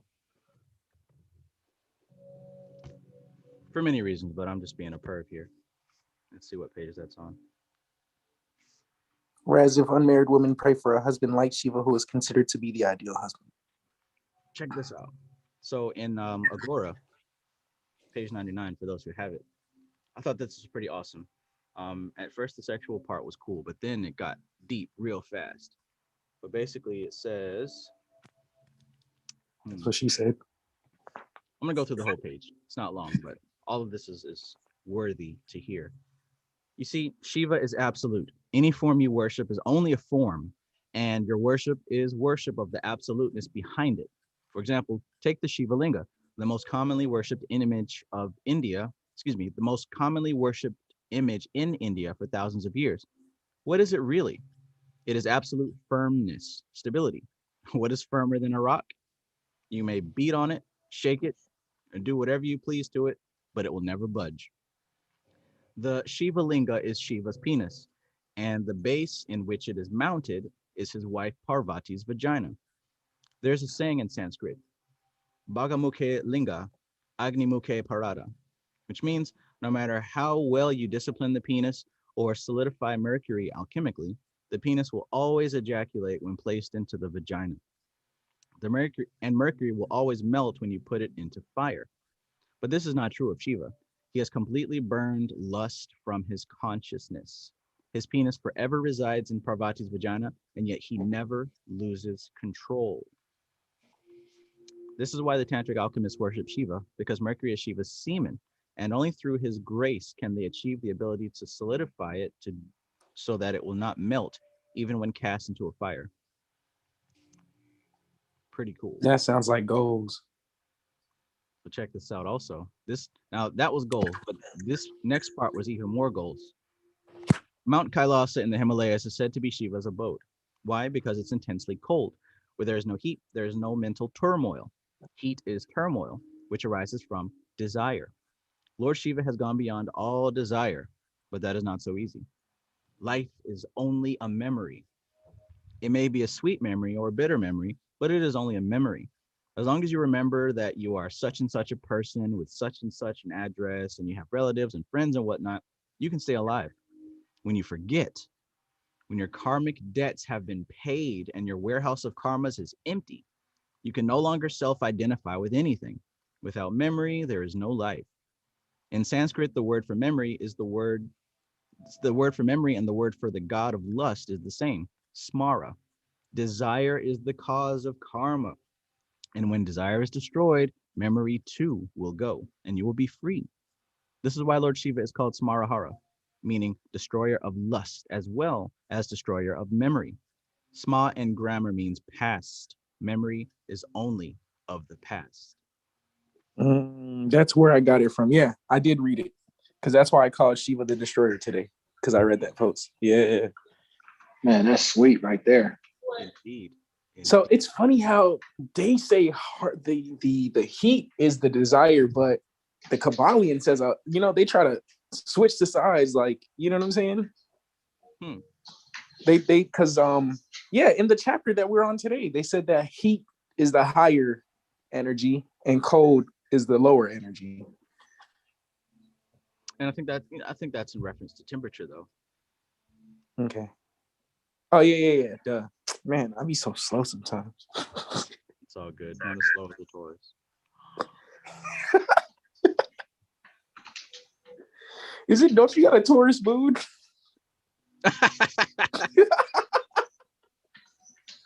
Indeed. You know what's crazy? My mom's a Capricorn with a Taurus moon, bro. When I say that woman's hard-headed, like sometimes I would just go fuck with her. I mean, I'll just go mess with her, right? And I'll tell her, just say this, and I'll stop. And she'll be super annoyed. And she'll be like, no, leave me alone. And I'm like, just say this, and I'll stop. No, bro. They're setting their foundations, man. I think that my slowness, I would more so in the past, not so much nowadays, but I was one of those people who was like book smart, Come on, man. socially dumb. Like if a female was flirting with me, it would literally take me until she stopped for me to realize that I was being flirted with. Or like little human nuances and stuff like that. I never got it until after it was done. But I'm a little bit more studied now. Wait, what? Wait, sacred head. Sacred I head. described sacred head earlier. When did I describe that? Sacred. He said it was sacred. Sacred head. What?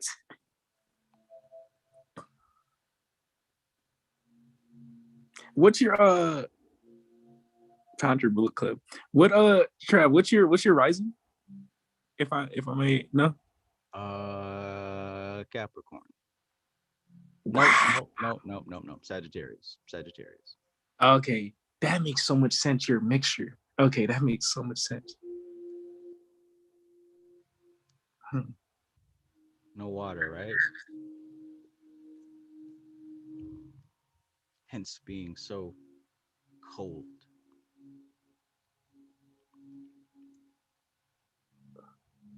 That's Sacred interesting. head. Sacred head, man. Oh, the lingam ritual. Okay.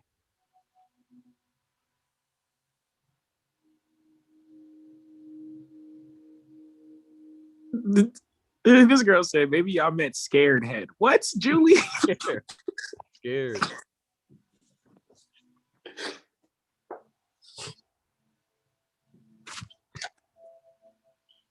Yeah, but they do this ABC Tantra book, man. I wish y'all could find it. Definitely you, Trav. Like I feel like this book would change a lot of shit for you, bro. Because the exercises they have for the lingam is crazy. And the experiences Exercises after for the lingam. Like actual exercises? yeah, like about visualization. no, like you actually have to like kind of jack off without nutting type stuff. Like there's exercises. Yeah, like this book that I showed you before, but you couldn't find it. This book. Oh. It's not to be abstinent, it's to be continent, sexual consonance, and to make that Kundalini energy even more stronger, bro. But you couldn't find it on the internet. So. Oh, I might have to look in places other than Amazon. Mm-hmm.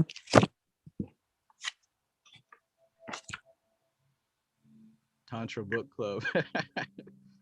They even said it right here. Abstinence is not a solution. Freud, whatever this name is, said that fighting against sensuality depletes man's energy. Any genuine spiritual path and implicitly,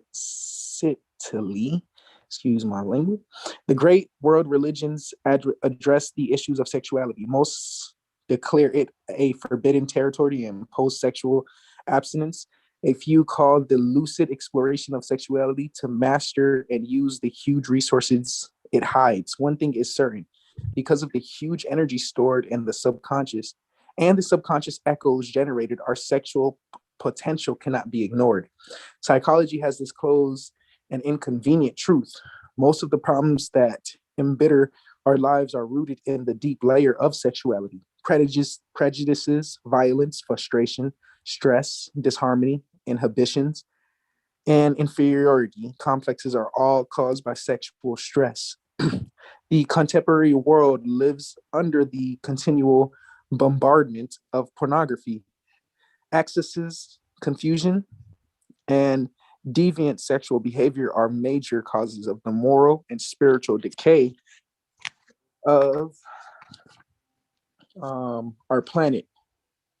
Perversity, vulgarity, um, obscenity, and most frequently paid sex and pornography devoid of love are dehumanizing. It is not surprising that some spiritual schools recommend sexual abstinence, but unfortunately, abstinence does not usually solve the problem. On the contrary, it often complicates it.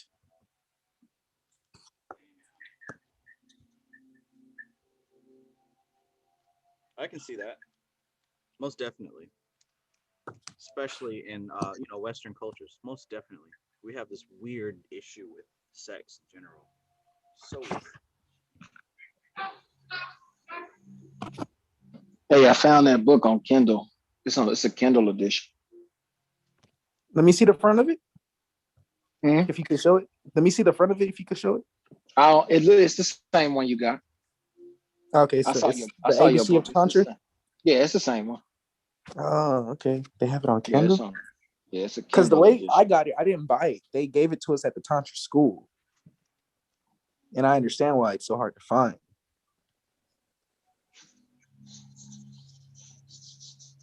Yeah, I just got it on Kindle. It was like $10. we gotta help the people understand. Man, when I tell you the Tantra, bro, my Tantra teacher was a lady, bro. She touched my back and I felt electricity. I was like, what the fuck is this? I looked at her in the eyes and I was like, please don't do that. Please. She started laughing. I told her, don't touch me like that, please. I've never had to tell a woman that. You said what? Nothing. Oh wow, this book is strong. What you said, Trev?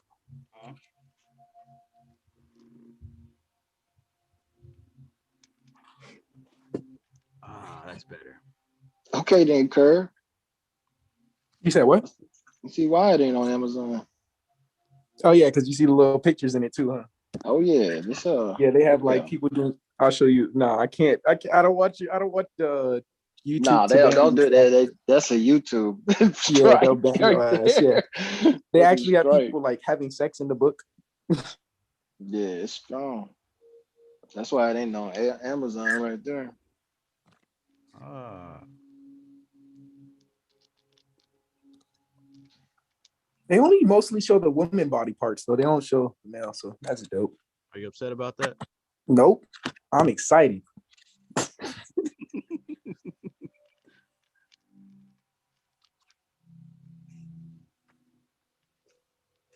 Yeah, when I went to Tantra, they like, and then I learned like the women based off of yoga and the positions, they could grow their chest to the size that they want to.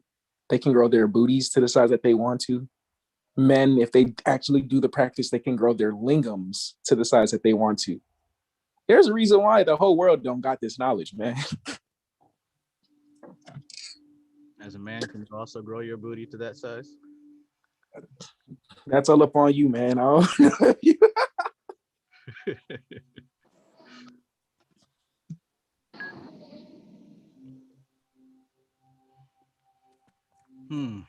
if it's available on Kindle, that means the PDF is out there somewhere. I might have to. I don't know. I like the hard copy better.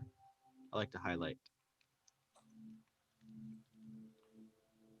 Hey, where do you get PDFs from? Wherever I can find them. Usually people, if you look around, people have Google Drives full of just different spiritual books. And a lot of them, mostly it's collections. Most people don't read their PDFs. But you time to time find some stuff that you just heard about, or at least I do. I got a few Google Drives with different stuff, mostly from the Facebook group. People kind of just share, but also Google, just searching, Greetings, Jacob Davis, 27 years old. Yeah, Trev, they do have it on Amazon, but like he said, it's only on Kindle. No cussing. Oh wait, Kindle is owned by Amazon, huh? Indeed. Wow. Hey, who's the author of this book? Dang, it doesn't even have the name of it. That's crazy. That's how much they don't care.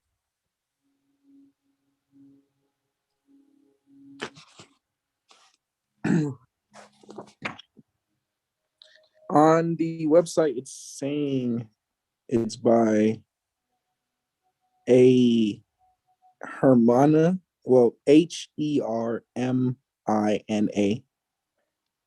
Last name is Serapphim. That's what it says on the website. His name isn't on the book. Huh? His name isn't on the book.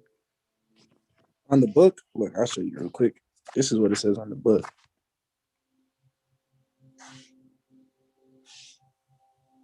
It really doesn't have an Arthur on the book. Interesting. Yeah. Unless that's the Arthur right there, the perfect continent media. Oh shit, volume 1. That means there's more to it than just that. Yeah. Oh shit, you're right. I never thought about that. MC Maestro says on Amazon the reading age is 16 to 18. Ooh, I was supposed to show that part. Hold on, Trav, look. What? Oh, they got titties on the back of the book? Well, damn. You know that book turned up. Mm-hmm. Hold on. You're trying to take away my monetization rights. Yo, I bet y'all ain't know it's a DVD. What? Where? Yeah, it's a DVD. Hey, send the son. link in the chat. I'm hating. No, I'm joking. No, I found it. No, I found it on. Let me see if I can find the joint because it's like it's like a collection too. It's like 7 DVDs. God dang. Yeah, DVD sold separately. It's damn Yeah, near it's like impossible 7 DVDs. Yeah, so the publisher is the Perfect Continent Media.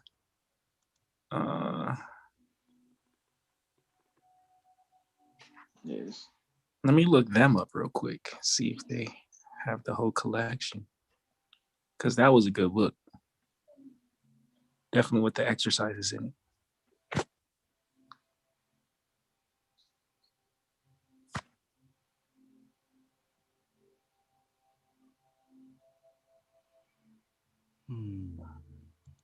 Why is my camera turning yellow? Oh, I found the website. It's called sexualcontinence.com.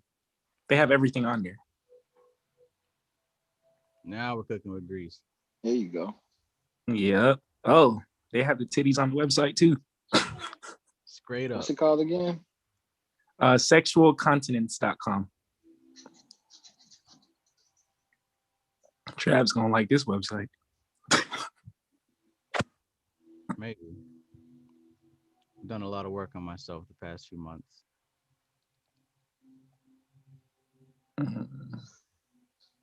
Let's see. Wow.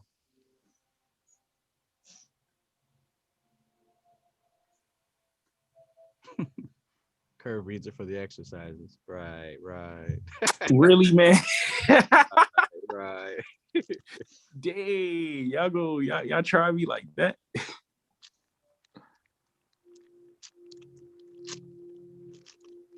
Mm-hmm. Hey, what's up?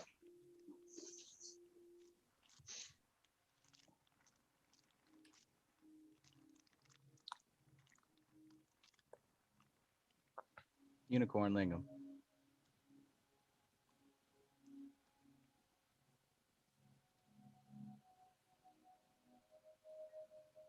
Yeah, so they have all the DVDs on the website.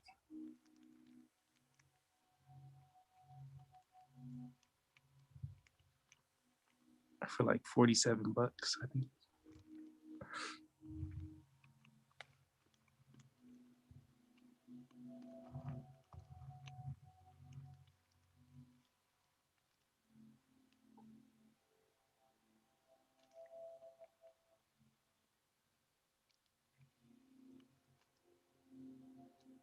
Right.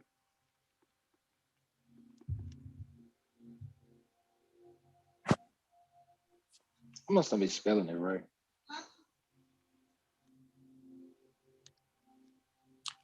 Which one? The continents part? Continents. I thought you said contents. No, continents. My fault. Oh, that's all me. Not continents like the country, but continents like not ejaculating. Mm-hmm. Or continents. Okay, okay, I got you. Yeah. not letting any liquid fluid out of your body, honestly. because continence can also go with constipation. Incontinence, they call it. Incontinence, yeah. Oh shit! MC Maestro says, imagine giving that DVD to a freshman in high school. That's a unique path to enlightenment. They gonna go crazy. Because a teenager's not going to be able to resist, but you're learning something at the same time, and you're programming it because you're And then having an emotional spike. Man, after about 5 years.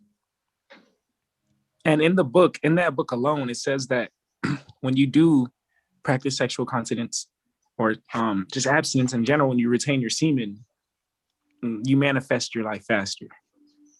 And they have scientific proven facts that when you retain your semen, you could change your life faster. Like they said that in that book also. Mm-hmm. So like, I feel like a child that has way more desires than an adult, right? Mm-hmm. And no, wait, or would an adult have more desire? Okay, let me not even do that. But for them to gain that and understand that too, that would be crazy. 57 euros is like 68 bucks. Bless you. Thank you. That was my son. I apologize.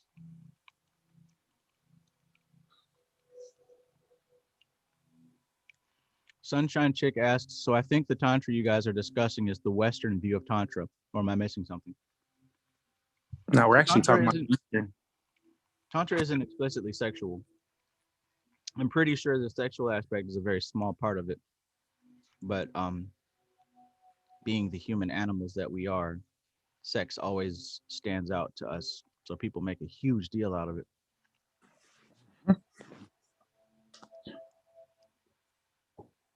You see, the website doesn't have the book, but it has the DVD.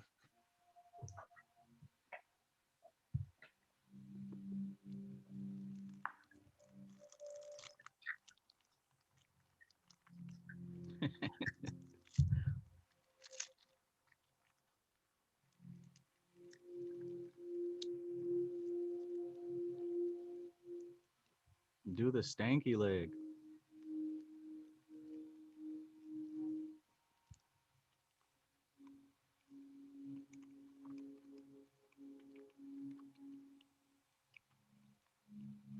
Ooh. MC Maestro says, it's Vedic, I think. Western is based on climax, while Eastern is retention. Yep. I see that making sense. Westerns, they like in the like I said last week, the Westerns, they'll build in the Tantra massage, they'll build you up. They'll make all that feel good, and then they'll make you release it by jacking you off. But the proper way is to make you retain it. And then you have to end that exercise after they do the Tantra massage. You have to end it with like you stretching your arms. You stretch your right arm first. Like after, like there's a technique you do after you always finish doing yoga. You have to stretch out your right arms, stretch out your right leg, your left leg, your left arm, let the energies pass through you and be very observant, be able to be conscious of all the energies flowing through you correctly. And then, but you're not supposed to release at all. Or that's not Tantra. That's how I got taught. What's the point of building all that up for you to release it? Doesn't make sense. It makes sense, just not on a spiritual level. Yeah, I get you. For anybody coming off the street, that would make perfect sense. But for somebody that's been in the game for a while, it takes discipline to be able to do that, right? To not release. Yeah, trust me. I already know. Whoa. Nathan Large said volume 1 is 108 minutes. The DVD, yeah. Let's think about that though. 108. Oh, snap. Oh, snap. 108. Oh, that's kind of deep, yeah. So this body mantras pretty much, huh? Excellent catch, Nathan Large. Wow. I'll send you one of these unicorn lingams in the mail.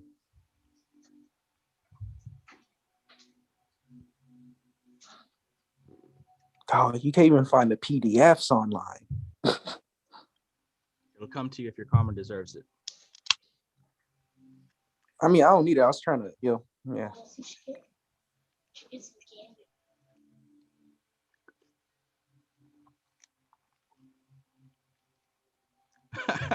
MC Maestro says each minute is a stroke. 108 strokes. Oh man.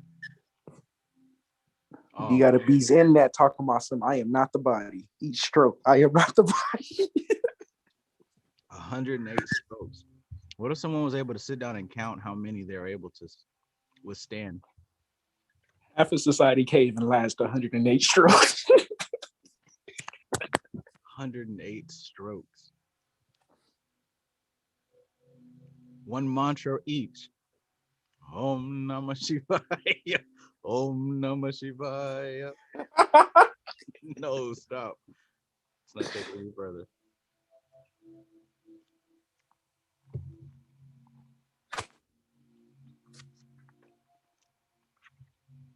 Oh man. I should ask the tantra teacher, where did she get it from? Om Namah Shivaya. Om Namah Shivaya. The cool thing I liked about that tantra group though was what's his name was talking about it. Shango. They actually get up and meditate together. Like they'll create a Zoom call, meditate in the morning, and then go through class a little bit, and then like do one during the evening and stuff like that, all together and stuff. Y'all want to do that? We could, whoever is dedicated for it. Yeah, that part.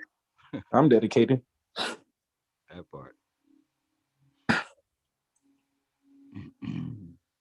I do feel that a change is coming very soon, but I haven't been able to pinpoint where exactly yet. You talking about with the group? Yeah. Man, I really feel like you should have like a little course.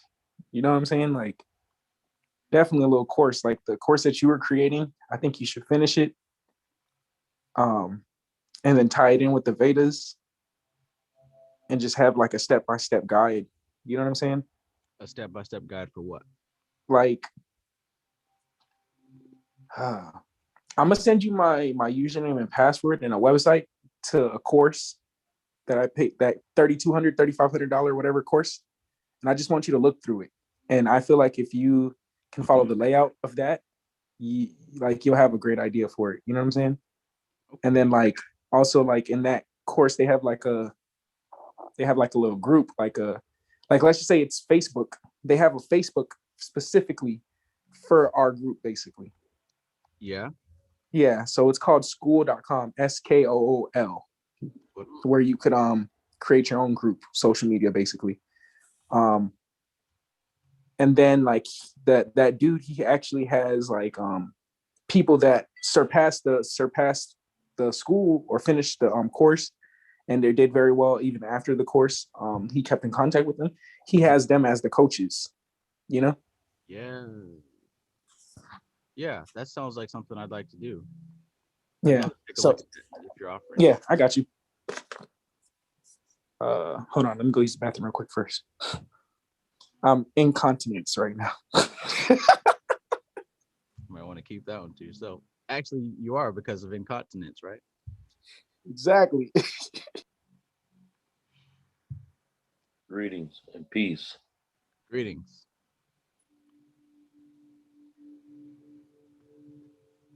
Om Trambakam Yajambahe Sugandham Pushtivardhanam Uravukmi Bandhanad Mitra Mukshimamritat. Peace, Shango. Peace, stuff dog.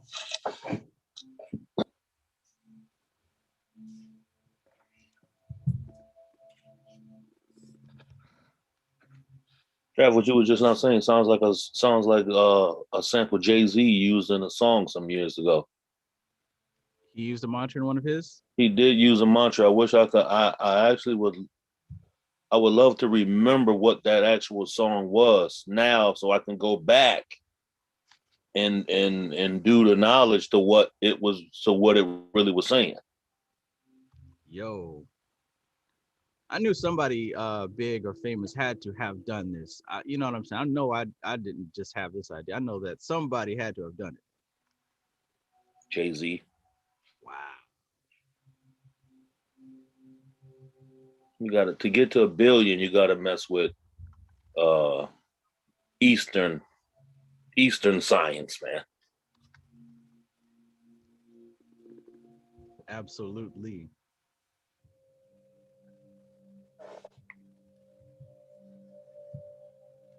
Peace Dream Wise.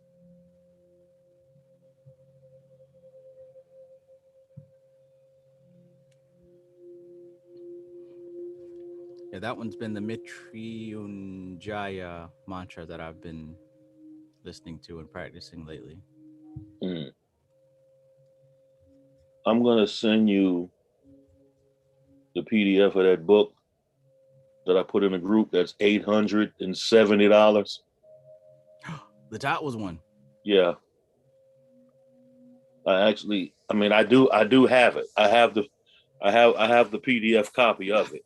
Whoa. But that actual book is really $870, man. Jeez. It has some interesting. I think you're gonna like it. You know what I mean? It has some good information in there. Magical Towers. It's really, really good. It has nice charts. It has it impressed me with something.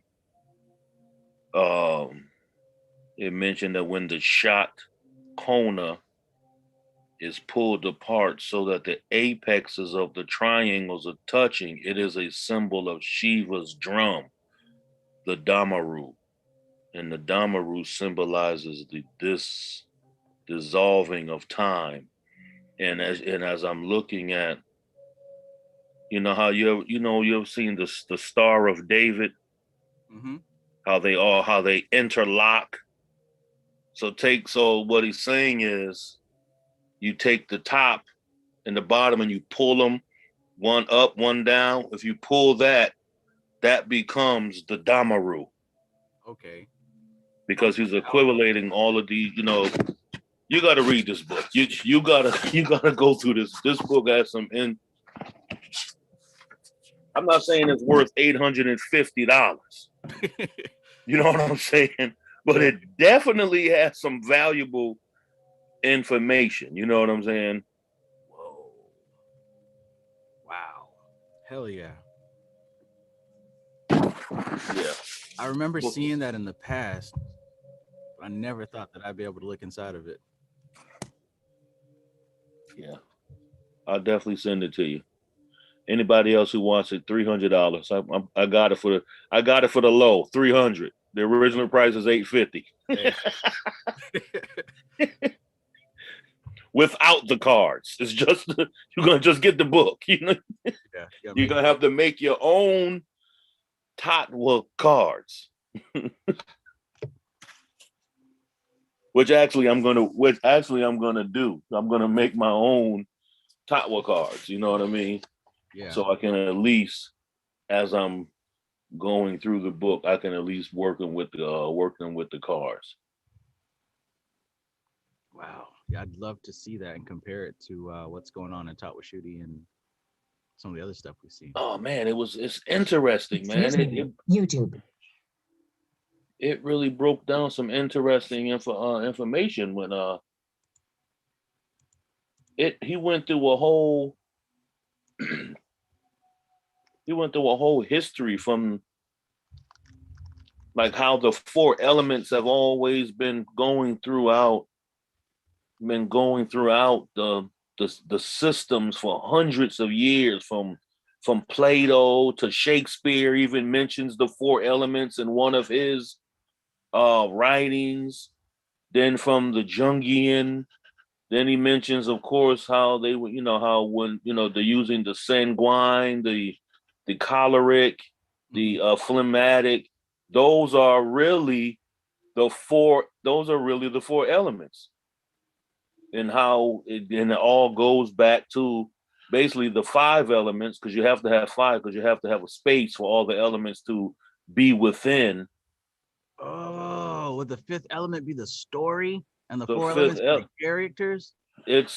Man, he broke it down, man. He even mentioned something about the tree.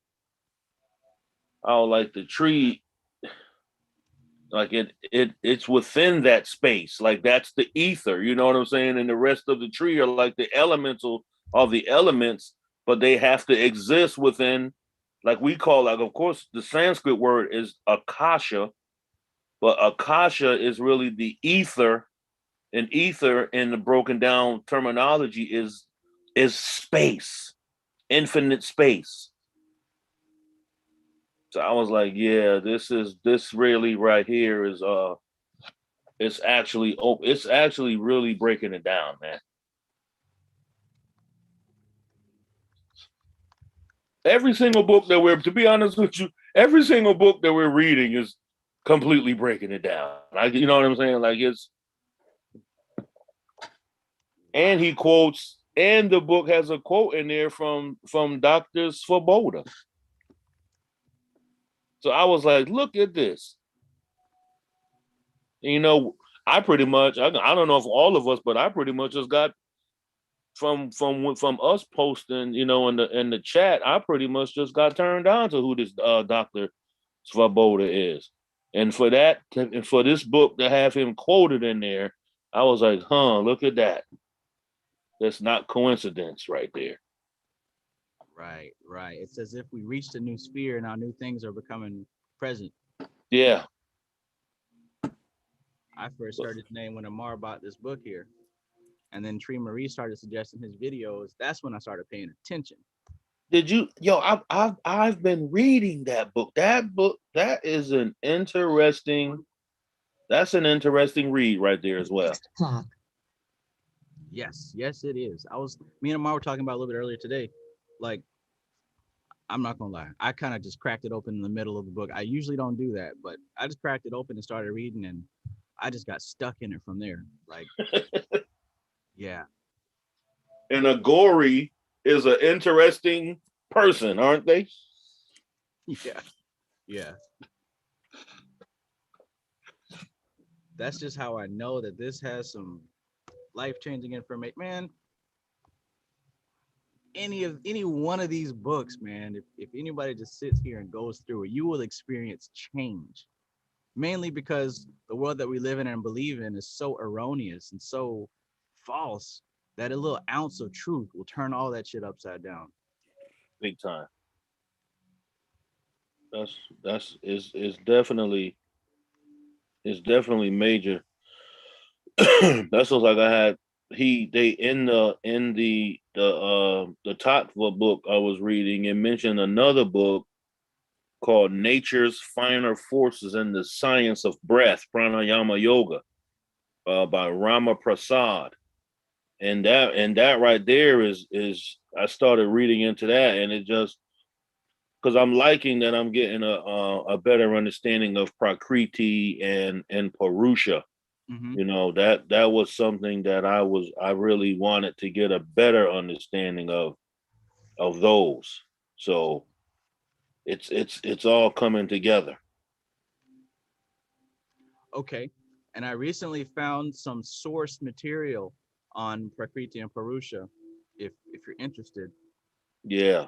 I found the Vedic text of Samkhya that goes into those two, and I was gonna buy it on Amazon, but it's already in the Samkhya Darshan book. But just like how what's that big one that I just got, the Bhagavad Gita, even though that's a book that has been reinterpreted by several different swamis. Yeah. So the Yoga Sutras of Patanjali, this isn't his book, but it's been interpreted by him, and there's other versions of it. Yeah. Likewise, for Samkhya, this is Niranjanandananda's interpretation of it. Mm-hmm. But the source material for Purusha Prakriti, if you look it up on Amazon, it's called Samkhya Karika of Ishvara Krishna. That's what, and it mentions that in this other book, the one that's $800. It mentions that, and this was what it, and this here, just to quote a piece of it. It says, in summary, the system, because he goes through this whole system, you know, from what I read, and then he says, in summary, the system here and presented is not a synthetic new age invention. The Tattva symbols rest upon the foundation of several thousand years of Samkhya yoga practice. Western students can now also draw on the egregor, the amassed experience of over 100 years work with the Tattvas by the Golden Dawn practitioners. And it appears from me reading this book that this book belongs to someone within the Golden Dawn must have wrote this Tattva book that's $800, because he keeps mentioning, and you know that it's called the Lewin Publications. Yeah, It has that Lewin publication is associated with the Golden Dawn. That would make sense. So that book has something to do. That Tattva book is the actual book that has the actual information that they were studying in the Golden Dawn. And that also will kind of, like I said, I'm not saying it's worth 800, but that would explain why they're making it very difficult for you to get that book. They charging you. I mean, like you saw it on Amazon. That book was $850, man. $850. But I got it for the free 99. Anybody else get it for 300? You know where to go. You know where to come. Come see me. I got it. I'm on the Ave. Pull up. Wow. When I see that kind of price on a book like that, it's less to do with I think it has everything to do with, we don't want everybody to just get a hold. This is for specific persons. And Bobby Hemmett spoke about that. When they don't want you to know something, they'll put a big ass price on it, or they'll put the devil on the front of that thing. Because you know, black people, they ain't fucking with the devil. You know what I'm saying? Exactly. Oh man. You know what? I'd get a worse reaction having this on my desk at work than the Necronomicon. Exactly. Seen that book on your desk. You worship the devil now? You worship the devil? We ain't seen you at church in a couple of weeks. It's your age. I'm gonna place my hands on you and pray for you, brother. Yeah. No, thank you. Wow. It never freaking stops, Trav. And people may be like, yo, Trav always buying new books. I'm telling you, you have no choice because from what we had when we started, we realized that this information where we began at with the Durana Darshan, that thing is like, that's graduate school. This is actually what they're learning in graduate school. Like, you know what I'm saying? We're like, this is it. This is the brain surgery information right here. Yes. As I mentioned before, you know, right at the very beginning of the Samkhya Darshan, what does this thing say? This thing says, compiled lectures given to postgraduate students in yoga philosophy at Bihar Yoga. That means this is that high level, the upper level, the fact behind the supposed facts. What's the name of the book, Shango? The one is let me look at it so I can give it the exact name. It's called Magical Tattva Cards, a complete system of self-development. I know you got it, Dreamwise. They got it for the low price on Amazon, $850. Hell no, that shit. Go ahead and drop.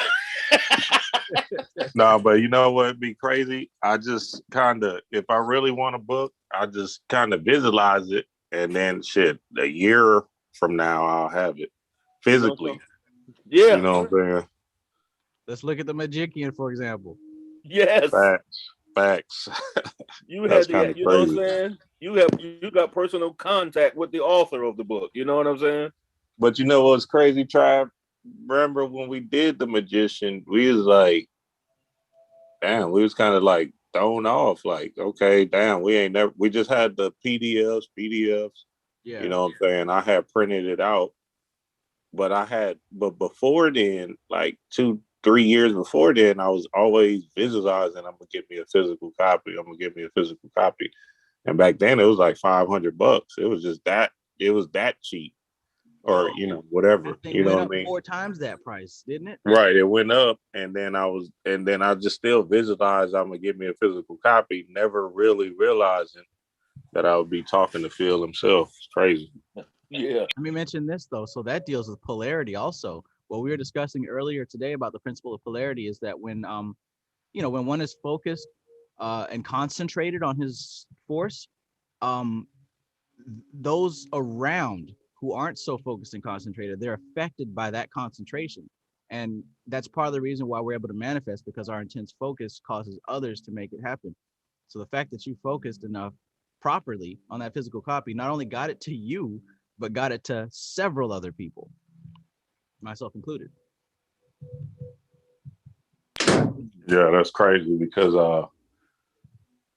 I never in my wildest dream would have thought it would have just came that way. You know what I'm saying? You never know how this thing is gonna come. That's what I mean. It's like it's just a never ending story. Like when you focus and really get into your visualization techniques and really start. And then the funny thing is, I don't even know why I wanted a physical copy, because I had the damn book.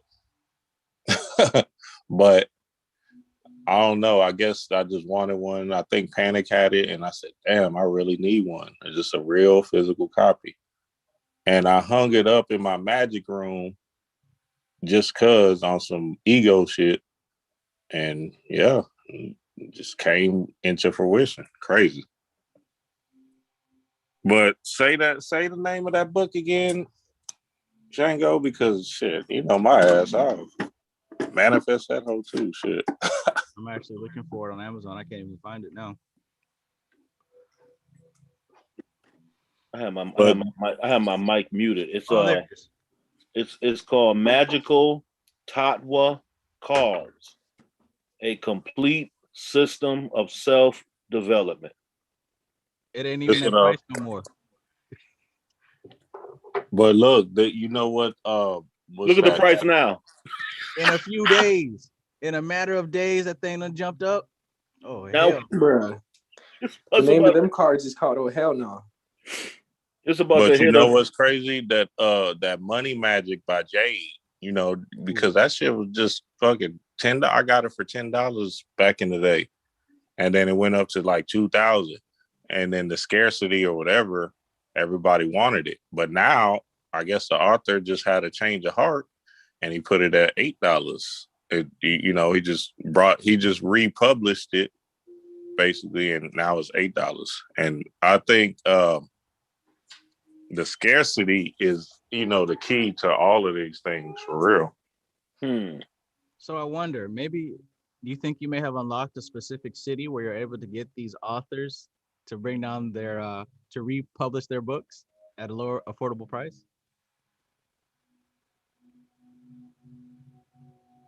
I think because I was talking to Phil about this and I was being dead serious.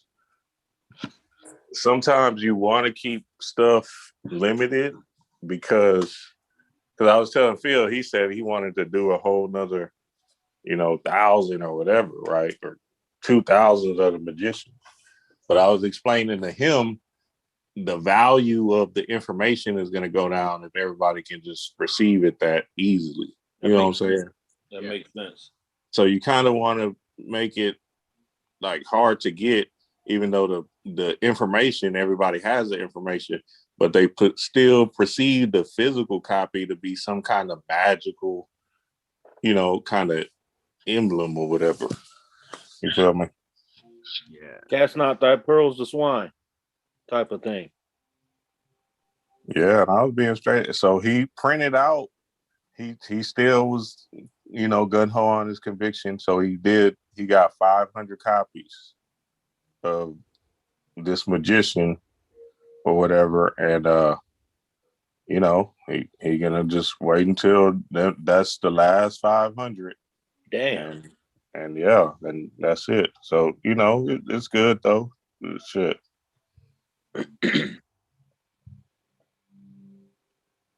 So like I said, A Rashid, that's how he do like his book. His book could cost you like a book, like $111 or $120 or something like that. He actually he actually makes the book himself, like, you know what I'm saying? So it's like just not a book. It's a whole grafted art type of thing, you know, individualized when he get in. And he mentioned that you wanna first know the value of the information that you putting out. It shouldn't be something that you just giving it away for like you just said, for a low price where just people just want it just because, and then they'll be fucking around and be like, one time I'll give an example. I let a friend of mine borrow a book some years ago. I went to his house.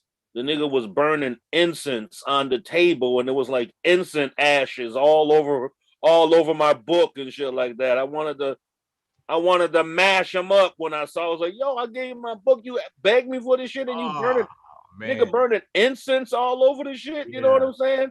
So it's like, it's kind of like that. People don't really want the information. They just want to hoard shit. They want to hold on to stuff. They don't really want to learn nothing from it. You know what I'm saying? That's kind of like this book. It's outrageous that book is $907 right now, but I kind of get it. You know what I'm saying? It's like, if you really want it, because like I said, it's self transformation, and it really works. It's the actual tools to get to know how you work as a composite form of matter, Purusha, how you operate is gonna work. So, why not boost the price up? Didn't we do that on the block? You know what I'm saying? So it's kind of was like the same thing, So you gotta sometimes sell a nickel bag for $10.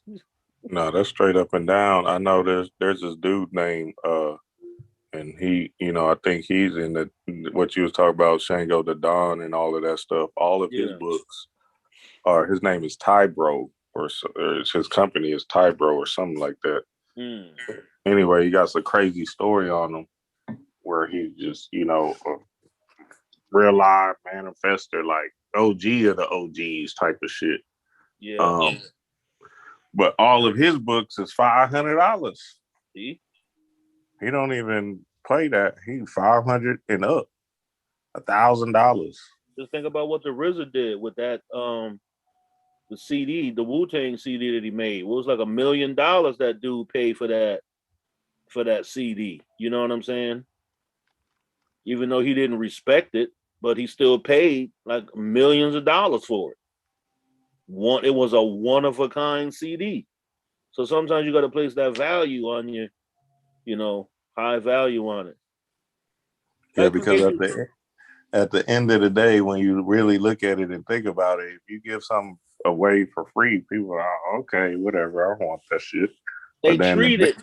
Don't we treat things by the price? Isn't that how us human machines operate? Don't we treat shit sometimes by the price of, you buy cheap, you get cheap? Facts. Yep. If you So come that's in, why I if was you go explaining to somewhere, Phil. I told Phil, I said, nah, nigga, you don't want to sell this thing for no. You don't want to make it back to $20. That shit gonna look real crazy. You know what I'm saying? People are gonna be like, oh shit. You know what I mean? like, yeah, they were like, damn, maybe it wasn't important. Facts. Yeah. It sucks that's the way of the world, but and then really you don't even want a $20 nigga to even have that book. Shit. That's what AA Roger. Yo, that's the same thing that I gotta quote AA again. That's what he says. He said, if you the kind of person that can't afford my book, then I don't even want to hang out with you. If you can't drop $100 on something, I'm not hanging with you. If you can't drop $100 on something that's gonna change your life, rather than buying some shoes that's gonna, exactly be devalued the minute you put them on, then shit, you ain't really about that shit. You know what I'm saying? That's exactly what he was saying, man. You gotta really value. You gotta what is it that we value about this information. It's like Trav. Trav buys all these books. Like he sees value. It's not just to hoard books and make a bookshelf and make it look fancy. It's actually, this is really, the information is actual life transformational. You're changing into the trueness of yourself. You're not just gathering more logic and data that you can go around and make and sound real good about. No, you gotta, it's actually, it becomes a lifestyle. I was talking to Kev about this because he charging 1,200 to learn how to grow shrooms and stuff, right? And I was telling him, I'm gonna pay you that 1,200 because the value of that technology, that learned study, is something that's gonna, multiply and multiply and multiply, and whenever they legalize psychedelics and stuff like that, you feel me? So yeah, sure. And put it like this: is the tuition to go to Yale the same tuition to go to Florida State? Nah. Definitely not. There's a reason for that. You understand what I'm saying? It's a reason why they got schools called Ivy League, and you can either go to a university or you can go to a college. You can go to a community college, which is even cheaper. Side note, we're still talking about the law of polarity here. Right. Facts. Yeah. And you know what's crazy too? Them Ivy League schools, they probably got some books that we can't even buy. Shit. Dude, I used to rip Ivy League school books. Yale, I got books that I would, I don't want to, I'm just saying, allegedly, I was taking books out of Ivy League libraries, man. Kabbalah books and all kind of occult books and stuff like that. They got it. They would, and those books ain't on the shelf. You got to ask for them by appointment. And then they set you up and they bring them out and all kind of stuff. You know what I'm saying? And they be in the back of the live. They be in the back locked up type of books. They don't want you to get them. That's like my uncle told me that Ra'un Nefer Amen, who wrote the Metu Neter, he said years ago, like in the 70s, like when he first wrote that book, he went to England, and there's this particular bookstore in England that's like this major underground, like a cult bookstore. You know what I'm saying? I forgot the name, but he said that he was in there, and he was looking at, saying certain books and like Kabbalah and stuff like that. And the guy told him, he said, we got one major book in this store that it seems like it's becoming the book that everybody is buying, and it's really valuable, and maybe you want to take a look at it and stuff like that. And it was actually the Metu Neter that this bookstore had in England, and Ra'un Nefer never let the guy know that he was the author of the book. Wow. Jewish Kabbalists were buying the Metu Neter, man. You know what's crazy though, especially just lining this thing up with polarity. Now that I know what y'all topic is about, but the degrees, right? Like the value, like how does one gauge a value in their own mind? Because the perceived value of, the magician to us is really valuable, but then for somebody else, it might be like, I don't want that shit. Yeah. So when we talk about the pole sliding up and down the pole, it's an interesting thing, just based off of where you are in your life. You know what I'm saying? Mm-hmm. I always call it this individual's absorption rate. Everybody don't absorb information the same. So even at that moment, the interest may not be within them, but the pendulum within their time clock hasn't fully made the swing yet. So once it makes the full swing, it come back with like, something, I remember hearing about that in a book. I wasn't interested at the time, but now I need to go. So even though it's a set polarity, even the polarity has room to change. Everything is transmutable, it's changeable. Like, I think Wayne Chandler's book is one of the best books I ever read, That Ancient Future. I read it probably 7, 8, 9, so many times, right? It's so good, dog. It's blown away just on the historical facts and just on the Kybalion and all of that, the principles, the 7 laws of Tahuti. And, you know, he sells it for $20. He's just giving it up, you know what I'm saying? But then, like, if he was to sell it at a higher rate, you know what I mean? Somebody like me probably will value it at that, you know, at $500 or whatever. You know what I mean? While others might be like, "Oh, this nigga tripping." But you're still making money. Sometimes you can sell something for $20, and like you said, as the quantity that you sell of that $20 item, you're still making your bag because there's a reality. You still gotta, everything you do have a value. That's why it has a price tag. So he's still making his money to eat, taking care of, what he need to, or at that time, But then you think about it, how many people actually read Ancient Future instead of just getting it because it's Wayne Chandler? You see what I'm saying? And they think they know the Kybalion. You feel me? Dang. Yeah. Like if I spend $500 on a book, I'm gonna read that bitch. Yeah. You know what I'm saying? But if I spend $20, I'm gonna get to it later. Yeah. I'm just glad I got it right now. Maybe it'll come up, I seen Trav post it, so fuck it. That's like I had put a picture of another book, Handbook of African Medicinal Plants. And I think that book was in a couple $100 too.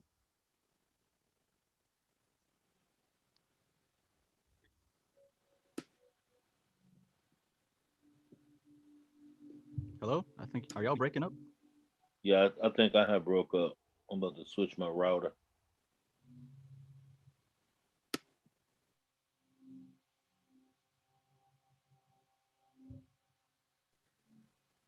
Trav, what's your go-to book of all time? I think I asked you this before, but I forgot. Of all time. Jeez, that is changing. I kind of figured it changed.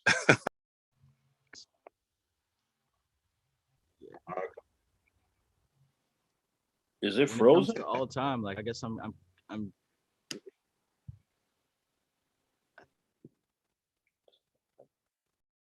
think so. I'll sit down.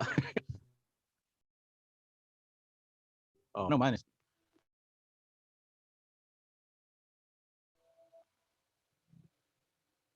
Testing, 1, 2. Testing, 1, 2. Testing, 1, 2.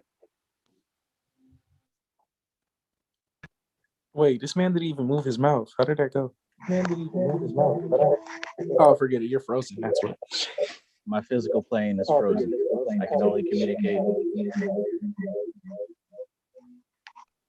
You need to mute one of your mics, Trav.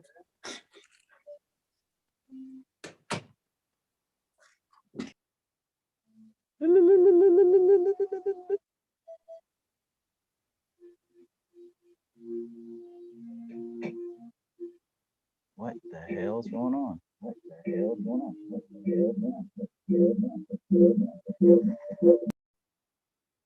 They're breaking in. They're breaking in. That was hilarious how that went like that. That's definitely what it is. Energy start getting too high. Energy particles, that electromagnetic energy start overpowering these platforms, man. You know what I'm saying? Oh snap! What's up, Shango? I didn't even know What's you were up, here. Curve? When I had came in, I think you had went to the bathroom. You was going to the bathroom. Oh yeah, and then I had to went and did some other stuff. I wasn't in the bathroom for that long, guys. I'm just kidding. Them stewed pears go right through you, huh? Oh man, no. Yesterday I actually had something new. Pears. What's that? Wait, what you say? My fault. I said stewed pears. I know you ain't Stewed eating pears. I know you're not eating no stewed pears, man. You know, What the hell is a stewed pear? that's some old people stuff, man. That's some southern thing right there, man. People Stewed stew pears. pears? It'll get your stomach really moving. Oh well, I'll just drink ginger ale. Stewed. Nah, never heard of that one. But I had some Thai food yesterday. I actually had a what's that shit? What is it called? It's like tumka soup. It's like coconut soup, no meat. It was pretty good. Was it spicy? Nah, actually it wasn't at all. Night Creatrix, are you okay over there? I think she fell asleep. Did she? I saw her take a shot or something. Yeah. I messaged her. I was like, "Are you okay?" Because She didn't answer. nah, she didn't. I think she is fully asleep right now, man. Stewed pears. She took a shot of stewed pears and went No. down. My computer just now said stewed pears. Hey Trav, I'm gonna send you the that thing I was telling you about with the course stuff. My info on Facebook. On Messenger? Yeah. I'm with it. I'm gonna look at that. Just give me a second. I'll send it to you.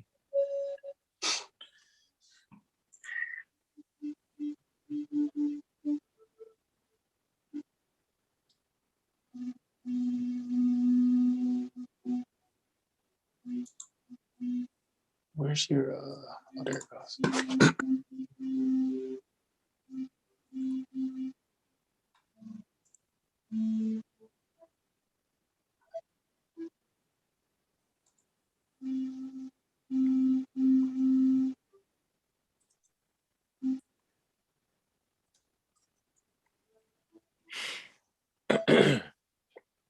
Can you guys hear me?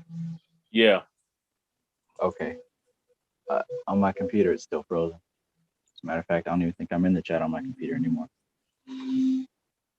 Stewed pears. It's all good. Okay, so geez Louise. The Tatwa stuff is directly coming out of Samkhya, which is probably why they mentioned that book in there. Yeah. Let me go back to the book and he mentioned something about the author of the Samkhya.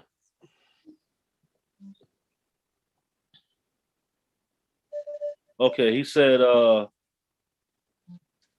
some 2,500 years ago, and this is from the Magical Tatwa Cards book. And just to give the author this book, hold on, let me go back to this is the whole thing that sucks about having PDFs too. This book was written by Dr. John Mumford. Magical Tatwas, a complete system for self-development. And even in straight from the rip, he mentions I just now lost it. Hold on, I'll get it. Boom, boom, boom. Where was it at? Okay, here it is. He says some 2,500 years ago, when Indian philosopher called Kapila formalized a doctrine explaining the origins of the universe and all its beings. His concepts included the 5 element theories and predated Aristotle and Plato. Kapila's philosophy is known as Samkhya, and it became one of the 6 schools of classical Indian philosophy. That was the first that I had heard of that the philosopher as he's calling him came up with the Samkhya philosophy. Kapila, yeah. Kapila, yeah. And this, I mean, it's good. It's good, man. Yeah, he wrote that Ecstasy Through Tantra too. That's that. Okay, when you said John Mumford, okay. Yeah, John Mumford wrote Ecstasy Through Tantra, which is also a good book too. But I just found this one interesting, and he actually, it's actually a good breakdown, man. He's breaking. This is a good book. This is good. This is a good one.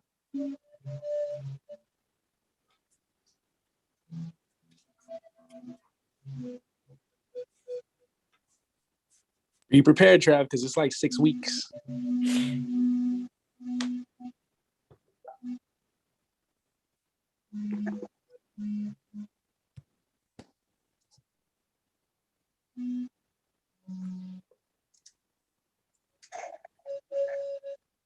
Okay, so oftentimes this Kapila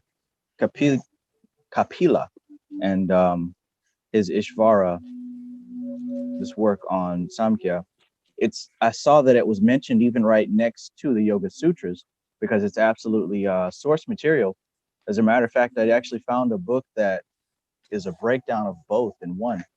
You know how we've got this breakdown of the Yoga Sutras of Patanjali. I saw one where the author breaks down the Yoga Sutras and this Samkhya information. In other words, saying that these two texts are interrelated. And that makes sense because in the Yoga Sutras, he's talking about the gunas. He's talking about, what else did he mention? The other aspects of mind. So really, we can't talk about the tattvas, or let me rephrase that. The tattvas, the 5 elements, they're part of the same tree of life as ego and intellect and prakriti. Yeah. They're one and the same, or at least lower level. Well, lower. We always put a negative spin on lower, but lower as far as in terms of where they are located on this tree. They're lower than mind. And and the author of this book mentions that about the westernized mind is hard for the westernized mind, and he's almost saying that a lot of these Westerners is incapable of them to think on a level outside of how their mind is to understand deeper concepts. So when we say lower and higher and evil and good and all of that, they're stuck into this linear definition of everything. You mean like, are you okay?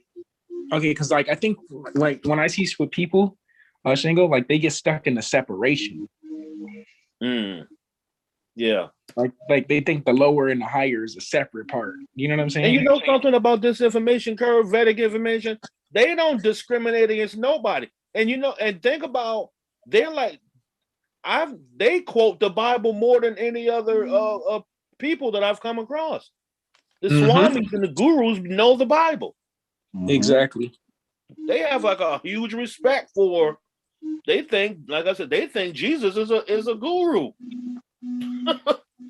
That's how they look at him. Like, yo, he wasn't really Christian. Yo, he was actually a guru. Facts. Would you say Gandhi was like the best physical representation of Jesus? I think Gandhi was being that he had a particular lifestyle. I think he got highlighted more than other people who were probably doing greater things than him.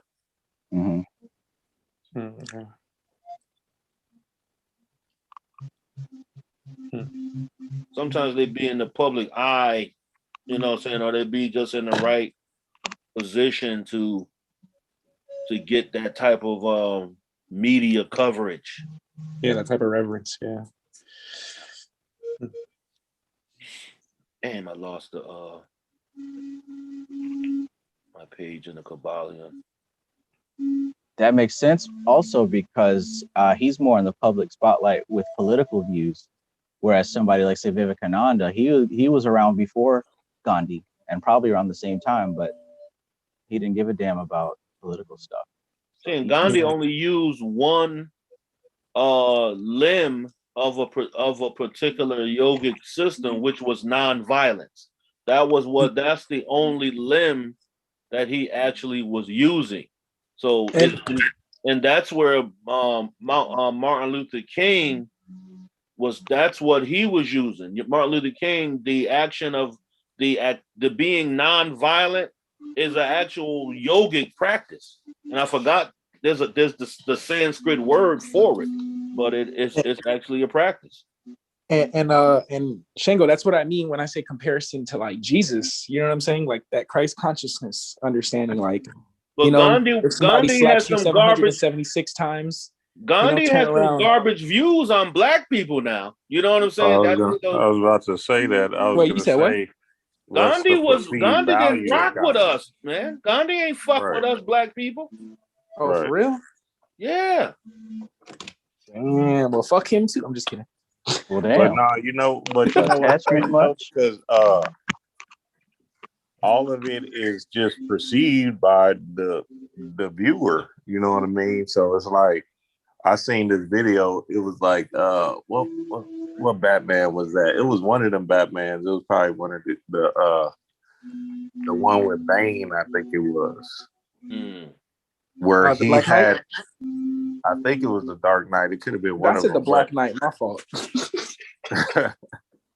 No, but he had to like literally be the enemy. No, I think it was I guess it was the Dark Knight. He had to be the enemy against the quote unquote good guys or whatever. To damn, it was so deep, dog. It was crazy. I can't even.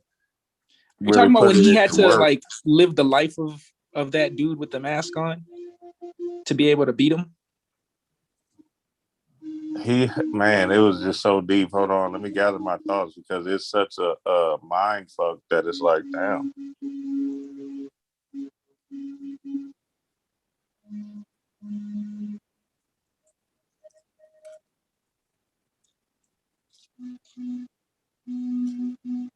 Amar, what's up with that hat, man? Please explain, man. I would like to know. I'm the dumbass in the room, so I can learn. You're a dunce? Yeah, I'm the dumbass in the room. My cup is empty. Is that like a Kali technique that you're doing or something? Fuck it, sure. I mean, it's for like the chaos boot camp. Like we just have to wear it for the boot camp, but I'm extra select, so I just wear it all day. Okay. I get it. It's like an aesthetic practice. So right now you're kind of like an agori. You're doing something so obscure that we don't even get it. You know what I'm saying? Yeah. I'm gonna be 100 with you this whole time. Even when he put the picture on Instagram, I'm like, yo, is he literally trying to tell his ego to shut the hell up and calm down? That was like a byproduct of it. Yeah. Like, he didn't even go over that part in the boot camp, but that was like a byproduct of it for sure. Okay, so it's like forget everything you know nothing coming into this. Yeah, basically. That's dope. That's why I mess with it. Like I was like, dang, I'm gonna start looking like a dumbass if I go to Walmart like that. I was debating if I'm actually go to Walmart out like this. Oh shit. Okay, so look, the Joker, right? He basically put the policemen with the guns, and then he tied up his people, right? And now we perceive the Joker or the Joker's people as, quote unquote bad or whatever, or negative, right? But then we also perceive the good guys, right? The guys is the police and law enforcement is good. So the Batman, so more police were coming, right? More police are coming, da da da da. So Batman had to literally fight off the good police that was coming, whatever, right? To stop them from harming their squad, you know what I'm saying? Because they were all in masks. It was so dope. I was like, God damn, I didn't even know that was a part of the scene. Oh, you talk okay. You are talking about the Dark Knight. Right, the Dark Knight. Okay, that was that one scene when they was on the roof. Yeah. It was in the parking garage. Yeah. Yeah. Yeah, I remember that. That movie had a lot of deep things. That I like those kind of Batman movies like that. You know what I'm saying? Because, and especially I enjoyed Joker. That was because it gives you the. Remember how he kept telling the story, how he got those marks on his face? If you realize he didn't tell the same story all the time. He blamed his father because his father was beating his mother, and then he came to him and he told me how that I'm too serious, that I should smile more. And then he told another story about getting those scars. But what that character was really displaying, that he had suffered so much trauma that nothing could hurt him. Like, remember how Batman there was nothing that Batman could do to the Joker to hurt him, because he was so already hurt, nothing would hurt him. Bro, that movie was such a mind fuck. Keith Ledger died playing that role. Yeah. That's crazy. It was a mind fuck. But to me, the movie, The Joker, that the recent one that came out, fucking masterpiece, man. Oh man, I gotta see it. I haven't seen it. Masterpiece of cinema. That shit low-key had me confused at the end. I was like, wait, did he get with that girl, or was that all in his imagination? Man, masterpiece. Masterpiece Yeah, I of didn't cinema. see it either. I didn't see that one either. But going back to the Dark Knight, that's why they had the Two-Face character, because he was trying to be good, but then he was trying to be bad. But then, it was like mind fuck. That's all. Batman already saw where I forgot the Two-Face real name, but he was telling him, so you deep dream wise, you were cold cracker. You know what I'm saying? So you saw that Batman saw that before he became Two-Face.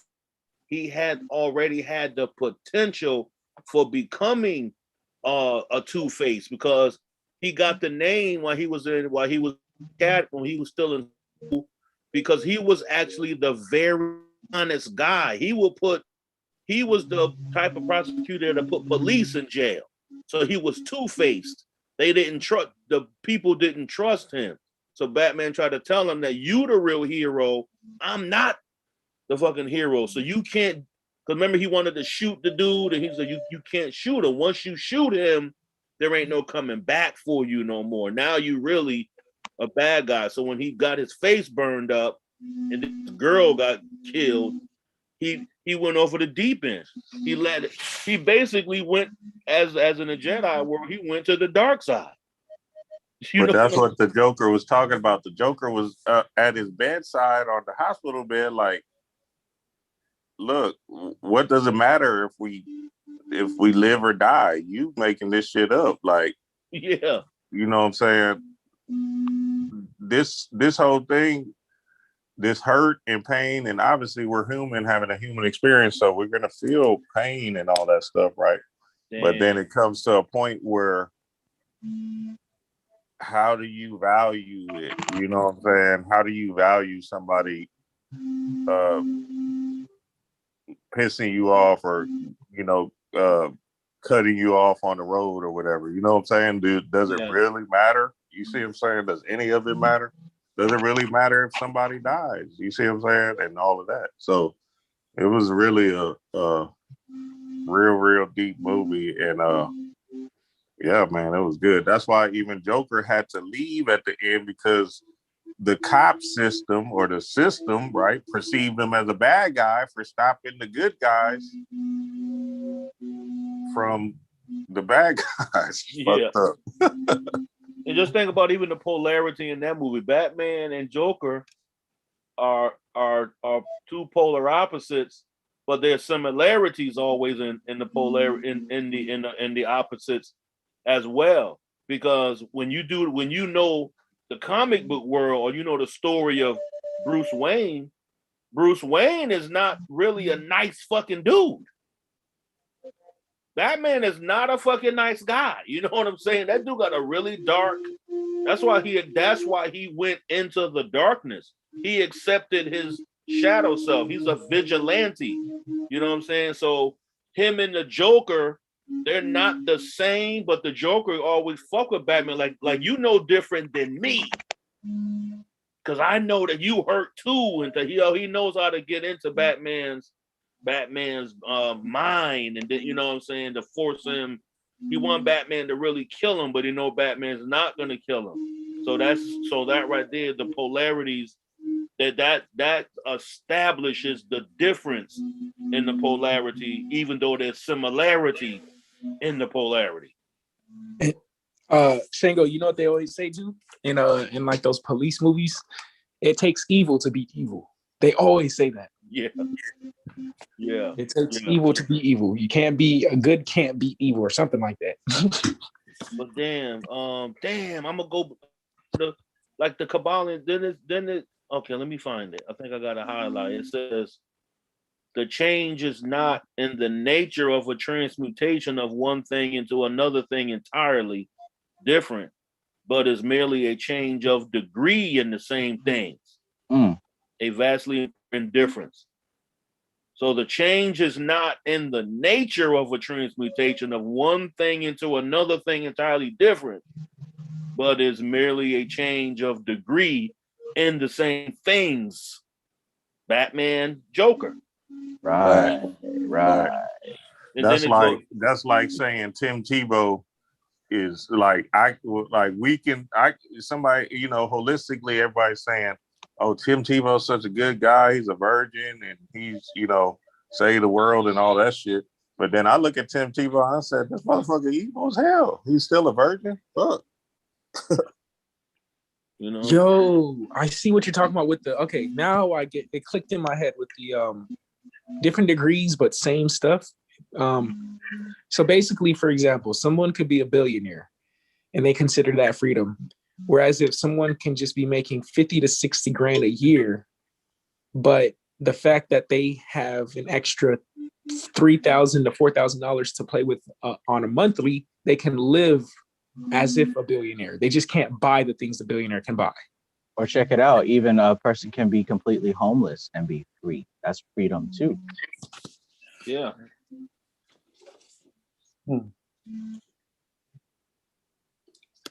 The difference between polarity that I've seen after reading it this last time, between all this polarity, this or that, the one consistency is the objective human experience, the perspective of the individual. You're the thing that makes it this or that, right? You can easily see how being a billionaire can be a freaking burden. I think your other mic is not muted, bro. Your mic's not muted. You got triggered. Trav is evil, boy. Trav. I perceive y'all as an evil group because at the same time, I'm sick and tired of seeing y'all on for 18 hours. I'm like, God damn, these motherfuckers are evil. Purely. Yo, what's good, Dream? I love Dreamwise. What's up, man? Hey, Dreamwise, do you watch? Wait, Dreamwise, do you have wise dreams? Sorry, I had to ask that dumbass question. What the? Trav's face. Dreamwise, don't mess with Curve, man. He's trying to drag you in to the dark side. All right. My dreams are always wise. Let me say that. No, You but didn't it's really have to answer that question, bro. study because I remember in Panic's class, you know, he was just talking about just for the mere fact that we're down here, we're evil. You see what I'm saying? Just because we have to do the work and stuff like that, just doing the work is an evil act. Who says we got to do this shit? I always say it's a death planet, man. Earth is a violent place. Just think about how we are. Think about the movie Avatar, how they go to this whole other galaxy system, but they come there with the military. You know what I'm saying? They come there with murder on them, with murder on their minds. I got murder on my mind. Think about how many times, and this is the reason why I can say that once I got into this, once I took this really serious, I'm trying to transform my mental state from such a low, debased wickedness. You know what I'm saying? I don't always need to operate from that, just like you said, from this evil correspondence, because this, to me, this earth is a hell of a place, man.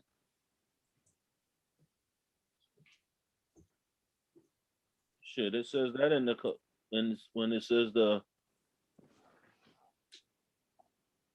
it says in addition to changing, I highlighted this, in addition to the changing of the poles of one's own mental states by the operation of the art of polarization, the phenomena of mental influence in its manifold phases shows us that the principle may be extended so as to embrace the phenomena of the influence of one mind over that of another, of which so much has been written and taught of the late years. So we know that if the all is mind and the mind is mental, we're those who try to get out of this earthly mind. We're trying to mesh our mind with the higher galactical mental influence, because we're already being the earth is not just a mental influence. We're being influenced on all four of the elemental, on all our senses. All of our senses are being influenced upon earth here in Prakriti. No, yeah, Prakriti is physical matter, right, Drive?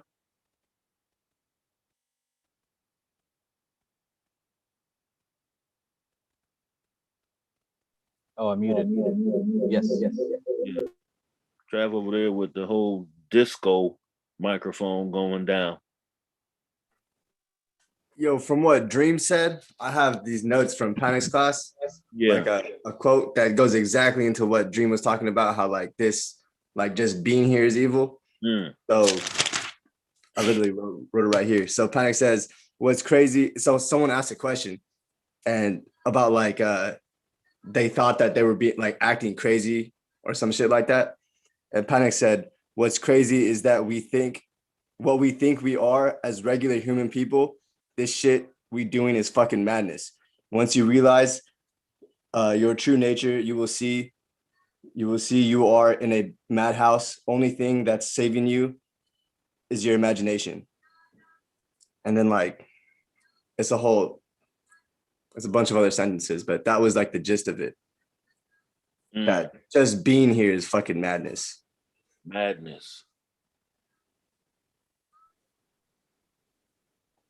Yeah, and that's good, Ahmad, because what's it called? Panic said something really deep, which was kind of threw me off for the longest, but he was like,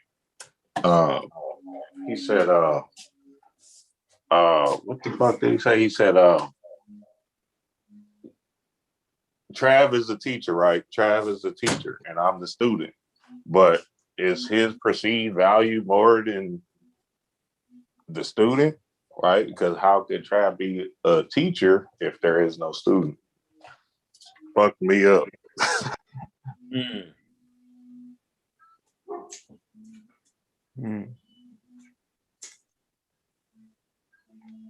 And my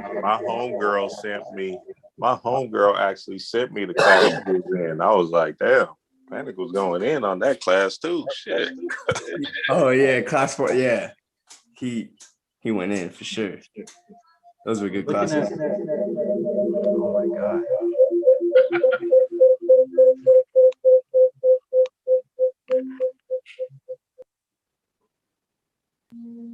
Hello. The elemental. Like Panic might come Trav, off. are you recording on your phone? Oh, sorry. No, you got it, bro. Because I'm thinking your phone mic is on, and that's why it's doing the thing. Oh, there it goes. You already knew. Yeah, because once it started recording, I think the mic started going nuts.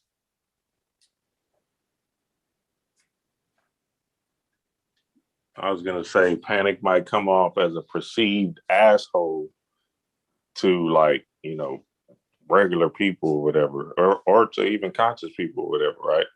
But then at the end of the day, if you just understand that you're there to kind of get the information, then, you know, your degree of his behavior or whatever, right, doesn't even matter. You feel me? Yeah. Echo. I think you're clear now. Try again. Okay. Shit. Yeah. Whoops, no cuss words. See, like, Now I you gotta perceive put for $3 in cussing. the cookie jar. You gotta put $3 in the curse jar, man, because it echoed. Exactly. I perceive Trav for cussing as a bad guy now. Fucking God damn. Hey, you know what? When I first got to Panic, I thought he was one of those, like, you know, those bitter grandmas. But it's so funny because it's not even to have a negative outlook on them. I think they're funny as heck. That's why he's one of the truest teachers, because he's actually represents the purity of his essence. He does not filter what he needs to say in his demonstration of teaching to fit another person's intake level. He projects his power straight out raw, and not by wanting to give it out like that. That's just how it is. It's gonna come out like that. This the dude's name was Panic Demonium. You know what I'm saying? Let's not forget. That's His that name is Taurus energy. Panic. That's that Taurus energy. He might as It's well gonna, be it's brother. gonna He come out might how as it's well gonna be come out, Brother homie. Chaos. Remember years ago, there was this brother and his wife. They will always say chaos. They was they eventually moved to like Brazil or something like that. Damn, that sound like me, Chango. Okay, tell me I'm moving to Brazil. Go ahead. Yeah, man, you should move to Brazil. they were dealing with chaos when this stuff was new. I never got with the whole thing called the conscious black community. That was something that was pinned. I don't know who started labeling that, you know what I'm saying? But these two, he was a younger brother, his wife was younger. They the ones who put me on to this book called the Black Roots Science. They were I think they were probably doing videos right around the time Panic probably started doing videos, because before it was YouTube, it was